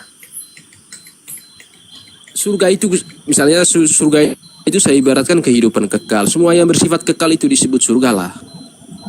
Ya. Iya, maksudku yang makhluk-makhluk ada hidup selain kekal Adam itu dan Hawa. Calonnya apa saja? Selain Adam dan Hawa, ada siapa saja di makhluknya yang ada di surga itu siapa aja? Malaikat sama Menurut Bible. laskarnya. Iblis? Kalau iblis nggak di surga dia. Yang menggoda Adam dan Hawa siapa? Yang menggoda iblis lah. Lah, udahlah, Dek. Lanjut Bang Andi. Adam dan iblis itu manusia paling terlaknat atau makhluk paling terlaknat sampainya surga itu. Ya kan? Dua-duanya itu sampainya surga, termasuk kita ini sampainya surga. Ya, untuk memulihkan, untuk mengembalikan kita pada permulaan. Waduh, Kan nggak beres kau lebih awal. Hei. Kau bilang kita ini sampahnya surga. Berarti orang-orang di muka bumi ini kau anggap sampahnya surga. Lah Tuhanmu berarti sampah surga kalau gitu, Les. Gimana kau ini narasinya? Oh. Loh, Dari mana datangnya? Makanya dibedakan loh. Mana Adam pertama, mana Adam kedua. oh ada Adam kedua. Adam Oh, kedua. Yesus Adam kedua toh. Ini sekarang periode Adam ketiga ini. Ini periode Adam ketiga yang kumisnya Lu tebal. pikir main bola ada cadangan? Ada aja lu kadang-kadang ya. Itu kalau konsep secara Kristen, makanya dikatakan ya dosa waris lah. Sementara di Islam, Adam usir dari surga itu mau fitnah siapa? Lu ditanya tadi itu Nabi Adam diciptakan di surga apa di Bentar, Bang bumi? Ade. Saya tanya Bang Kaisar. Lu jawab dulu ini. Iya. Adam itu bisa Adam itu bisa ada di bumi itu karena kehendak Allah apa kehendak iblis? Jawab. Tidak mungkin Adam Tunggu dong. dulu, Karena Adam kan jangan ke situ dulu, jawab dulu, Les. Adam itu kita sepakati dulu. Enggak, gini Kita aja. sepakati Gini dulu, aja, Les. panggil Tunggu dulu, Ustaz Les. Fafi lah. Sebentar, tenang. Ustaz Fafi, kalau nggak mau. Adam itu Kalau kamu mau jawab Ustaz Fafi diciptakan. aja gitu. Kau itulah kan beleng-beleng. Makanya Adam tadi itu bilang- diciptakan tadi di bilang dari surga tadi. atau Tadi bilang di dari- bumi. Ya, sebentar Bang Kaisar. Makanya saya bilang Ustadz Fafi Bang Kaisar malah ikut. Makanya saya tanya nggak jawab. Nggak mau sama saya. Oke, nggak mau sama saya. Udah ya, lanjut. Sama Bang Andi, Ustadz Wafi lagi Bang Kaisar ini nggak mau lagi. jawab. Jawab apa? Kalau Bang Andi paling nanya. Jawab apa? Aku jawab terus. Pertanyaanku yang nggak kau jawab. Sini saya Kita jawab. sepakati dulu. Apa sih pertanyaanmu? Apa pertanyaanmu? Padahal Ya tadi katanya gini, Allah itu tidak menyediakan makanan. Tidak menyediakan makanan, makanya dipaksa makan buah pengetahuan. Padahal saya baca di Kejadian 2:16 sampai 17 dan Kejadian 3 sampai 6, Allah itu memberi Adam dan Hawa segala sesuatu yang mereka butuhkan. Ingat, segala sesuatu yang mereka butuhkan termasuk makanan. Sudah saya jawab. Pertanyaannya apa dengan dalil itu? Lah, pertanyaanmu apa? Lucu. Apa yang kau tanya perkarakan di dalil itu? Itu loh. Perkaraanku, Adam dan Hawa ini diciptakan di surga atau di bumi? Jawab. Ini anaknya mabuk aibon ini. Beda loh, kan. Kalau di bumi kan beda dong. Di Bible sama Al-Quran kan beda ceritanya. Makanya saya tanya konsep Islam. Berarti kalau di bumi nggak ada kekekalan bagi Adam. Berarti di bumi memang nggak ada kekekalan bagi Adam. Loh, Adam itu kan udah mati, Mas. Iya, tapi kan ada janjinya bahwasanya kau bilang tadi di surga dia. Bahwasanya di surga itu hidup kekal, kau bilang begitu. Lihat.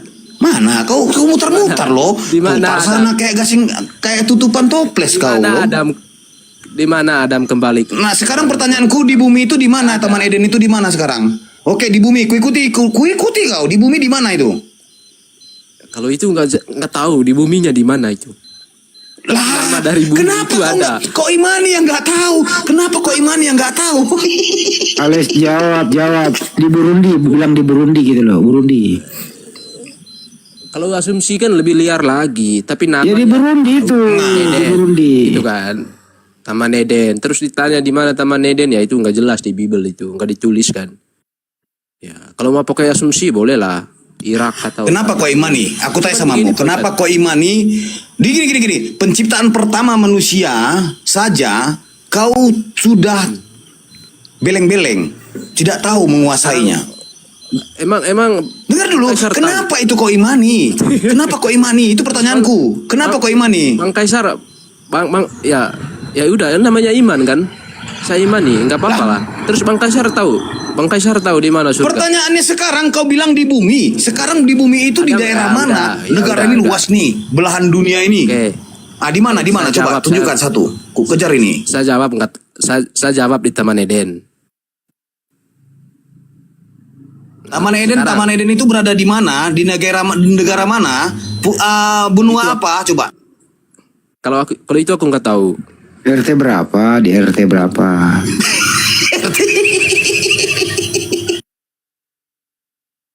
Kalau kau tidak tahu menjawabnya, jangan bahas itu. Serius, jangan kau bahas.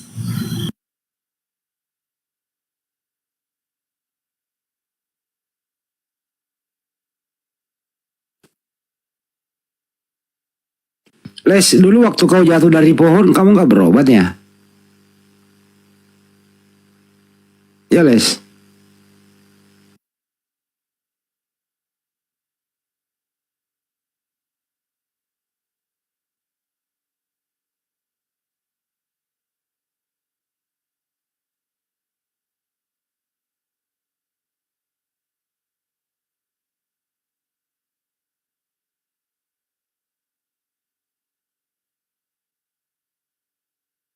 Les, ditanya itu Les. Kalau kami jelas Les, pakai dalil kami. Ada di surat Al-Baqarah, Al-Arab, An-Nisa, ada Les. Nah, satu aja. Di mana kau tahu di belahan bumi mana? Kalau bisa Sherlock, aku butuh Sherlock. Ya nggak usah dipaksa, kan udah jawab. Ketawa tuh Bang Kaisar. Ya udah, berarti jangan bahas itu ya. Jangan Masa bahas harus penciptaan dan nama-nama Hawa. orang-orang. Iya, oke. Aku setuju sama kau Les. Kalau nggak tahu bilang nggak tahu betul. Nggak usah bahas itu Les ya, please. Tolong, jangan bahas itu lagi. Yang lain dah, coba sama Bang Andi lah. Terus Bang Kaisar tahunya di mana kalau surga itu? Nabi Adam dan Hawa diciptakan oleh Allah Subhanahu wa taala di surga ma'wa, surga keabadian di langit. Allah menciptakan Adam dan Hawa, dengar dulu. Jadi Allah memerintahkan Nabi Adam dan Hawa untuk tinggal di surga. Allah memberikan mereka kebebasan untuk menikmati. Dengar dulu, kau mau dengar nggak? Allah itu memberi kebebasan untuk menikmati kenikmatan di surga. Allah melarang Nabi Adam dan Hawa untuk memakan buah dari pohon tertentu. Iblis menggoda. Itu kelanjutan ya, memakan buah tuh. Nabi Adam melanggar perintah, ada semua di situ. Allah mengampuni Nabi Adam dan Hawa, tetapi mereka harus turun ke bumi. Ada. Nabi Adam dan Hawa menjadi manusia pertama yang menghuni bumi, ada tertulis, ada dalil dan datanya di surah Al-Baqarah, Al-Arab dan An-Nisa. Nah, sekarang pertanyaan saya, di bumi manakah? Benua manakah? Bang Andi menuntut RT dan RW-nya. Nah, kalau ada boleh Sherlock, silakan. Bang Kaisar bukan muslim ya. Kok ngomong ada melanggar? Melanggar kan dosa, Mas. Enggak sesuai konsep itu sudah. Assalamualaikum Bang Andi.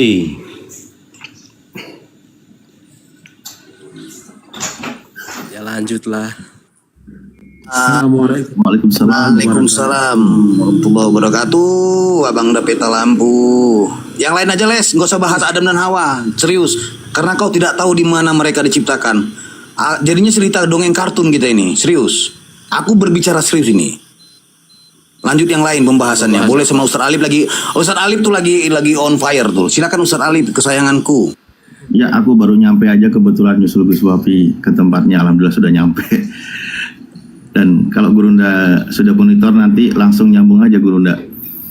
Ya, Ales, gimana jadi kelanjutannya kita? Apakah masih kau mau membahas Adam? Kayaknya kalau ngobrol sama kau, sama Bang Kasyar. Iya, enakan ngomongin Adam ini aja yang berkumis itu, yang suaminya, yang istrinya penyanyi dangdut itu. Adam Suseno. Nggak nyambung masalahnya. Sebenarnya aku serius mau cari ilmu tadi Bang. Apa. Kan Ya. dianggap lawak sama Bang Kaisar, sama Bang Handi.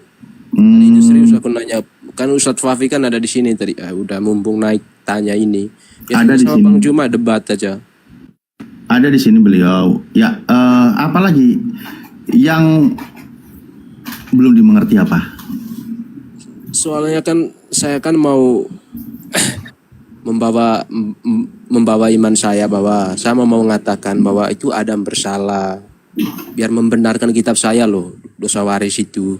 Tapi kan tadi kan dibantah-bantah itu, enggak, Adam itu enggak bersalah. Adam itu orangnya lupa janji Allah, kata Pak Ustadz Fafi. Ya. Kalau lupa itu Bang, ini tak benturin kepalaku terus di lantai ini. Oke, Saya bisa tamat karena lupa gitu loh. Jadi berdasarkan ayat Al-Quran yang disebutkan, Gus Wapi juga tadi sudah menjelaskan. Kan ketika Al-Quran mengabarkan nanti Nabi Adam itu konsekuensinya apa? Wala taqrabah di sajarah, jangan kau dekati pohon ini. Karena engkau nanti tergolong orang yang dolim gitu. Gitu loh maksudnya ya. Orang yang dolim itu kan ketika melakukan sesuatu yang bukan pada tempatnya gitu. Seperti contoh apa yang Zolim diartikan apa Pak Ustadz? Zolim itu bisa diartikan dosa apa gimana Pak Ustadz? Tidak menempatkan pada tempatnya. Dolim itu kalau dalam definisi bahasa Arabnya wad'u syai'in fi ghairi mahalihi. Jadi menempatkan sesuatu bukan pada tempatnya. Ketika Nabi Adam alaihissalam suruh diam di surga, wala taqrabah hadis sajarah, jangan kau dekati pohon ini, tapi dia bukan pada tempatnya malah mendekati pohon itu, kan gitu. Di dalam Al-A'raf dijelaskan memang di situ bagaimana ketika Nabi Adam dolim kepada dirinya sendiri, di mana iblis datang memberikan bisikan-bisikan gitu kan, agar dia apa yang Allah larang itu dia langgar gitu. Nah, apa yang dilanggar itulah menjadi orang yang dolim. Begitu. Nah, karena kedoliman itulah sehingga Nabi Adam diperintahkan untuk keluar dari surga. Itu sebagai proses asbabnya ya. Sebab-sebab Nabi Adam diturunkan di surga. Jadi segala sesuatu itu kan ada sebabnya untuk kita makhluk itu gitu. Pada prinsipnya memang Nabi Adam itu nanti akan ditempatkan di muka bumi, namun dia diciptakan di surga sehingga dia mengetahui surga. Ketika dia di bumi, dia mengembara di bumi dan dia nanti akan kembali ke surga sebagai tempat abadinya. Jadi surga yang diciptakan di dalam Islam adalah tempat kembalinya orang-orang yang beriman. Itu tempatnya orang. Memang di sini ada beda konsep dengan Kristen. Kalau di Kristen, surga itu tempat tinggal Tuhannya, gitu kan? Bapa kami yang di surga. Nah, itu bapaknya maksudnya Tuhannya Kristen tinggalnya di surga. Di rumah Bapa kami banyak tempat tinggal. Yesus lalu bikin tempat tinggal rumah-rumah untuk orang-orang di rumah Bapa, kan gitu. Nah, jadi memang tempat tinggalnya di surga. Nah, sedikit saya majukan.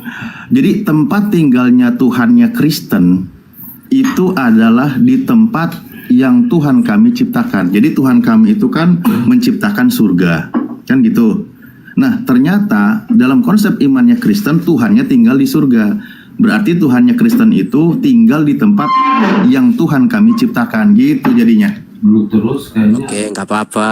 Kalau Tuhannya kami tinggal di tempat yang diciptakan oleh Tuhannya Ustadz Alif. Jadi begini Pak Ustadz, jika Pak Ustadz sekali-sekali menyelamatkan Adam untuk tidak bersalah dalam konsep ini, saya dibenturkan dengan ayat Al-Quran. Bilang Adam bersalah siapa sih kucluk? Kalau Adam bersalah kan berarti sama konsep kita Bang Adi. Tidak bersalah, kamu udah diterangin Ustaz Wapi, Bang Juma udah nerangin. Lama-lama juga ini.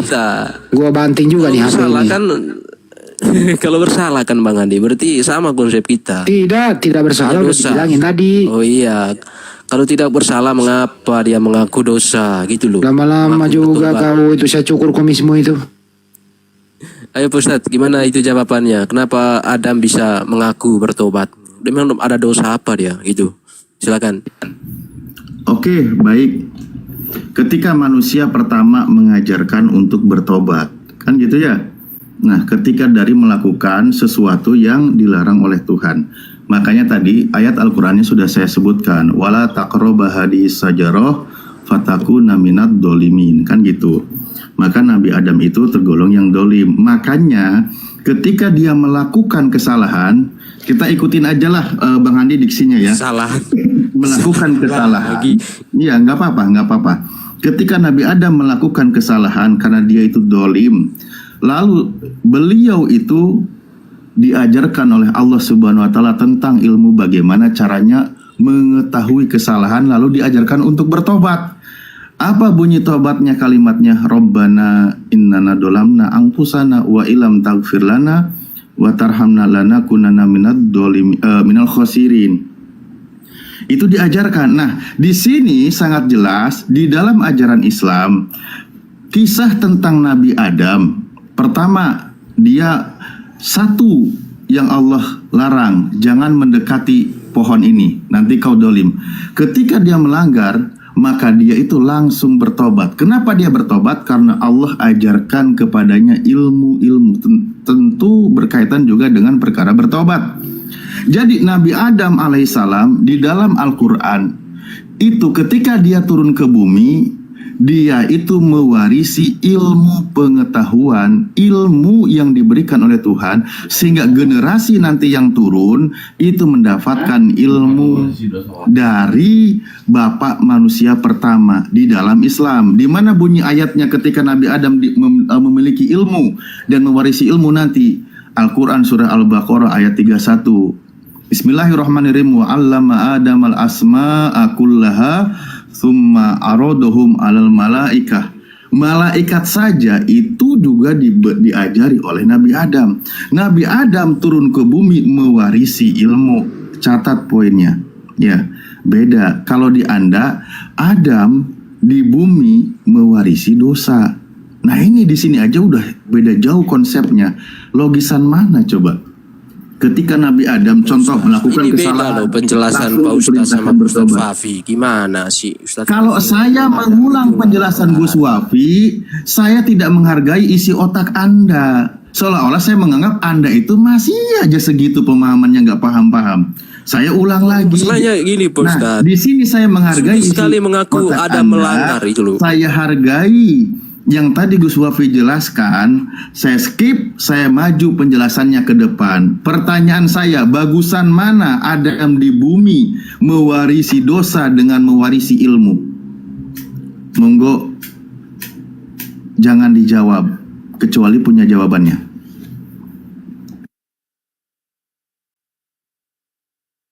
Kan? Nggak ada jawaban. Bagusnya Pak Ustadz. Karena nggak ada yang menarik. Bagusnya.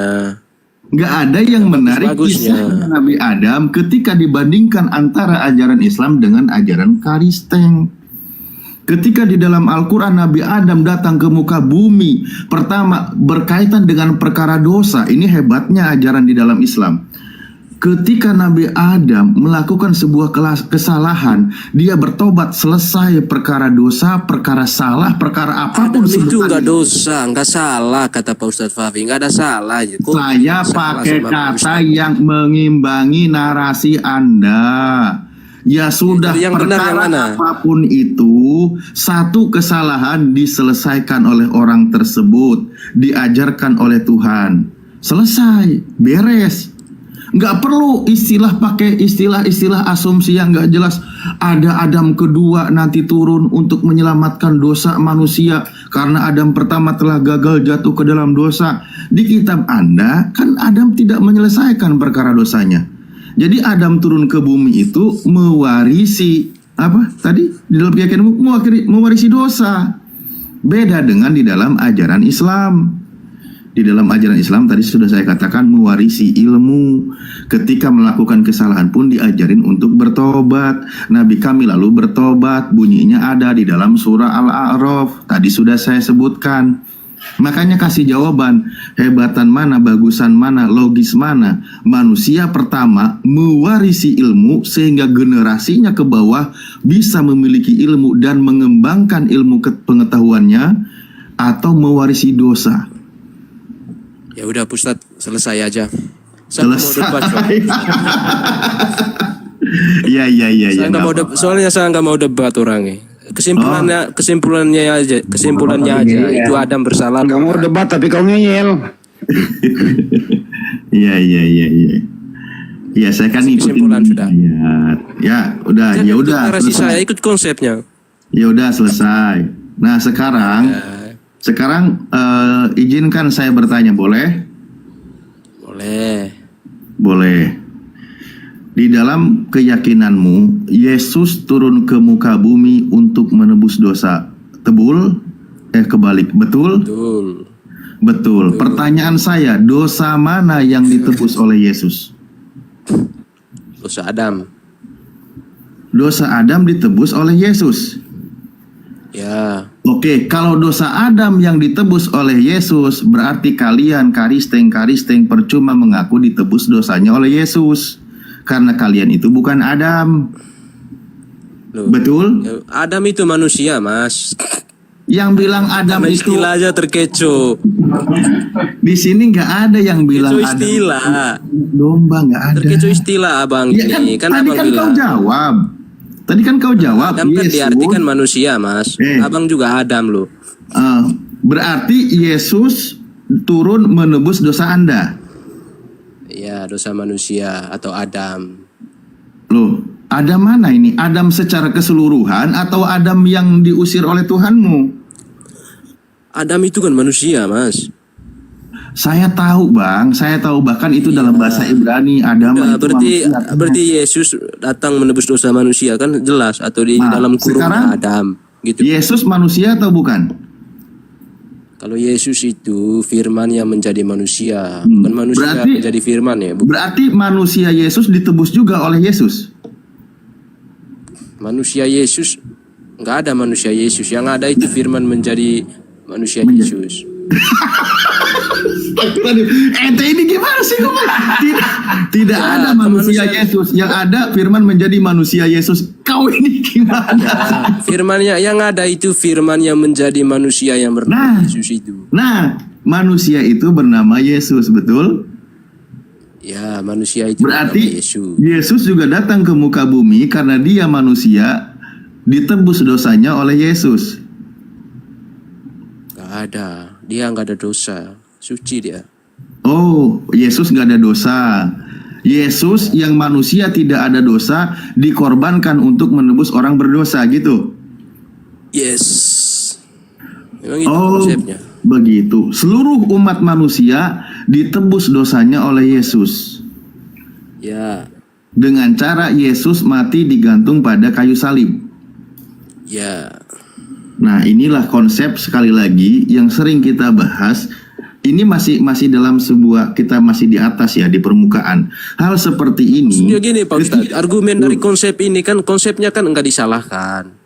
Loh, ya, kita pembuktian. Ini kan saya minta pernyataan Anda, lalu kita pembuktian. Pembuktian. Nah, sekarang Yesus turun ke muka bumi menembus dosa seluruh orang Kristen. Pertanyaan saya sama Alex sekarang, berarti dosa Anda detik ini sudah ditebus oleh Yesus? Sudah. Berarti Anda tidak ada dosa lagi? Tidak ada dosa lagi. Berarti orang Kristen di muka bumi ini tidak ada yang berdosa? Tidak ada. Alamak, katanya tidak ada manusia yang tidak berdosa. Iya, Yesus itu menebus dosa. Saya tidak mungkin menyangka. Pantesan orang Kristen mau dia berzina, mau dia memukul, membunuh, menyekutukan Tuhan, mau durhaka kepada orang tua, tidak ada lagi dosa. Semuanya sudah ditebus. Gile bener. Seandainya konsep seperti ini diterapkan di sebuah negara, kacaulah sebuah negara, karena tidak ada lagi takut terhadap perkara akhirat, hukuman Tuhan. Karena apa? Karena semua dosa sudah ditebus oleh Yesus. Pantas aja nanti kalau ada yang koruptor dari OTN, kalau ada yang membunuh, kalau ada yang berzina pun sekalian, gampang, wik, gampang, dosanya udah ditebus, ya nggak beres. Memang kayak secara gitu. konsep Islam dan Kristen itu jauh sekali bedanya. Ya jauh berbeda kawan. Masa orang apa berzina, jauh? Saya jelaskan. orang berzina, Anda bisa saja melegalkan perzinahan kalau begini. Karena tidak ada lagi dosa, dosanya sudah ditebus. Karena kami gini bang, sering kali di perjanjian baru itu Yesus itu sering mengatakan, hai kamu orang yang kurang percaya, hai kamu orang yang kurang percaya. Jadi kalau saya kurang percaya konsep ini mas, kan ini sudah kasihnya luar biasa sekali mas. Kenapa saya begitu? Masa saya kurang percaya? Enggak, Bayangkan Bang. begini mas, sebentar, kan abang dari tadi ngomong terus loh. Sebentar saya selesaikan. Gini mas, kasih kan karunia kan, kasih karunia itu yang diberikan ke dunia kan, dan saya terima itu. Lalu kalau saya khawatir, Yesus mengatakan kamu kurang percaya kalau Tuhanmu seperti itu, maksudnya karakternya, hakikatnya seperti itu. Ya saya harus percaya karena Yesus mengatakan kamu kurang percaya dengan itu. Ya iman saya kan mengatakan ya saya harus percaya. Karena begini mas, kalau yang kau jelaskan itu apa? Apa hubungannya dengan dosa, penebusan kasih. dosa, orang berzina, dosanya ditebus Yesus Itu karena apa? kasih itu mas. Ya saya jelaskan. Berarti buat begini, Anda, karena orang Kristen yang berzina, melakukan micet, mungkin pesan dan lain sebagainya, itu sudah tidak ada dosa lagi kan konsepmu? ya nggak ada dosa mereka. Astagfirullahaladzim, innalillahi wa inna rajiun. Benarlah Yang abang bantah itu yang mana? Itu loh. Loh, saya justru tidak bantah. Inilah ternyata Berarti, kalian ini yang melegalkan maksiat di muka bumi. Tidak ada lagi Karena abang dosa itu kurang ketika orang percaya. berzina. Tidak ada lagi dosa Bentar, Pak ketika orang melakukan pencurian. Tidak ada dosa lagi ketika melakukan maksiat. Itu tidak ada. Tapi saya yakin itu ajaran Kristen, bukan ajaran Yesus. Kenapa saya katakan demikian?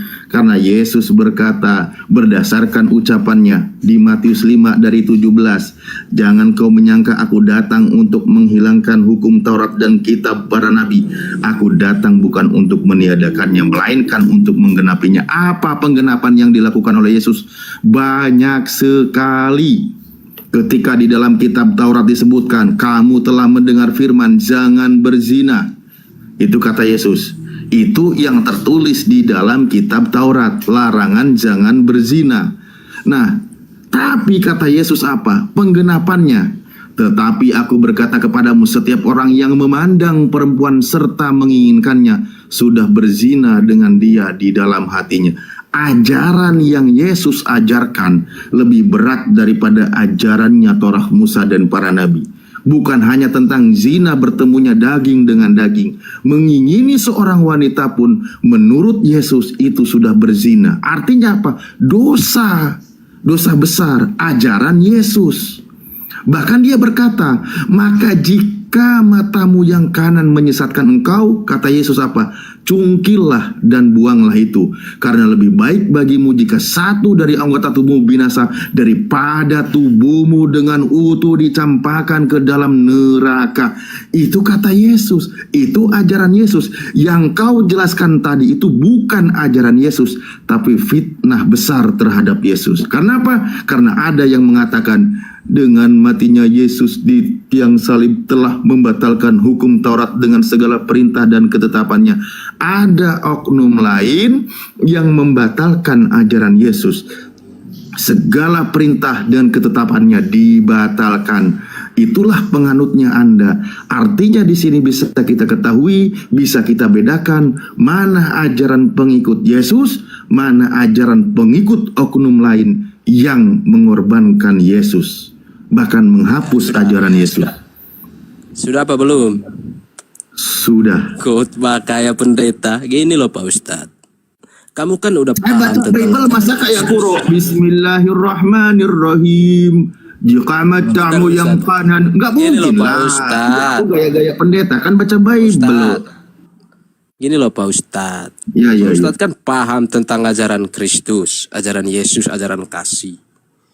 Gimana logikanya Pak Ustadz jika orang yang hidup di dalam Kristus seperti tuduhannya seperti itu? Berzina, ya nggak mungkin lah. Kalau orang yang hidup di dalam Kristus, segala tuduhan yang saya benarkan dari omongannya Pak Ustadz itu nggak ada. Karena orang yang hidup dalam Kristus artinya hidupnya sudah seperti yang diajarkan Yesus. Hilang itu semua dari Pak Ustadz. Nggak ada perzinahan. Itu namanya penebusan dosa. Kami ditebuskan dari segala yang dosa-dosa yang ada loh Pak Ustadz. Dosa berzina. Kami ditebus, kemanusiaan kami ditebus, diambil oleh Yesus dari kehidupan seperti itu, masuk ke dalam kehidupannya dia semua. Jadi kalau ada yang berzina itu bukan Kristen namanya. Jadi gini Ales, jadi kau bakar aja nih ya Matius 5:21 ini kau bakar ya. Matius 5:21 sampai 28 kau bakar ini ya. Berani kau bakar? Kutanya sama kamu. Apalagi kami berani. Gak berani kau bakar ini Matius 5:21 ini. Kau bacakan dosa-dosa yang harus kalian tanggung ini. Bakar, berani kau bakar nih Matius 5:21 sampai 28. Kapan ditebus? Bakarnya gimana? Kapan ditebus? Kutanya. Kapan ditebus? Kutanya. Udah ada peringatan di Matius 5:21. Gimana redaksinya? Baca ayatnya. Ya itu yang dibacakan Ustaz Ali tadi. Kamu telah mendengar dan difirmankan kepada nenek moyang kita, janganlah membunuh. Siapa yang membunuh harus dihukum. Tetapi aku berkata kepadamu, setiap orang yang marah terhadap saudaranya harus dihukum. Siapa yang berkata kepada saudaranya kafir harus dihadapkan ke Mahkamah Agung. Dan siapa yang berkata jahil harus diserahkan ke dalam neraka. Yang menyala-nyala lagi. Bakar aja nih, bakar nih Matius 5:21-28 ini, bakar. Bakarnya gimana? Kecuali kalau saya menolak Kristus, maksudnya kan hidup saya. Jangan suruh dibakar. Kristus. Nanti kita nggak punya data. Buatnya dari noten. Oh iya betul. Ya kembali lagi tadi Memang di sini Islam nggak ada. Islam nggak ada penebusan dosa. Kenapa begitu? Di Islam itu sederhana. Baik, saya sederhanakan dulu.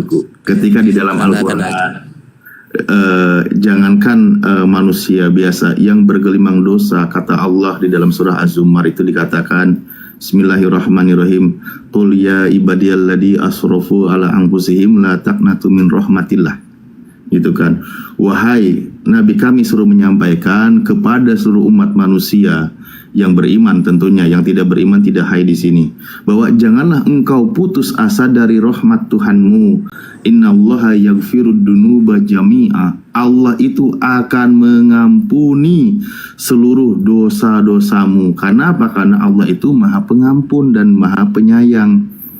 Caranya Tuhan kami di dalam Islam ketika mengampuni dosa manusia, cukup dengan istighfar ketika berdosa. Mohon ampun kepada Tuhan, maka diampuni dosanya. Begitu perintahnya, tubu ilallah taubatan nasuha. Bertobat mohon ampun kepada Allah. Selesai perkara. Di dalam Islam. Ada dalil dalam Al-Quran. Itu suruh bertanya kepada Ustadz Ali. Begini pertanyaannya. Mantap. Kau jawab pertanyaannya aulamu. Pertanyaan aulamu begini, Ustaz Alif. Siapakah selain Allah yang bisa menghapus dosa? Itu pertanyaan Allah loh, bukan pertanyaan saya. Oke, ya. Lalu kalau begitu saya tanya ke Anda, siapa yang bisa menghapus dosa? Kau jawab itu. Allah yang bertanya kepada kamu loh. Siapa? Kalimat tanya seperti itu. Allah itu memiliki nama, yaitu Al-Ghafur, yang Maha Pengampun. Begitu. Maka satu-satunya mutlak pemilik pengampun itu Allah sendiri yang Maha Pengampun. Hakikatnya semuanya adalah sekarang Pak Ustadz percaya tuh Allah apa percaya Muhammad? Loh, saya percaya kepada Allah sebagai Tuhan pencipta langit dan bumi. Saya percaya kepada Nabi yang menyampaikan firman Allah. Seperti itu. Ya, sekarang nggak nyambung kok Les. Lari ke situ. Gini aja deh Les. Les gini aja deh. Ikut aja sama kamu. Misalnya gini Les. Aku berbuat dosa sama kamu Les. Gantian. Dengar dulu. Dengar kamu kemari. Kalau aku berbuat dosa denganmu, bahwasanya kau mengampuni aku, terhapus nggak dosa aku Les? Iya, terhapus. Tapi kau bilang dosa tetap ada. Gimana sih? Loh, itu Allah yang kalau harus jawab, jangan tanya saya. Ini ibaratnya aku Katolik. Ibaratnya aku Katolik, kau Katolik. Aku berbuat dosa denganmu. Ku hajar kau, ku curi barangmu. Terus kau ampuni nggak aku? Itu dosaku terhapus atau enggak? Iya. Di Katolik gitu. Terhapus. Di Kristen gitu. Iya. Terhapus. Iya, Lah, siapa yang gampang mengampuni dosa sesama saudaranya, Yesus juga mengampuni dia di hadapan Bapa. Gampang tuh. Ini kau buka aja itu kan bukan tertulis konsep, itu di Yohanes ini bukan 20:23 konsep kan? Kristen. Kalau konsep Kristen memang Terhapus begitu, tuh konsep Islam. di Yohanes 20:23 tuh. Jadi jangan kau bilang ada Islam penghapusan ya, dosa, penebusan dosa. Nggak ada itu, Les. Makanya Gampang tuh memaafkan. Kalau Kristen itu memang apalagi? gampang dia. Kristen itu memang gampang. Yang saya tanya loh. Kenapa kalau gampang kenapa ada ini penumbalan? Kenapa ada penumbalan penebusan dosa manusia? Kenapa gampang? Kenapa ada pengorbanan darah? Izin kasih. Belum dijawab itu, belum dijawab. Ya, sebentar Bang Gilang. Kita nggak usah debat, diskusi santai aja. Iya, sebentar izin ya. Iya, buat Kristen itu memang mengatakan gampang, di Kristen itu gampang. Iya, gampang buat Oten. Karena apa menjual Yesus? Yang capek, yang menderita itu Yesusnya. Yesus yang capek, yang karena kasih itu, Bang. Kalian tinggal mengatakan gampang. Loh, udah mah digantung, dipaku tangannya, ditumbak perutnya, ditampar wajahnya, dipatahkan kakinya, menderita, menangis. Ini aja Pak Ustadz. Kau bilang jadi ini kan saya lagi dosa. Ini kan saya lagi begadang ini. Saya lagi begadang mabuk. Ini pasti mabuk pulang rumah itu. Apakah saya diusir oleh orang tuaku? Itu pertanyaan saya, Pak Ustadz. Kalau saya sendiri saya menjamin saya pulang rumah dalam keadaan mabuk, dalam keadaan begadang begini, saya jamin saya nggak diusir. Karena saya tahu siapa pengasuh saya, orang tua kandung. Berbeda lagi kalau orang tua tiri. Saya pulang dalam keadaan mabuk, saya pasti menjamin amal ibadah yang saya lakukan ini pasti selamat. Karena saya mengenal pengasuhnya. Pengikut Paulus dengan pengikut Yesus itu memang susah. Bisa kita bedakan. Iya, itu makanya itu kasih. Bisa kita Tuhan yang bedakan. saya sembah itu kasihnya itu tak terhingga. Bayangkan saya pulang dalam keadaan mabuk, orang tua saya masih kasih. Apalagi Tuhan yang menciptakan orang tua saya. Itu. Sekarang saya balik bertanya, Pak Ustaz. Siapa selain Allah yang menghapus dosa? Itu Allah yang ngomong siapa? Iya, karena memang tidak Allah menghapus dosa. Allah lah sang mutlak penghapus dosa itu, sang maha pengampun. Enggak percaya Muhammad ini, enggak percaya Muhammad ini. Astagfirullahaladzim. Apa yang mau kau katakan? Ya, Muhammad mengatakan apa batu menghapus dosa. Batu Allah apa bukan? Karena hanya Allah kan yang menghapus dosa. Astagfirullahaladzim. Oten, belajarlah kau berbicara yang baik. Kalaulah demikian, berarti ada kotoran sapi, kulit sapi, lemak sapi juga bisa menghapus dosa. Kalau begitu, dapat menghapus dosa. Nabi kami mengajarkan membuang duri di jalan itu dapat menghapus dosa. Lalu duri itu Tuhan. Umat Islam itu tidak sedangkal dan sebodoh itu dalam berpikir. Dapat menghapus dosa, bukan benda tersebut yang menghapus dosa. Perbuatan kita itu, kebaikan yang kita lakukan. Al-Quran menyebutkan innal hasanat yudhibna syai'at. Kebaikan-kebaikan itu bisa meleburkan keburukan. Itu di dalam Islam. Nggak perlu Tuhan turun ke bumi menjadi terkutuk, terhina, digantung di kayu salib baru bisa menghapus dosa. Itu nggak perlu. Dan itu bukan konsep ajaran Yesus, tapi oknum lain yang menjual nama besar Yesus, dikemas ulang biar ringan. Katanya seperti Anda mau bebas hidupnya, berzina kek, mencuri kek, semuanya sudah ditanggung dosanya oleh Yesus. Kasihan kali anak orang kau ini fitnah sejauh ini. Luar biasa. Nggak percaya Allah, nggak percaya Allah lagi Pak Ustadz ini. Kenapa Pak Ustadz? Allah lu bilang only Al-Quran kita Pak Ustadz. Hanya Al-Quran kita bicara. Allah sendiri mengatakan tidak ada selain aku yang bisa menghapus dosa. Kok Pak Ustadz narasinya pakai hadis? Sebenarnya Pak Ustadz imani Al-Quran apa imani hadis sih? Kadang saya itu lebih nyambung ngobrol sama anak PAUD. Beneran. Cewek yang di rumahnya. Lebih nyambung ngobrol sama anak PAUD daripada anak Oten yang udah usia kuliahan begini. Aduh, kacau dah.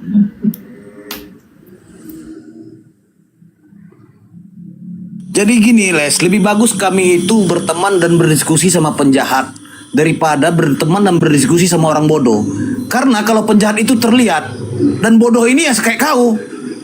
Inilah. Jangan hakimi. Paham kok maksudku? bangsamu. Penjahat itu terlihat dia jahat. Penjahat itu terlihat dia jahat. Tapi kalau bodoh, gini. Ketawa kau kan? Hakimi saudara sebangsamu.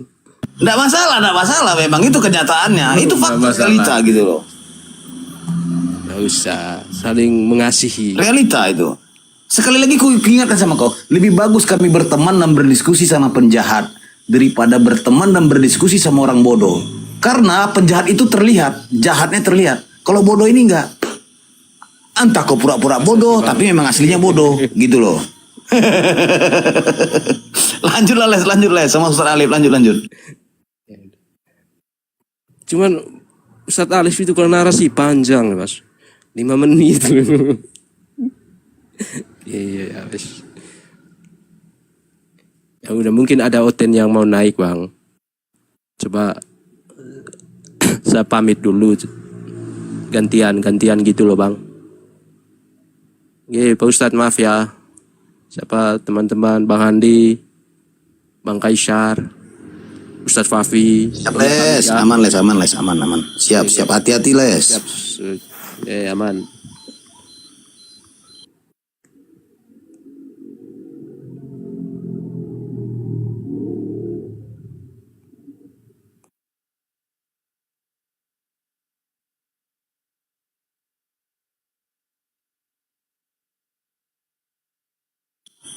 Bang Black, selamat malam Bang Black. Iya, selamat malam Bang. Iya Bang Black. Gimana Bang Black? Ada yang mau didiskusikan di sini Bang Black?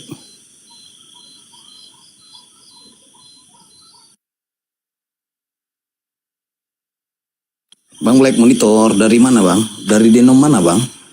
Saya dari Kristen Bang. Protestan? Iya betul. Oke siap. Ustaz Alif monitor. Ustaz Alif. Lanjut dulu aja, mungkin Gurunda monitor itu. Aku mau lanjutkan perjalanan. Gurunda, Bang Suma, monitor Bang Suma. Si Black ini ngeyel, tapi nggak apa-apa lah. Tambah sebel. Selamat malam abang-abang semua, Ustadz. Malam Bang Jimmy, malam. Selamat malam kembali. Dari mana Bang denomnya Bang? Dari tadi Bang. Dari tadi? Atau kematian. Jadi bukan berarti Tuhan Yesus itu datang untuk disalib, menebus dosa semua itu dihapuskan, tidak seperti begitu. Jadi semuanya itu dari kematian. Jadi karena manusia ini tidak bisa selamat dari dosa, dari kematian, maka Tuhan Yesus itu yang datang menyelamatkan agar manusia itu tidak mati dan kekal, begitu. Jadi kalau ada orang yang tidak percaya Yesus, gimana?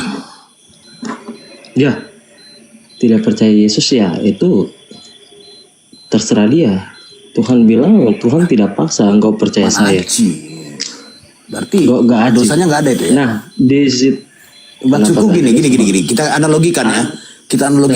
Ada manusia di beberapa benua, di pulau terpencil gitu, tidak mengenal agama, tidak mengenal Yesus. Itu bagaimana? Coba ceritakan. Coba konsepnya bagi Anda gimana? Kalau dia tidak mengenal Yesus, berarti dia tidak akan selamat, Bang. Intinya di dunia ini semua itu sebelum Yesus akan datang kedua kalinya ke dalam dunia ini, pasti akan semua itu dengar kabar tentang Yesus. Jadi tidak mungkin satu orang pun di dunia ini tidak mendengar tentang kabar tentang keselamatan. Itulah makanya adanya orang Kristen. Kami diajarkan bagaimana orang yang terlahir dengan, mohon maaf ya, tidak punya pikiran ODGJ dari terlahir, bagaimana? Itu kan beda cerita. Itu orang ODGJ itu mereka mulai. Orang ODGJ itu kan orang gila, Bang. Dia tahu dia bikin dosa.